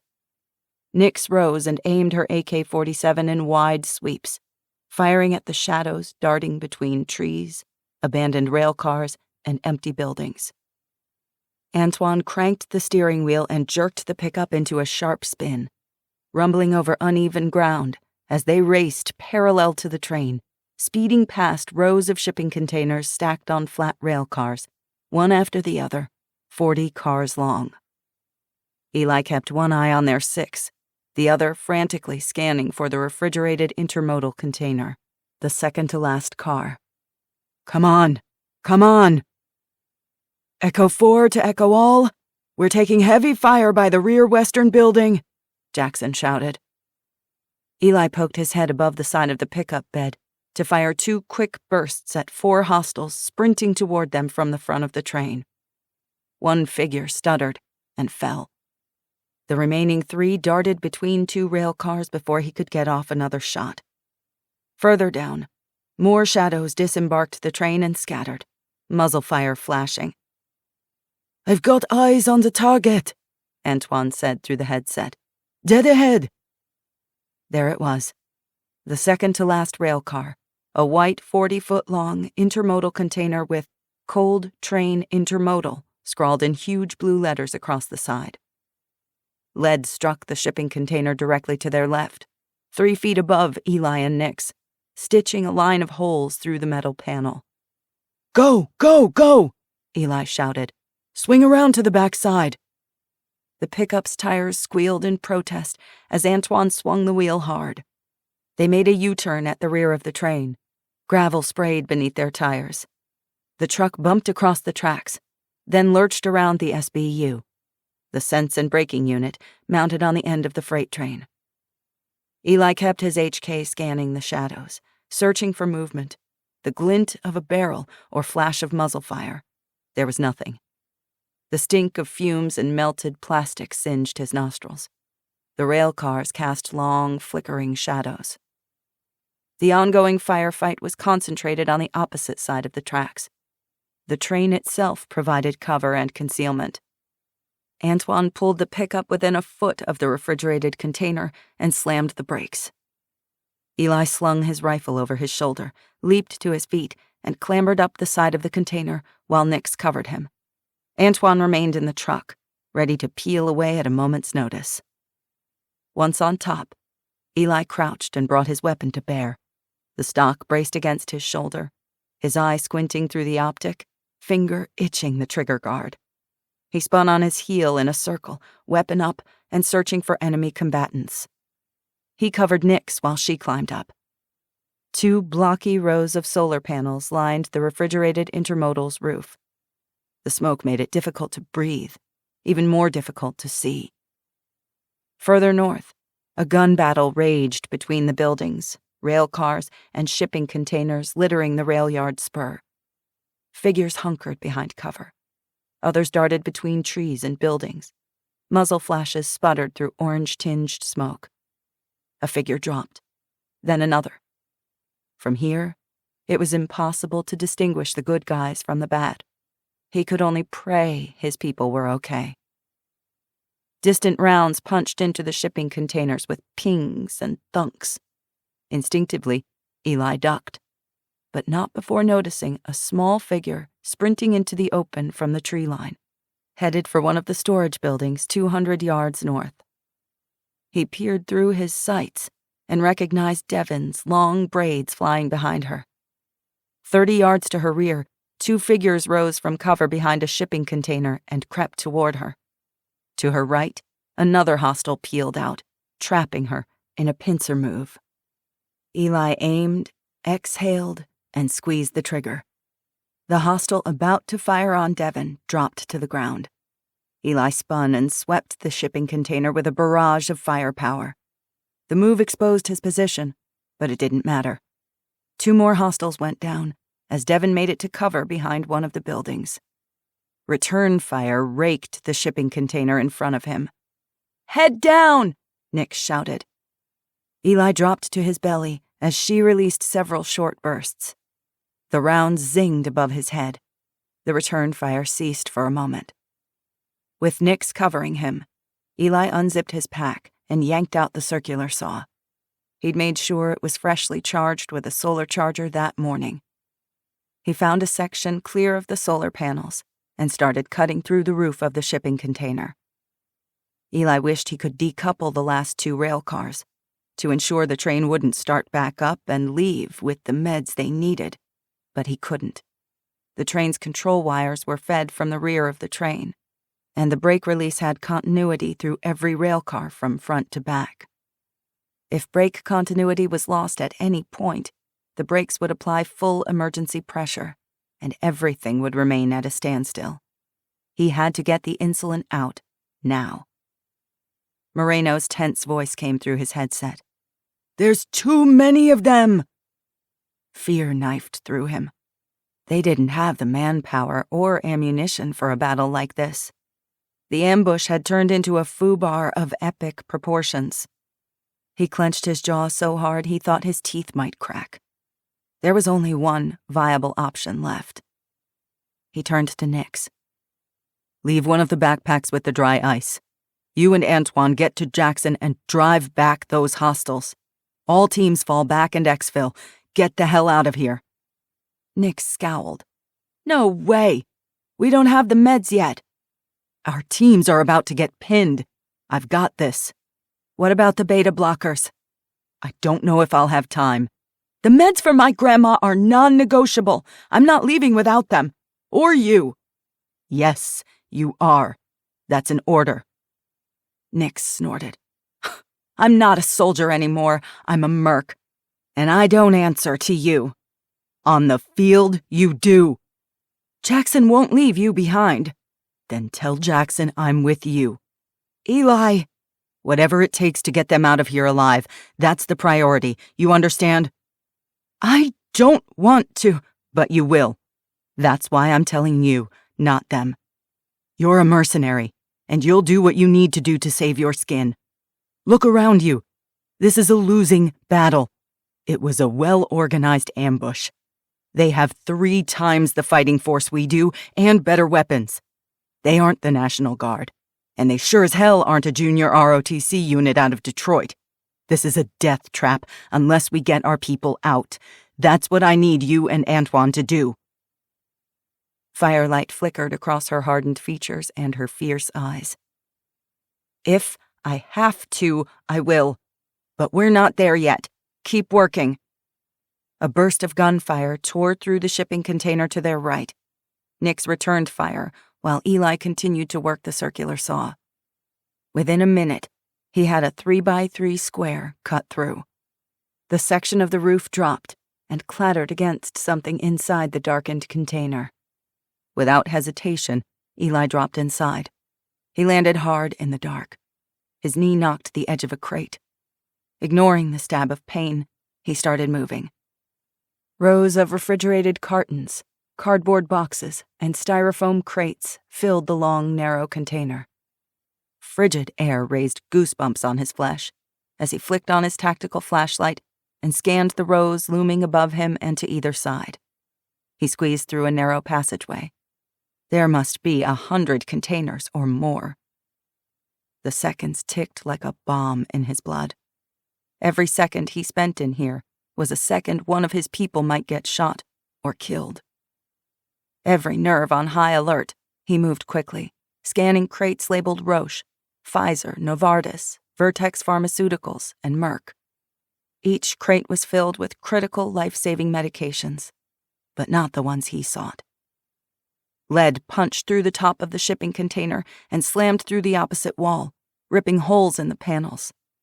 Narrow beams of reddish light shot through the darkness. Echo 2, we're running out of ammo, Moreno yelled through his headset. The bad guys are closing in. Above him, Nix cursed. What's taking you so long? You napping down there or what? Eli put his tactical flashlight between his teeth and pushed at a crate, moving it aside to reveal a refrigerated container the size of a cooler, with Ethitech stamped on the side.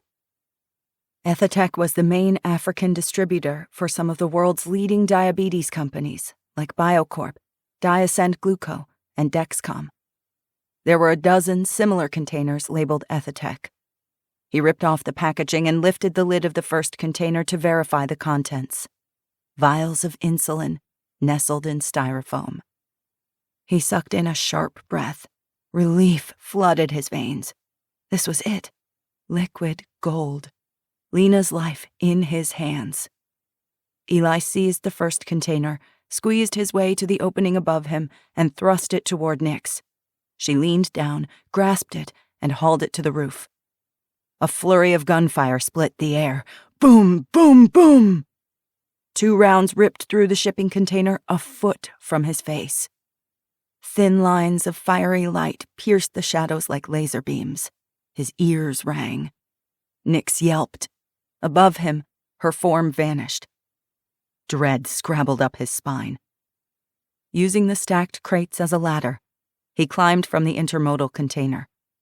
Leading with the muzzle of the VP-9, his head eased above the lip of the hole as he scanned in every direction. "Nix!" To his right, Nix was on her stomach, one hand gripping her shoulder, blood pulsing between her fingers while she fired her pistol one-handed. A group of 4 hostiles had managed to sneak up on them, scurrying between rail cars, leapfrogging each other to provide cover. They were only 2 rail cars away. Eli unslung his HK-417 and burned through a magazine, driving them back, then slapped in a fresh magazine while Nix fired several shots before she ran dry. "I'm out!" He handed her his rifle and drew the VP-9, firing a half-dozen shots before they managed to drive the closest hostiles back behind a rail car and keep their heads down behind cover. Eli risked a glance at Nix. "You're bleeding." "I'm fine," she said between gritted teeth. "That's the adrenaline talking." "Don't worry about me. We're running out of time. Look." It was incredibly difficult to see through the black smoke, billowing thick and heavy in the air. Eli's throat was parched, his nostrils singed, his eyes stinging, as he turned to look ahead of him. The massive fireball in front of the train had gradually diminished. It was only 10 or 15 feet high now, not nearly as dangerous to an oncoming freight train. In a minute or two, the conductor might find the bravery to forge ahead, despite the flames. "I've got company," Antoine shouted. "4 more on my side, coming in hot. We've got to go, stat." Eli fired several covering rounds one-handed as he pushed Nix off the top of the shipping container. She dropped light-footed to the truck bed and looked up at him, gesturing wildly with his HK-417. "Come on!" He handed her the insulin container and was about to follow her. A sudden shiver of apprehension rippled across his skin. The back of his neck prickled. A primal instinct, a warning in his reptilian brain. He sensed an approaching predator like a shark senses a drop of blood in the ocean. Dropping low, Eli spun to face the length of the train. A figure approached them, not from below, but from above, striding across the tops of the rail cars 10 cars away. 2 men behind him carried automatic weapons. Jackson's panicked voice filled his headset. "We're boxed in! The enemy flanked us on 2 sides. We're trapped and running out of ammo." "Eli, come on!" Nix shouted. Eli risked a glance down at Nix and waved her away. "Save them, damn it!" Reluctantly, Nix obeyed. She banged on the roof with her injured arm. "Go, go, go!" Below him, Antoine spun the truck, gravel flying as the wheels squealed. The truck raced back along the tracks in retreat. Nix fired the HK-417 as the truck shot toward the cluster of buildings. The men atop the rail cars ducked for cover. Gunshots blasted from several directions. Rounds zipped over his head, one so close it kissed his ear. He felt no pain. The concussive sounds thrummed in his ears, his teeth, his chest. Eli dropped to his belly and fired the last 3 rounds from his VP-9. The slide locked back. Quickly, he reached for a magazine from the pouch on his vest. He heard the menacing click of a safety sliding to off. "I wouldn't do that," said a familiar voice. Eli turned to face his adversary. Darius Sykes stood before him. Chapter 37. Eli Pope, Day 90. Eli faced Sykes. Fear sprouted in his chest. His pistol had run dry. Nix had his rifle. His only weapon was the fixed-blade knife at his hip. Darius Sykes was a large man, thick and beefy, with paradoxically delicate facial features and full lips, his voice silky smooth. It was disconcerting as hell. He wore black cargo pants with a plated chest rig over a camo t-shirt, with both a knife and a pistol at his hip. Sykes's minions stood behind him, grinning and armed to the teeth. Eli recognized the Hispanic gangbanger, Angel Flood, and a ham-fisted goon Eli recognized from prison. Memories crashed through his head.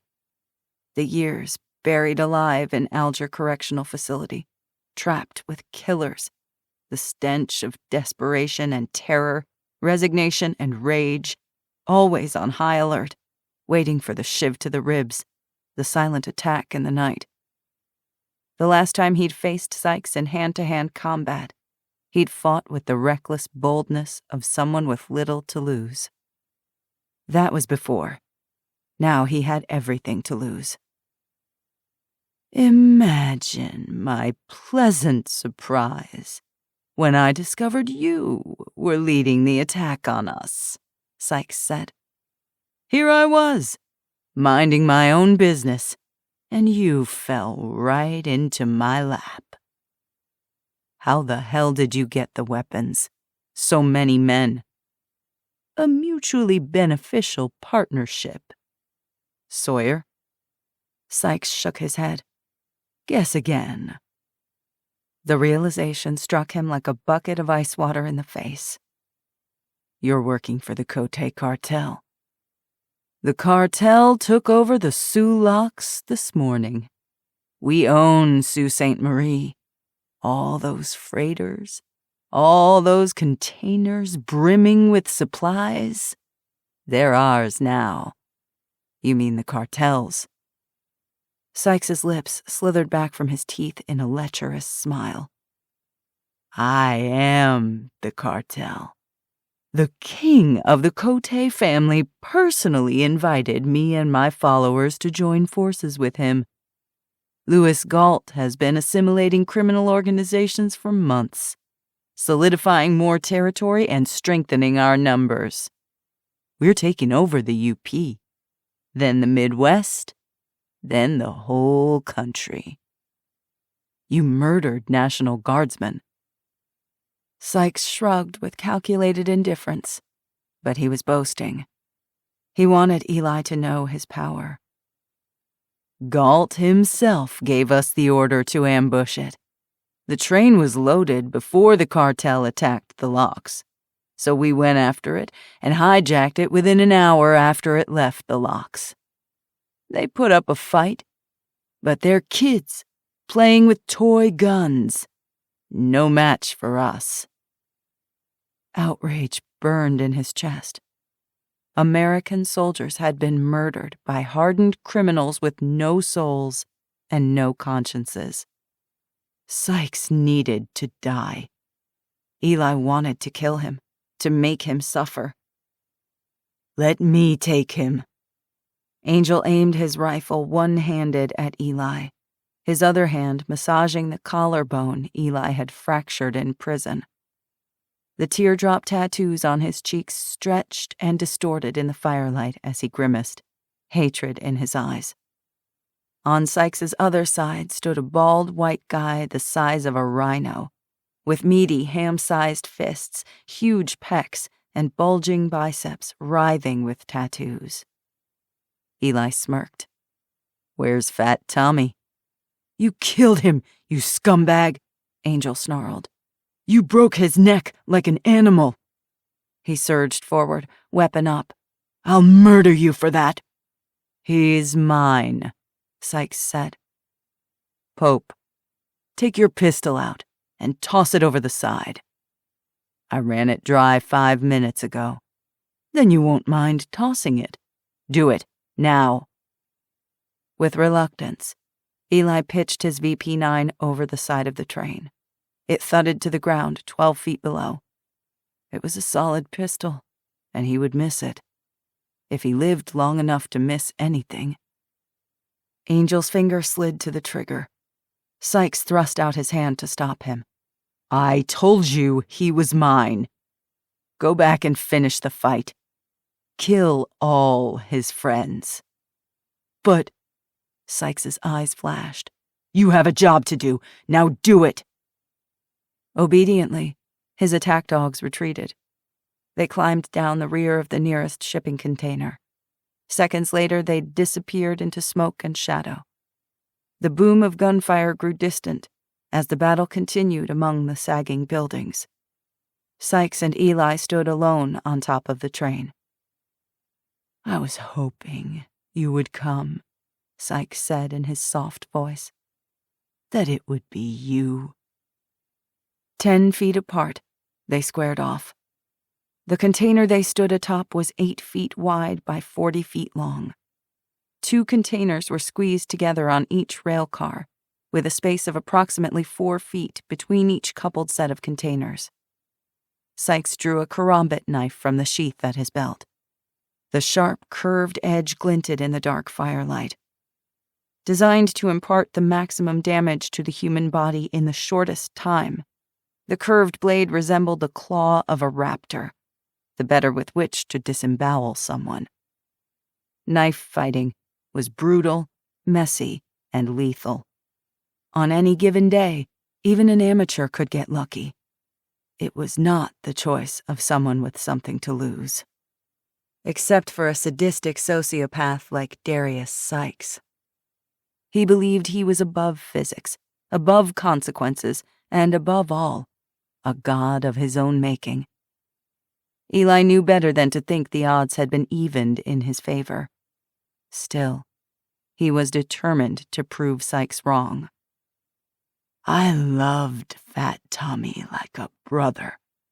He was my family, and you stole him from me. Now, I'm going to return the favor tenfold. I don't let things go, Pope. I follow through. Go to hell. I told you I'd get you on your knees, that you'd beg before you died.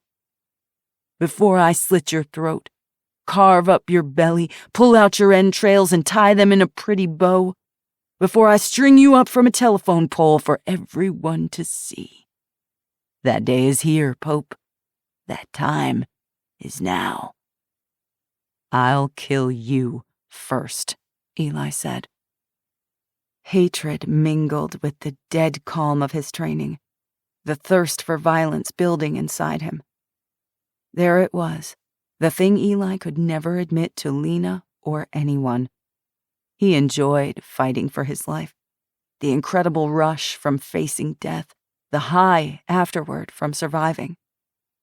If his adversary was truly evil, Eli wanted to murder, to cause pain. He relished the act of killing. This was the darkness he hid within himself at all costs, the devil inside. "Get down on your knees," Sykes screamed. Eli wasted no more energy on words. His muscles coiled. He tensed, lowering himself into a fighting stance, legs planted wide and knees loose to keep his balance. He drew his combat knife. It slid from its holster, sharp and deadly. Eli held the knife in a forward grip, the blade angled forward and facing down, his left hand in a fist close to his chest, the faster with which to slash and strike. It gave him a critical 6 additional inches of reach to take a hand or thrust into enemy flesh. Sykes smiled the slippery, malevolent smile of an eel. "You should know. I've trained with Filipino grandmasters in Cali, Eskrima, and Jeet Kune Do." Kali and Eskrima were martial arts known for lightning-fast, hand-to-hand combat techniques, particularly utilizing a choice of weapons like sticks, knives, double knives, and even swords. "Whatever the army taught you, it's nothing compared to what I will do to you. I will peel your skin from your bones. And after I kill you, I will come for the ones you love. I made that promise to you before, and it is a promise I have never broken, not once. They will scream for you in dark places, and you will not hear them. They will cry out your name, and you will not be able to save them. Eli's vision went red. Terror flayed his heart and stopped his breath in his lungs. Stronger than the fear was his fury. He would kill this man to protect those he loved. Eli slowed his breathing and readied himself. Time slowed. The action seemed to unfold frame by frame, a jerky, slow-motion movie. Sykes sneered. I'm going to enjoy this greatly. No, I am. Eli charged. His knife whipped through the air. No wind-up or telegraph, no preamble, just a fast strike. His knife slashed down at a diagonal and smacked Sykes's blade. Sykes pulled back in time to save his hand. Swiftly, he parried. The karambit thrust once, twice, half a dozen times in rapid succession. Their movements were swift and furious, a blur of motion, a terrible dance. Eli managed to slip past Sykes's hand, outside the arc of his slashing blade. Whirling, he smashed the butt of the knife against Sykes's skull. Sykes threw up an arm and made a partial block. Steel thudded against bone. Blood gushed down the side of Sykes's face. With a roar of rage, Sykes spun and slashed downward, aiming for Eli's temples. Eli managed to jerk his head back, but the blade was already singing toward him again. Sharp steel sliced Eli's lower right side beneath his chest plates. The blade opened a ragged tear in his shirt and carved the skin over his hip. The cut stung, but adrenaline masked the pain. Eli sidestepped fast to keep from squaring up with Sykes, where his opponent's skilled thrusts and downward strikes would connect. Sykes stayed close, lunging and feinting. For so large a man, Sykes was incredibly nimble, his footwork quick, and his knife thrusts lightning fast. Sykes gave him no openings, no give, no vulnerability. The knife flicked like a snake's tongue in the fiery dark. The firelight gleamed in his eyes like the eyes of a demon. Blade clanged against blade. Gasps and thuds rang in the night. Another slash, and the back of Eli's thigh opened up. Sykes had aimed to sever the tendons behind his knee, but Eli had darted to the side at the last moment. As Sykes spun right, Eli feinted left as he swiftly reversed his wrist and thrust into Sykes's chest. The blade bounced harmlessly. It had struck Sykes's ceramic plates beneath his chest rig. Sykes leaped back with a fiendish grin. His body armor had saved him. Before Eli could strike again, the shipping container shuddered beneath their feet. The rumble of the locomotive's engine sliced through the roar of the flames and the rat-a-tat of gunfire. The train began to move. Alarmed shouts echoed in his headset. The fireball had receded far sooner than expected. The conductor was making a run for it, likely with a gun to his head, held by one of the convicts who'd hijacked his train. The shipping container jolted. Eli nearly lost his balance. Shifting his feet, he adjusted to the rhythm of the train as it accelerated. The wind rushed in his face. The smoke and firelight receded as the train barreled into the darkening night. Sykes attacked. Again they clashed in a ferocious blur of bodies, thrashing and slashing, grappling chest to chest. Sykes's hot, sticky breath hot on his face, gasping from exertion. Sykes broke apart to get enough space for another attack. He lunged low, slashing for the artery in Eli's groin. Eli could hardly see the glint of the blade in the darkness. Eli hurled himself backward. He narrowly escaped falling as Sykes pounced. Blindingly fast, the knife sang through the air. A sharp sting bit into Eli's left forearm. Blood poured down his arm and dripped off his fingers. His hip and leg were bleeding heavily, too. Across the shipping container, Sykes crouched, grinning at him in triumph. This was the end game. All Sykes had to do was keep out of Eli's arc of thrusts and slashes. Eli would slow, growing cold and dizzy as shock took hold. Then Sykes would move in for the kill. Eli needed to stop the bleeding and get a tourniquet on his arm, probably his thigh as well, or he'd go into hypovolemic shock. He had one in his IFAC first aid kit, but Sykes was hardly going to pause while he tended to his injuries. Eli stumbled, his legs going watery. His heart pounded to make up for the loss of blood, the shortage of red blood cells carrying precious oxygen to his brain, heart, and muscles. He was battered and bleeding out. As the train chugged around a bend, Eli swayed, his heels sliding over the edge of the container. Gravity pulled him toward the edge, toward oblivion. Sykes advanced toward him. He had to escape, had to live to fight another day. He was the thing standing between this monster and Shiloh and Lena. The wind roared, threatening to seize him and pitch him over the side. The train whistled, a haunting, mournful sound, a funeral dirge. Out of the corner of his eye, he glimpsed a ribbon of midnight blue far below. The tracks rattled as the train chugged onto the bridge over the Escanaba River. Then Sykes rushed him, coming in for the kill shot.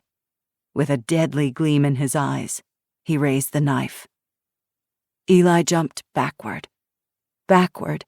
and down, down, down. As the train roared across the bridge, he hit the water and sank like a stone. This is the end of The Hope We Keep, Part 1 from the Lost Light series. Stay tuned for Part 2 in the near future, and thanks for listening. Hi, this is Kyla Stone. I hope you enjoyed my audiobook. If you'd like to keep getting free audiobooks from me, please like and subscribe to support my channel. Thank you, and happy listening.